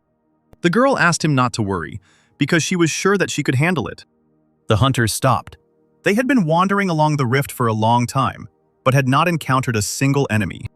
At that moment, June announced that 5 mermaids were waiting for them 10 meters ahead. One of the hunters looked at him strangely. How could he know that there were enemies ahead? But confirmation was not long in coming, and the hissing of merfolk was heard from behind. There were exactly 5 mermaids, just as June had said, and they were moving quickly towards them. While the boys stood there in surprise, Kate flew past them, not intending to linger. She chopped off the morphologist's limbs one by one to protect herself and her partners from the deadly poison. One of the hunters looked at how this girl was eager to fight. At this rate, she might not live to see the boss. So they too began to fight to protect their hope for the treasure. June watched from above as the hunters fought, and their abilities were revealed. Judging by the way they handled their weapons, none of them were healers and reported that there were 7 more mermaids 15 meters away. Kate immediately rushed forward. The hunters asked her to stop because pursuing 7 was very dangerous. But the girl didn't find this task difficult, so she confidently jumped into the very center of the battle. She chopped off their paws again and again and dealt them fatal blows. Literally 5 minutes later, she stood surrounded by defeated enemies. June praised her for her quick work and asked her to rest, since there were no more enemies nearby. The hunter looked at them in bewilderment and tried to understand who they were. After which he gritted his teeth and realized that such abilities would definitely interfere with their plan. It had already been 2 hours since they had been in the rift, and Kate was eager to fight again and again. With quick, sharp movements, she first chopped off the merfolk's limbs to disable them, and then destroyed them. It seemed as if she were faster than the wind. The mermaids could do nothing against her. And so the red-haired tornado left behind another 10 corpses. Kate lowered the blade, which was dripping with merfolk blood, and wiped her forehead from fatigue. The boys from Solomon's Guild watched her, mesmerized. Her swordsmanship was simply incredible. It's hard to believe that she was only a C rank. No one on their team could attack as accurately and precisely, despite each one being B ranked. To have such abilities, she herself must be B rank, and A rank is most likely on the way. Kate approached June and shared her feelings. It seemed like she became a little stronger. The boys admired her. They couldn't understand how she could deal with the merfolk so easily. For the girl, this seemed like nonsense because it was easy to defeat an enemy if you knew his weak points. June told her that if you cut off their paws, they will become very vulnerable. They had no idea about this, but how that damn manager found out about it was an even bigger mystery. June called Kate and suggested they move on. And again, the sounds of battle. They came across another pack of merfolk. While the guys dealt with one mermaid, Kate took on all the others. But the number of mermaids was definitely less than usual, as if only the strongest were hanging around nearby. For the team, this only meant that it would be easier for them to reach their goal. One of the guys approached Kate and asked if she needed any treatment. The girl said that everything was fine. But she suggested keeping an eye on June, because he was quite demanding. They went together to see the manager to see if he was hurt, but he was fine too. Another of the hunters speculated that a series of unforeseen factors had complicated matters. Now they need to come up with a plan for the 3 of them to get rid of this huntress. But they will most likely get hurt too if they try to get rid of her. June looked suspiciously at the guy who was at that moment thinking of ways to kill them. He decided to interrupt his thought process and again suggested moving on. After turning several turns, they emerged from the narrow cave and found themselves at a fork in the road. June studied the map and said that they should go left. Kate immediately went after him, but one of the hunters objected, as he knew the local geography better. The guy confidently said that they should go right. Kate looked at him in surprise, because if June said to go left, then it would be better to go left. It was difficult for the hunter to find words against such iron logic, but he still decided to try. He reminded her that she and the manager were here for the first time, but the guys had been here many times, so they should know better where to go. Kate thought for a moment, then replied that then they could go right, and she and June would go left. There was nothing else to do. They agreed and offered to go first. One of the guys quietly stated that he wanted to hit them last, so that his blow would be the fatal one. 10 minutes later, they continued to wonder who the 2 were. After all, right in front of them was the door to the boss, which had previously taken them more than 2 hours to get to. Kate giggled contentedly from behind him, and the guy just clicked his tongue in displeasure. The last thing you need to do in this rift is fight the boss. The girl immediately told June that it was dangerous to go inside, but he agreed to simply watch from the side. Kate nodded with satisfaction and asked him to be careful and stay away from the boss. Suddenly, a shudder ran through her body. One of the hunters inflicted a disease on her that reduces the enemy's statistics by 30%. Even though this girl was close to A rank, in this state, she wouldn't be able to handle 3 opponents. However, the spell was immediately nullified by the Oath's blessing. The hunters' mouths opened wide as this spell was cancelled. Is there any way to deal with it? And finally, Kate understood everything. She guessed that something was wrong, but she didn't think that these guys were hunter killers. There was no time to waste because she had already drawn her blade, and right now, they were preparing to kill her. Suddenly, a shout came from behind, asking everyone not to move. Kate slowly turned around. The blonde-haired boy held a blade to June's throat and told her to stand still if she didn't want June to lose his head. Everything inside Kate collapsed. She couldn't protect him. She let him go. June looked at the dagger and coldly asked what he was going to do with it. The guy grinned, said he would find a use for him, and moved towards the huge gates, continuing to hold him back. The door slammed shut, and Kate fell to the floor. Everything inside her was torn apart. Why hadn't she noticed this before? Why hadn't she protected him again? These questions tormented her again and again. The boys surrounded June and moved forward in the boss room. They knew Sharkus wouldn't attack until they crossed the red line. But he suddenly roared and quickly rushed towards them. Approaching them, he saw June, turned around, and began to quickly swim away. The hunters were puzzled as to why this creature was behaving so strangely. Suddenly, they noticed a new oddity. The red line had disappeared. It was as if someone had been playing a joke on them all day, but it was definitely not a joke. They opened a status window which stated that the quest had been completed. And the chest was open, but there was no treasure inside. June forced a sly smile. He was sure they were surprised, considering their efforts and the 9 sacrifices they had made here. The hunter turned to him in panic, not understanding how he knew. The hero said that they could observe what was in the chest all day long. Cade had been destroying merfolk with a blade all day long. He said that he came to check out the place right after they called each other yesterday. But this was a huge rift, and you couldn't just walk around here like you would in your backyard. June sighed heavily. He sympathized with them, because when these 3 took him hostage, they signed a death warrant. The hunter grabbed him by the jacket and started screaming at him to stop talking nonsense. The hero reminded them that they didn't have time for such behavior. All that had disappeared from the room was the red line and the award. But Sharkus was still there. The shark was already very close. June nodded to it, and it moved towards the blonde. The jaws snapped shut and blood gushed out. One of them would definitely not return. It was simply impossible why this boss listened to and carried out June's orders. The hero confidently walked towards the exit and asked to take care of the rest of the trash, and then he would leave him alive. Sharkus was happy that he had 3 victims today and did not hesitate to fulfill the contract. He was pleased that he had punished those who killed hunters for a reward. Kate sat near the closed doors and cried, blaming herself for everything that happened. The girl hit the ground with force, the aura of the oath on her hand glowing red. She should have protected him. She should never have agreed to go into the Great Rift with him.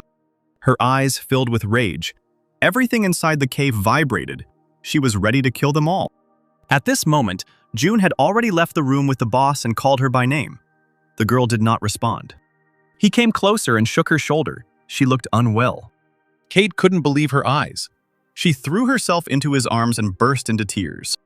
June stroked her back and repeated 1,000 times that he was okay and that she needed to calm down. She was finally able to get back on her feet, and the hero finally suggested returning home. The guy continued to calm her down and noted that they had worked well today, so he would buy her something tasty. The girl walked forward, and June thought about the energy he felt a couple of minutes ago. The energy was like a flame that grew stronger with each passing second. He had never felt anything like this before. Moreover, he felt this energy inside himself. Maybe it was some kind of hidden skill. They left the rift, stopped at a local store for some treats, and headed home. Jill was doing her chores as usual when suddenly a strange sound caught her attention. She turned around to see Yoji zipping around the room on a robot vacuum cleaner she had never seen in their home. The girl asked where he got it, to which the dragon asked to consider it his destined soulmate. She sighed. The owner must have been looking all over for it and was going crazy and offered to return it. Yoji claimed that this thing had already decided to stay with him and he would not allow their strong union to be destroyed. He put his paws forward and began chasing her around the room. Jill laughed and agreed to leave the vacuum cleaner, after which she noted that he smelled strange and suggested going to the bathroom. The dragon grumbled every minute while Jill washed him, and she suggested that he finish on his own. She walked into the room and met June. He noted that she looked very busy. The girl explained that it was nothing special. She was just bathing Yoji. June was unhappy with the fact that a dragon at that age couldn't even wash itself. He suggested simply leaving this useless creature behind. Yoji heard everything and even shed a tear from grief. Jill remembered that she had an important question for her father, and she asked him to talk. The Hunters' Festival was supposed to take place tomorrow, and she wanted to go there together. June had never heard of this festival and looked at her questioningly. The festival was held every year and featured equipment sales and exchange booths, concerts, and sparring matches, as well as renowned hunters offering consultations. He thought, on the one hand, he didn't want to cross paths with the hunters once again. On the other hand, his daughter would be happy if they went there together. Jill saw his doubts and began to say that it was not necessary. because he worked so hard and she understood everything. June recalled phrases from a book on how to become a good father and said that he would be happy to go with her. The girl literally jumped for joy and thanked him.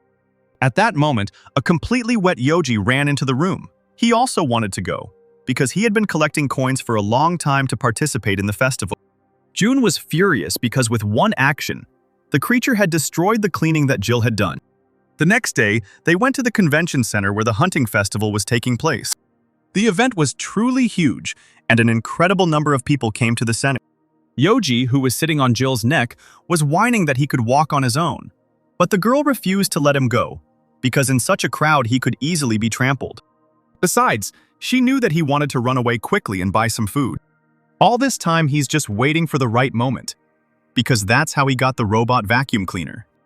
It was indeed true. He had a bag of coins hanging on his back. He had worked so hard for this day. The girl laughed and asked him to keep his money, and if he behaved well, then she would buy him something. June suggested that he carry Yoji. He was probably heavy. Jill refused because it wasn't hard for her, and besides, Yoji wasn't in a hurry to be carried into the master's arms. They sat down at a nearby cafe and ordered baked goblin ribs. June wasn't thrilled with the idea. Yoji was drooling over them. This was the first time he would try them cooked. Jill deftly speared one piece with her fork and offered it to the dragon to try first.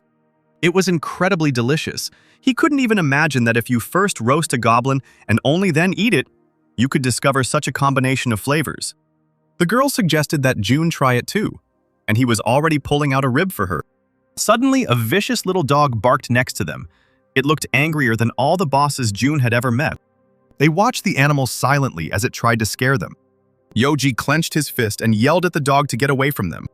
And after he called her a troll spawn, she began to shake with fear. A second later, she was already flying towards the exit. Jill suggested getting Yoji a collar, as there were a lot of signs around that said all pets had to be on a leash. The dragon immediately jumped onto the table and declared that he was not a pet, but a security expert, monitoring the safety and health of the master and his daughter. June ordered him to get off the table immediately, then asked what the defender had been doing besides cleaning out the refrigerator. Jill washes him, plays with him, puts him to bed every day, so who else protects whom? He suggested that he close his mouth with food and hurry up because he needed to do other things. They had lunch and went to the nearest store, where they bought Yoji a collar. The dragon muttered that he would think of it as a very precious family necklace. The company was walking around the fair, and suddenly their attention was drawn to hunters who were shooting at a shooting range.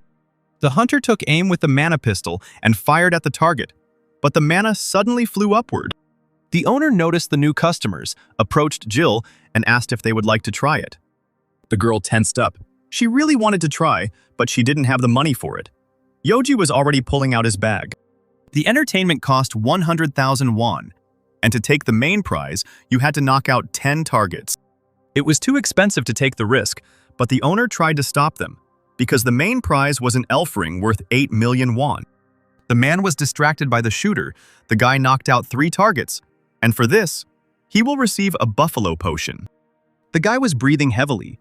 He didn't understand whether these targets were falling at all. The shop owner smiled, but his mind was thinking about a brilliant plan. Specially designed targets, especially the last one, made from the bones of an S-rank monster. Throughout the entire time of the shop, the record was 5 goals out of 10. He was sure that even the Emperor of the Sword himself would not be able to put them all down. June brought him back to reality, said he would try, and handed over the payment. Yoji looked at the gentleman with displeasure, because he was always so greedy when it came to his food, but squandered money on entertainment. Jill tried to stop him, but June had already fired 3 bullets in a row. From the outside, it looked like he didn't even hit the target area. The shop owner reported that no targets were hit, so he could only give a stuffed toy as a consolation. He went behind the counter and began looking for the box where the prizes were kept. Suddenly, he saw that targets 8, 9, and 10, which were the most difficult ones, were broken. June smiled and said that his daughter didn't need a stuffed toy. He looked at the targets again. Only small pieces remained of them, but this was simply impossible. Suddenly, he was overcome by even greater panic. What kind of prize should he give for this? The man only paid off part of the loan taken out to buy the Elder Elf's ring, so it seemed that was the end. June heard him and offered to give them a low-ranking ability ring since he hadn't completed all the goals. It was the moment of his salvation. Tears came to his eyes, and he joyfully held out the ring. Jill pulled it onto her finger and couldn't believe she could actually take it. The hero immediately noted that there was no need to thank him in any special way, and that he could simply say thank you. Jill agreed and thanked her father. Satisfied, they continued their journey through the fair. The hunter who shot before June was indignant because he did not receive any ring, to which the shop owner said that he was closing. He was afraid that June might come back and bankrupt him, so he handed over the stuffed animal and asked her to leave it. June and Jill, with Yoji on their heads, moved towards the main stage, and the girl couldn't stop looking at her new ring. A man spoke from the stage, saying that the first cracks began to appear 10 years ago. It was something like a historical reference, telling about the appearance of the faults in the hunters. Jill suggested stopping and listening, as her father's memory might return. June froze in amazement, and Jill asked if at least part of her had returned to him. He grabbed his head and said that some memories were returning, but lately he was focused only on work. Besides, he was very grateful to the girl for all the housework she did. He certainly couldn't have done it himself. Yoji turned to him and said that he always thought Jill worked for him, not just helped him. The hero stared at him, and rage boiled inside him. A few seconds later, the dragon had a bump on his head, which he had received for his words. The presenter continued the story about the first rift and asked where it appeared. And a second later, a man from the crowd shouted out the answer. He was invited to come up on stage and receive his prize. It seems he was very lucky. Yoji was getting bored and started begging Jill to go look at the food. The presenter started talking about a rift that appeared 3 years ago. It seems this story was about the dragon Masalis. He was showing the claw of the dragon that had killed 857 people and wounded about 2,000 more. Jill looked at Yoji from under her brows and asked him never to do that. He proudly raised his head and said that only lower-ranking dragons did that. They went out into the street and ran around like wild ones. But he was not like that. Yoji missed his lair. He looked at June and asked to be sent home to a lonely existence. June smiled and asked if he could never eat Jill's braised spare ribs again. The dragon called him a cunning old man and hugged Jill tightly. He sincerely enjoyed living and protecting this girl. June smiled at the dragon's last remark and saw that something was happening near the stage and suggested going there. Not far from the stage, people were actively taking pictures with someone, probably. There were famous hunters there. Coming closer, June was finally able to see the center of attention of those around him. The faces seemed very familiar to him, but he could not remember where he knew them from. Suddenly, Jill shouted that they were hunters from the Mazai Guild, and June had an epiphany. He asked if she wanted to take a photo with them. The girl screamed and immediately ran towards them. She really wanted a photo with them. She asked Alan to take a photo, and he immediately called Mira and William. Jill started yelling at her father to hurry up so they could take a photo together. June walked discontentedly to take pictures with people who had succeeded only because of him. He stood in the center. Everyone posed for a photo to remember the occasion, Jill looking the happiest of them all. The girl thanked them for the photo, and Alan said that they were very flattered that there was interest in their guild. June asked his daughter if she wanted to see anything else or maybe get a snack, which caught the hunter's attention. He watched them go and continued to listen to their conversation. Mira approached him and asked what happened and why he was looking at them so intently. Alan jumped up and ran after them, leaving the huntress's question unanswered. He shouted and asked them to wait for him. He only needed a minute of their time. June turned to him and asked how he could help him. Alan's team had already caught up with them, and he finally asked if he was by any chance the hunter Ethan Liu. Jill's mind flashed to the ID card she had found in her father's room, with the name Ethan Liu on it. Yoji tried to intervene and say that they didn't have time and were rushing to the food court.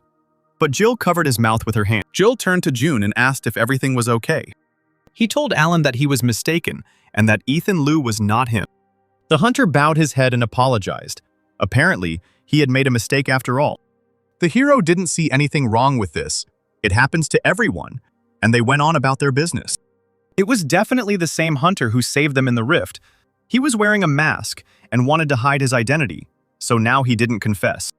More fans of the guild approached them and asked for a photo, and that was definitely the end of the conversation. All participants in the dialogue were confident that they would meet again someday, but now was not the time. They spent about another hour at the festival, after which they went home, as they were very tired. June looked at Yoji, who was driving around the house on a robot vacuum cleaner. Now his precious body would not move on its own. He will have this wonderful device at home, and on the street, Jill, it's perfect. June clenched his fist, not liking the fact that the dragon considered Jill a means of transportation. Yoji rushed to the girl on the vacuum cleaner and asked her to be quieter and more careful, because Jill was watching her favorite drama. She looked up from watching and asked her father why he was wearing a suit. June didn't want to tell her the details because she would be worried, so he said he would have to go out. An urgent announcement came from the television. A huge fissure had been discovered in Mount Wumian. Yoji clarified the location of Mount Wumian, as it was quite close. Jill listened carefully to the conversation. The mountain could indeed be seen from their window. The girl and the dragon were glued to the window of the room. What they saw was both fascinating and frightening. The silence was broken by June's phone ringing persistently. He replied, "It was Nate. They were already waiting for him in the office. The situation was emergency." Jill looked at her father again and again out the window. The crack that had appeared was visible even from the house. A huge red and black ring that continued to grow. Emily was already near the fault. In just 10 hours, the fault had become the size of a 20-story building. She opened the status window. The rough estimate of the crisis had risen to 2,000 and was still rising. The rift from which the dragon Masalis emerged was estimated at 2,200. But the readings continued to rise very quickly. She turned to the hunters gathered there. There were about 100 hunters here, mostly A and B rank. And there are only 7 S rank hunters, including Emily and her partners, Gale and Ray. Everyone was in a terrible mood. The rift's numbers had demotivated them even before the battle had begun. Ray continued to stare at the rift, his appreciation growing with each passing minute. He thought about telling his mother the password to his bank account, since he would most likely never return home. A headquarters for coordination was established in an abandoned building near the fault. Gale reported the situation. They had completed the deployment of troops and were currently awaiting further instruction. President Adrian reiterated that this was an extremely dangerous mission, and civilians were being evacuated to keep the rift perimeter under control. It was necessary to prepare for the worst. All the hunters who were sent on the mission understood this. Besides, this time the Behemoth Guild and the Sword Emperor won't be able to help. Adrian folded his arms and announced that the only one who could be the commander-in-chief was Gale. He didn't have time to answer him. A siren sounded throughout the area. It was an urgent broadcast from the Rift Control Office, asking all civilians to heed the instructions and proceed to the nearest shelter immediately. The sirens died down, and Gale said he would do everything he could. But it was impossible to do everything they could. They couldn't afford it. Everything had to be done perfectly. Emily listened to their conversation from around the corner and didn't want to interfere. Adrian reported that, according to the information, there are 2 hours left until the outbreak. 70% accuracy. If the outbreak is not stopped and monsters fill the streets of Seoul, a terrible tragedy will occur. The catastrophe is not comparable even to Masalis. Everything must be kept inside the rift at any cost. After which the president clarified that he would give the signal to enter and sent the hunters to prepare for that moment. Emily leaned against the wall and slid down it a little. She took out her phone and dialed a familiar number. The situation at June's home was also tense. Jill wondered if he was going to work because of the news. He didn't know the exact answer to that question, so he needed to get to the office quickly. But she was probably right. The news reported that the rift crisis exceeds 2,000. Yoji asked if he should go straight to the rift instead of the office, as it would obviously be faster that way. After which I decided to ask if maybe he should go to the rift. It was a very attractive idea. June thought about it for a couple of seconds. But still, this option will only complicate everything. The hero headed out and ordered Yoji to protect Jill since he couldn't stay home. She turned to him and gave him the most menacing look. June suggested that he figure out for himself what would happen to him if the house was destroyed or Jill was injured when he returned home. He went out into the corridor and said to be sure to lock the door. As soon as the hero found himself outside, his phone started ringing again. June picked up the phone and was quite surprised that it was Emily calling him. Emily was very worried and asked him for a favor. He stopped. He was not prepared for this outcome of today's events. She continued.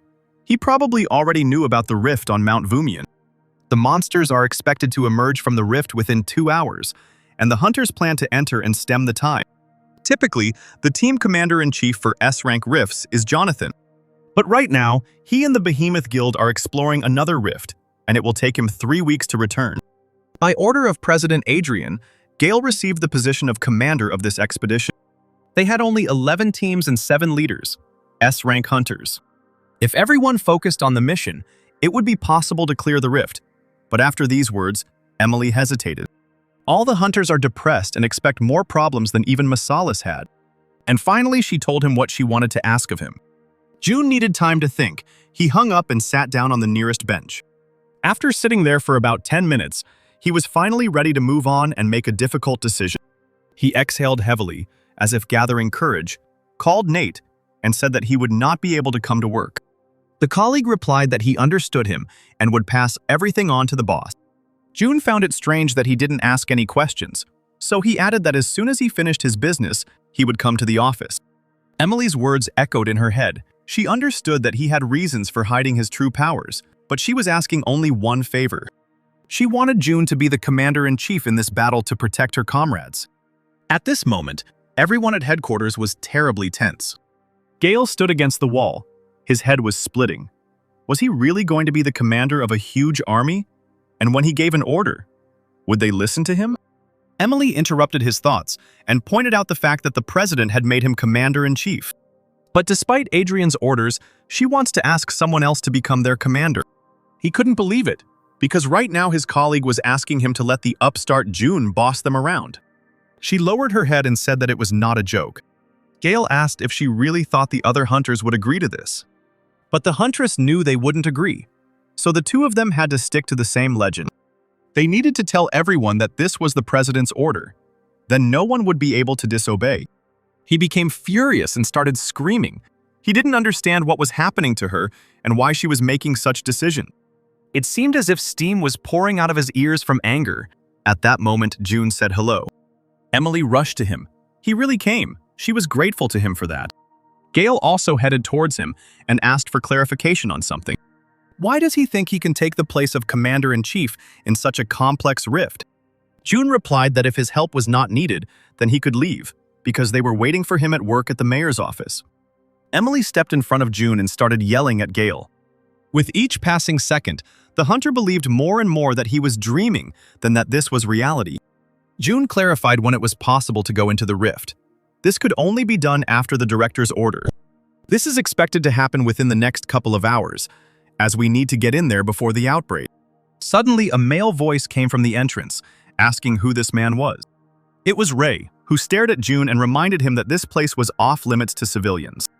Emily introduced June and said that he would be the operation commander today.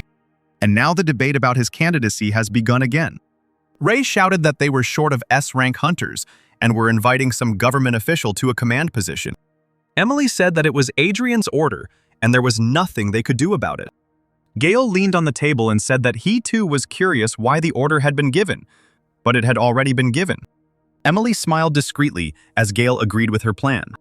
At this point, June was already outside and announced through the window that he needed to prepare something. He suggested continuing the meeting without him and that he would return soon. The team looked after him in amazement. This man does whatever comes into his head because he can be trusted. June headed towards the rift, which by this point was already over 60 meters deep. But without thinking, he entered it in one jump because he needed to check it from the inside. He moved quickly from rock to rock to take the most advantageous position for observation. The rift was S-rank. The number of monsters was huge, but just because the rift was high-ranked didn't mean the monsters would also be S-ranked. There were A and B-rank monsters here. Trolls, ogres, and even creatures June had never encountered. One of them caught his attention. It was a goblin, but his skin color was strange. He threw a pebble right at his head.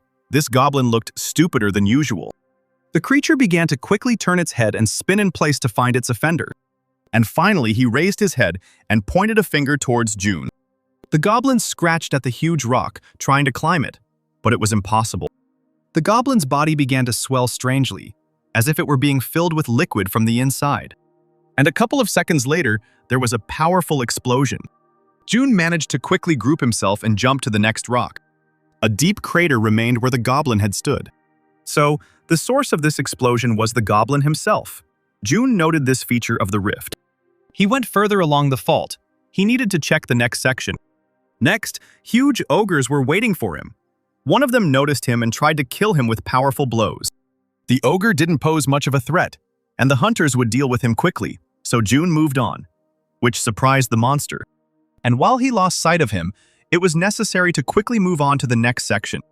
June thought about how there were a lot of monsters in the rift that weren't listed in the registry, and that clearing the rift in that state was very dangerous. He noticed strange yellow stripes on the ground and landed on one of them. At that very moment, there was a clap of thunder, and lightning struck the place where he landed. My head hurt terribly. One blow like that would kill another hunter, obviously. It's not worth stepping on the yellow areas. The rift was huge and filled with a bunch of different monsters and gadgets, probably due to its high rank. The Hunters Academy continued to monitor the situation and the rift's numbers. The assistant entered the director's office, which usually didn't mean anything good.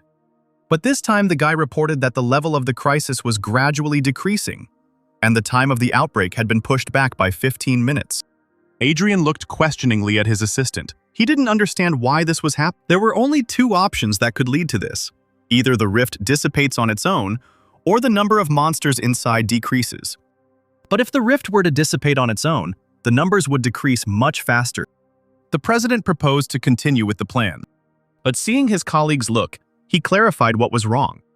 The assistant decided not to continue this conversation and only said that the operation would continue in 30 minutes as planned. Gale walked up to Emily and relayed the president's instructions to begin in 30 minutes. He was worried about where June had disappeared to, since no one had seen him for an hour. He assumed the manager had checked out the situation and simply run away. This statement made Emily furious because he was not that kind of person. And if he did not want to help, he simply would not have come here. Gale yelled back at her. He didn't understand how she knew this. He didn't know they were that close. Besides, it was strange that he came after her call.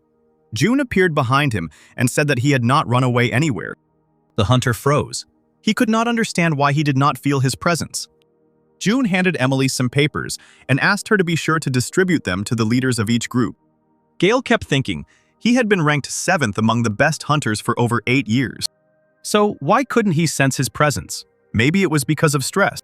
No, stress couldn't have affected this. There was only one option. This guy is not as simple as he seems. June clarified the situation and specified when they would be able to enter the rift. There were less than 30 minutes left. So there was time for a short briefing, and he asked to gather everyone to do it. All the hunters who arrived for this mission gathered near the headquarters and looked in surprise at the guy who stood in front of them. The crowd whispered that maybe the administration wanted them to die for sure, since they had chosen him as commander-in-chief. No one understood why the president chose this kid to lead the mission. The hunters started shouting for this circus to be shut down and for Gale to be returned to them. And while Emily tried to calm everyone down, June silently watched the chaos that was happening here. June asked for attention, and his voice rang in the ears of the hunters. The screams immediately died down. Everyone looked at him attentively and felt the enormous power that emanated from this man. June coldly announced that he was starting the meeting. The hunters looked at him in amazement. It was unclear what was happening here. And Sam from the Icarus Guild even had his defensive skills activate on their own. June continued and thanked everyone for finally noticing him. He turned to Emily and asked her to distribute the printouts he had brought to the leaders of each team. She went into the crowd and began to carry out his task. The hero said that what they would now receive was a map of the area inside the rift. This amazed the hunters even more. Where could he have gotten a map of a rift in which no one had been? The map was divided into 9 parts, from A1 to A9. He started to talk about the order of attack, but Sam raised his hand. He had a question. Sam asked if there was any evidence that the map was genuine. June replied that even if such evidence existed, they would not believe it, and asked if there were any other questions. Gale intervened. June should have answered this question. After which he clarified that whether to believe him or not was their concern, not his. In addition, the hunter had many questions regarding his identity. June said that he would tell about this later. He explained that the Fault Control Department staff can use a special application. The app provides access to information about registered faults, and all information about this fault is also located on his tablet. Sam started shouting because what he had just said sounded like mockery. Gale turned to June and asked him to stop being sarcastic because the lives of all these people were at stake. June continued calmly. He understood that everyone was nervous because this rift was the largest since the incident with Masali's. And their commander-in-chief is a civil servant who handed out pieces of paper at a briefing and claims that this is a map. He understands that they do not want to trust the documents called a card because their lives are at stake. There may not be a single person here who is confident in the success of the operation. On the contrary, those present probably came to the conclusion that the missions would be destroyed as a result. However, they had to trust him for the operation to be successful. He asked them to trust them one more time. Their victory depends on how much faith they can give him. And if they believe him, he guarantees that everyone will survive. After this fiery speech, everyone began to listen to what June was saying. And so, 30 minutes later, they entered the rift. The hunters walked in a tight crowd and looked around, studying what was inside. Ray cried out because what the manager said turned out to be true. The map was absolutely accurate. June announced into the headphones that, as he had said earlier, the 1st through 5th teams, Squad A, were entering Zone A7. From 6th to 10th is Team B, which is responsible for Zone A9. The 11th group, responsible for the delivery of supplies, will follow Team A. He also asked to report without delay if anything happened, and gave the command that we could begin. The hunters roared and moved forward into the designated area. Emily turned to Gale and bowed to him. It was time to go into battle. Gale continued to watch as the squad headed into battle. One of the hunters said that it was time for them to move forward. Suddenly, Emily thanked him internally and offered to treat him to dinner when they returned. At that very second, he jumped onto the ogre with a joyful cry. Sam called him an idiot for attacking like that, because it was supposed to be unexpected. Squad B was in a wait-and-see position when June suddenly reported that Squad A had begun the battle. Ray immediately jumped up and shouted that none of them could lose today and sent the troops into battle. Each of the hunters was giving out his battle cry. The mood was better than ever. June watched from a high cliff and coordinated the troops, hoping that they would finish with this rift very soon. The president watched the battle unfold on camera and could not understand who had taken command of the operation. Gale delivered precise blows to the ogre, and suddenly his head flew off to the side. Sam was a tank hunter, so he punched monsters. The entire field was strewn with dozens of hunters, each of whom had his own creature to fight. In his next attack, Gale put all his mana into it and slammed the ground with all his might, causing a blast wave that destroyed a bunch of monsters at once. Sam admired his last blow. It was exactly what he expected from him. Even though this battle was not easy, they seemed to have destroyed everyone in the area. There was a pile of corpses around them, and Gale informed June that Team A had cleared Area A7. The manager thanked them for their good work and gave the order to proceed to Zone A8. Sam decided to talk to Gale and said that if he were president, he would appoint him commander-in-chief. The hunter asked him to focus on the battle. Sam sighed heavily and said that he didn't understand what Adrian was even thinking. However, Gale continued to warm to the thought that after everything was over, he would have dinner with Emily. June stopped the squad and announced that from now on, they would need to follow several rules. Ahead of them were black goblins, who either attack or blow themselves up. If the goblins explode too close, you can die and even armor won't save you. The hero noted the advantage, which was that they never attack first, so if you are careful, there will be no problems. The entire column of hunters moved along the rift, as if June was giving them a tour. He stopped the squad near the yellow lines and informed them that this was the territory of electric traps. If they fell into them, death would come instantly. Sam asked if it was really an electric trap and if anyone had stepped on it. June declared that there was no need to step on it, picked up a pebble from the ground and threw it straight at the yellow line. The moment the stone landed, a powerful electrical discharge was heard and everything around began to glow. The hunters made sure that anyone who gets inside will die with a 100% probability. Even with an S rank, death is inevitable. June reported that the main problem was not the electric traps and goblins, and the one who was waiting for them ahead was a one-eyed giant of rank S, who would kill anyone with one blow. June noted that despite the giant's strength, he is very slow, so there is a chance of winning if you stick to a good strategy. He turned to the hunters and asked if anyone had any deterrent skills. One of the guys came out to him with a huge suitcase.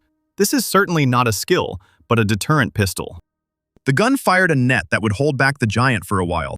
He asked how many such guns they had with them. The hunters said that there were only 6, but that was enough.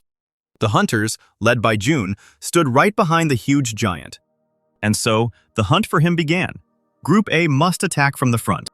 Group B will enter from the left, right sides, and from behind. Snipers will prevent the giant from aiming at the hunters, and also eliminate the monsters that come running at the noise. June noted that there were traps everywhere except the right side, so this was the most advantageous position for snipers, and their main target was the goblin detonators. He announced that he would personally command all units except the group with mesh pistols. All instructions were accepted, and the hunters began their coordinated work. It seemed that the giant was even surprised by such courage of the hunters. But with his speed, he didn't have much time to think, so the monster swung his weapon.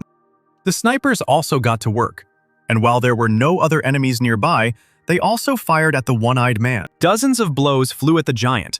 They did not cause him any significant damage, but distracted him for a while. Gale made precise, powerful attacks and shouted to his squad to keep going.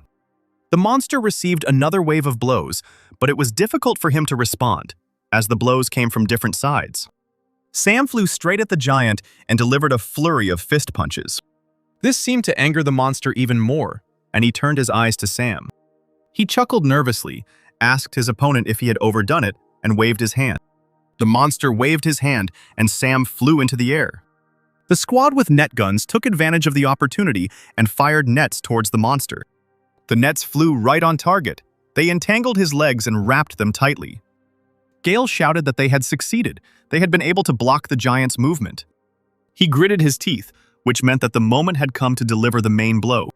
In a few big leaps, he climbed onto the giant as if he were climbing a ladder. He remembered June's words that the most important thing was to be able to blind him. Then they had every chance of winning, but they only had one try. Gale raised his sword right above his eye when suddenly a huge hand moved straight towards him. Emily was already next to him and held out her sword to protect him.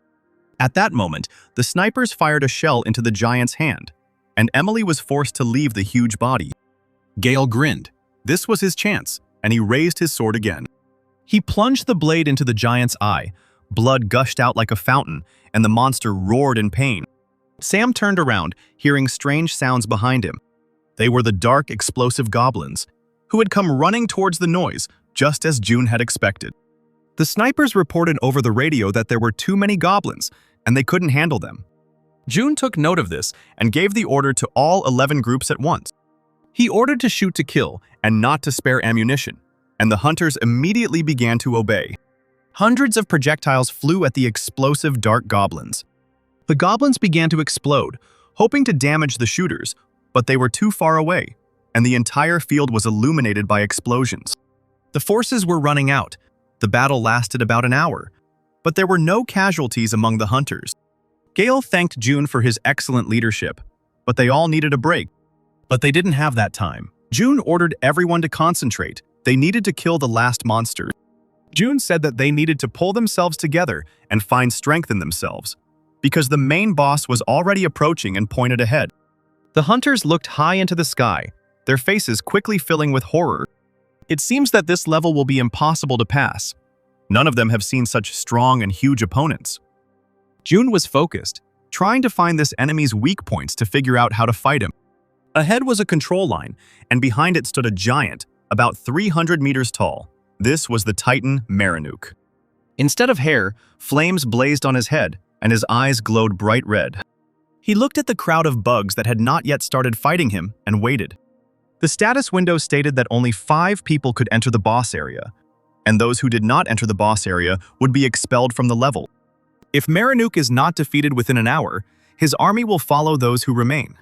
Gale began to list those who could fight among the S-rank hunters. It was him, Ray, Sam, Emily.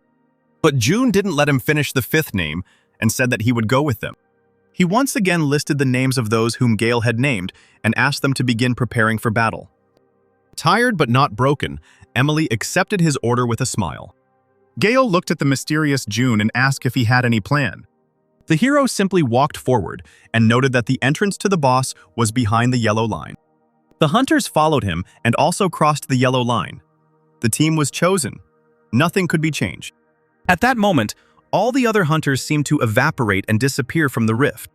Ray clenched his fist and declared that the main goal was to hold out as long as possible.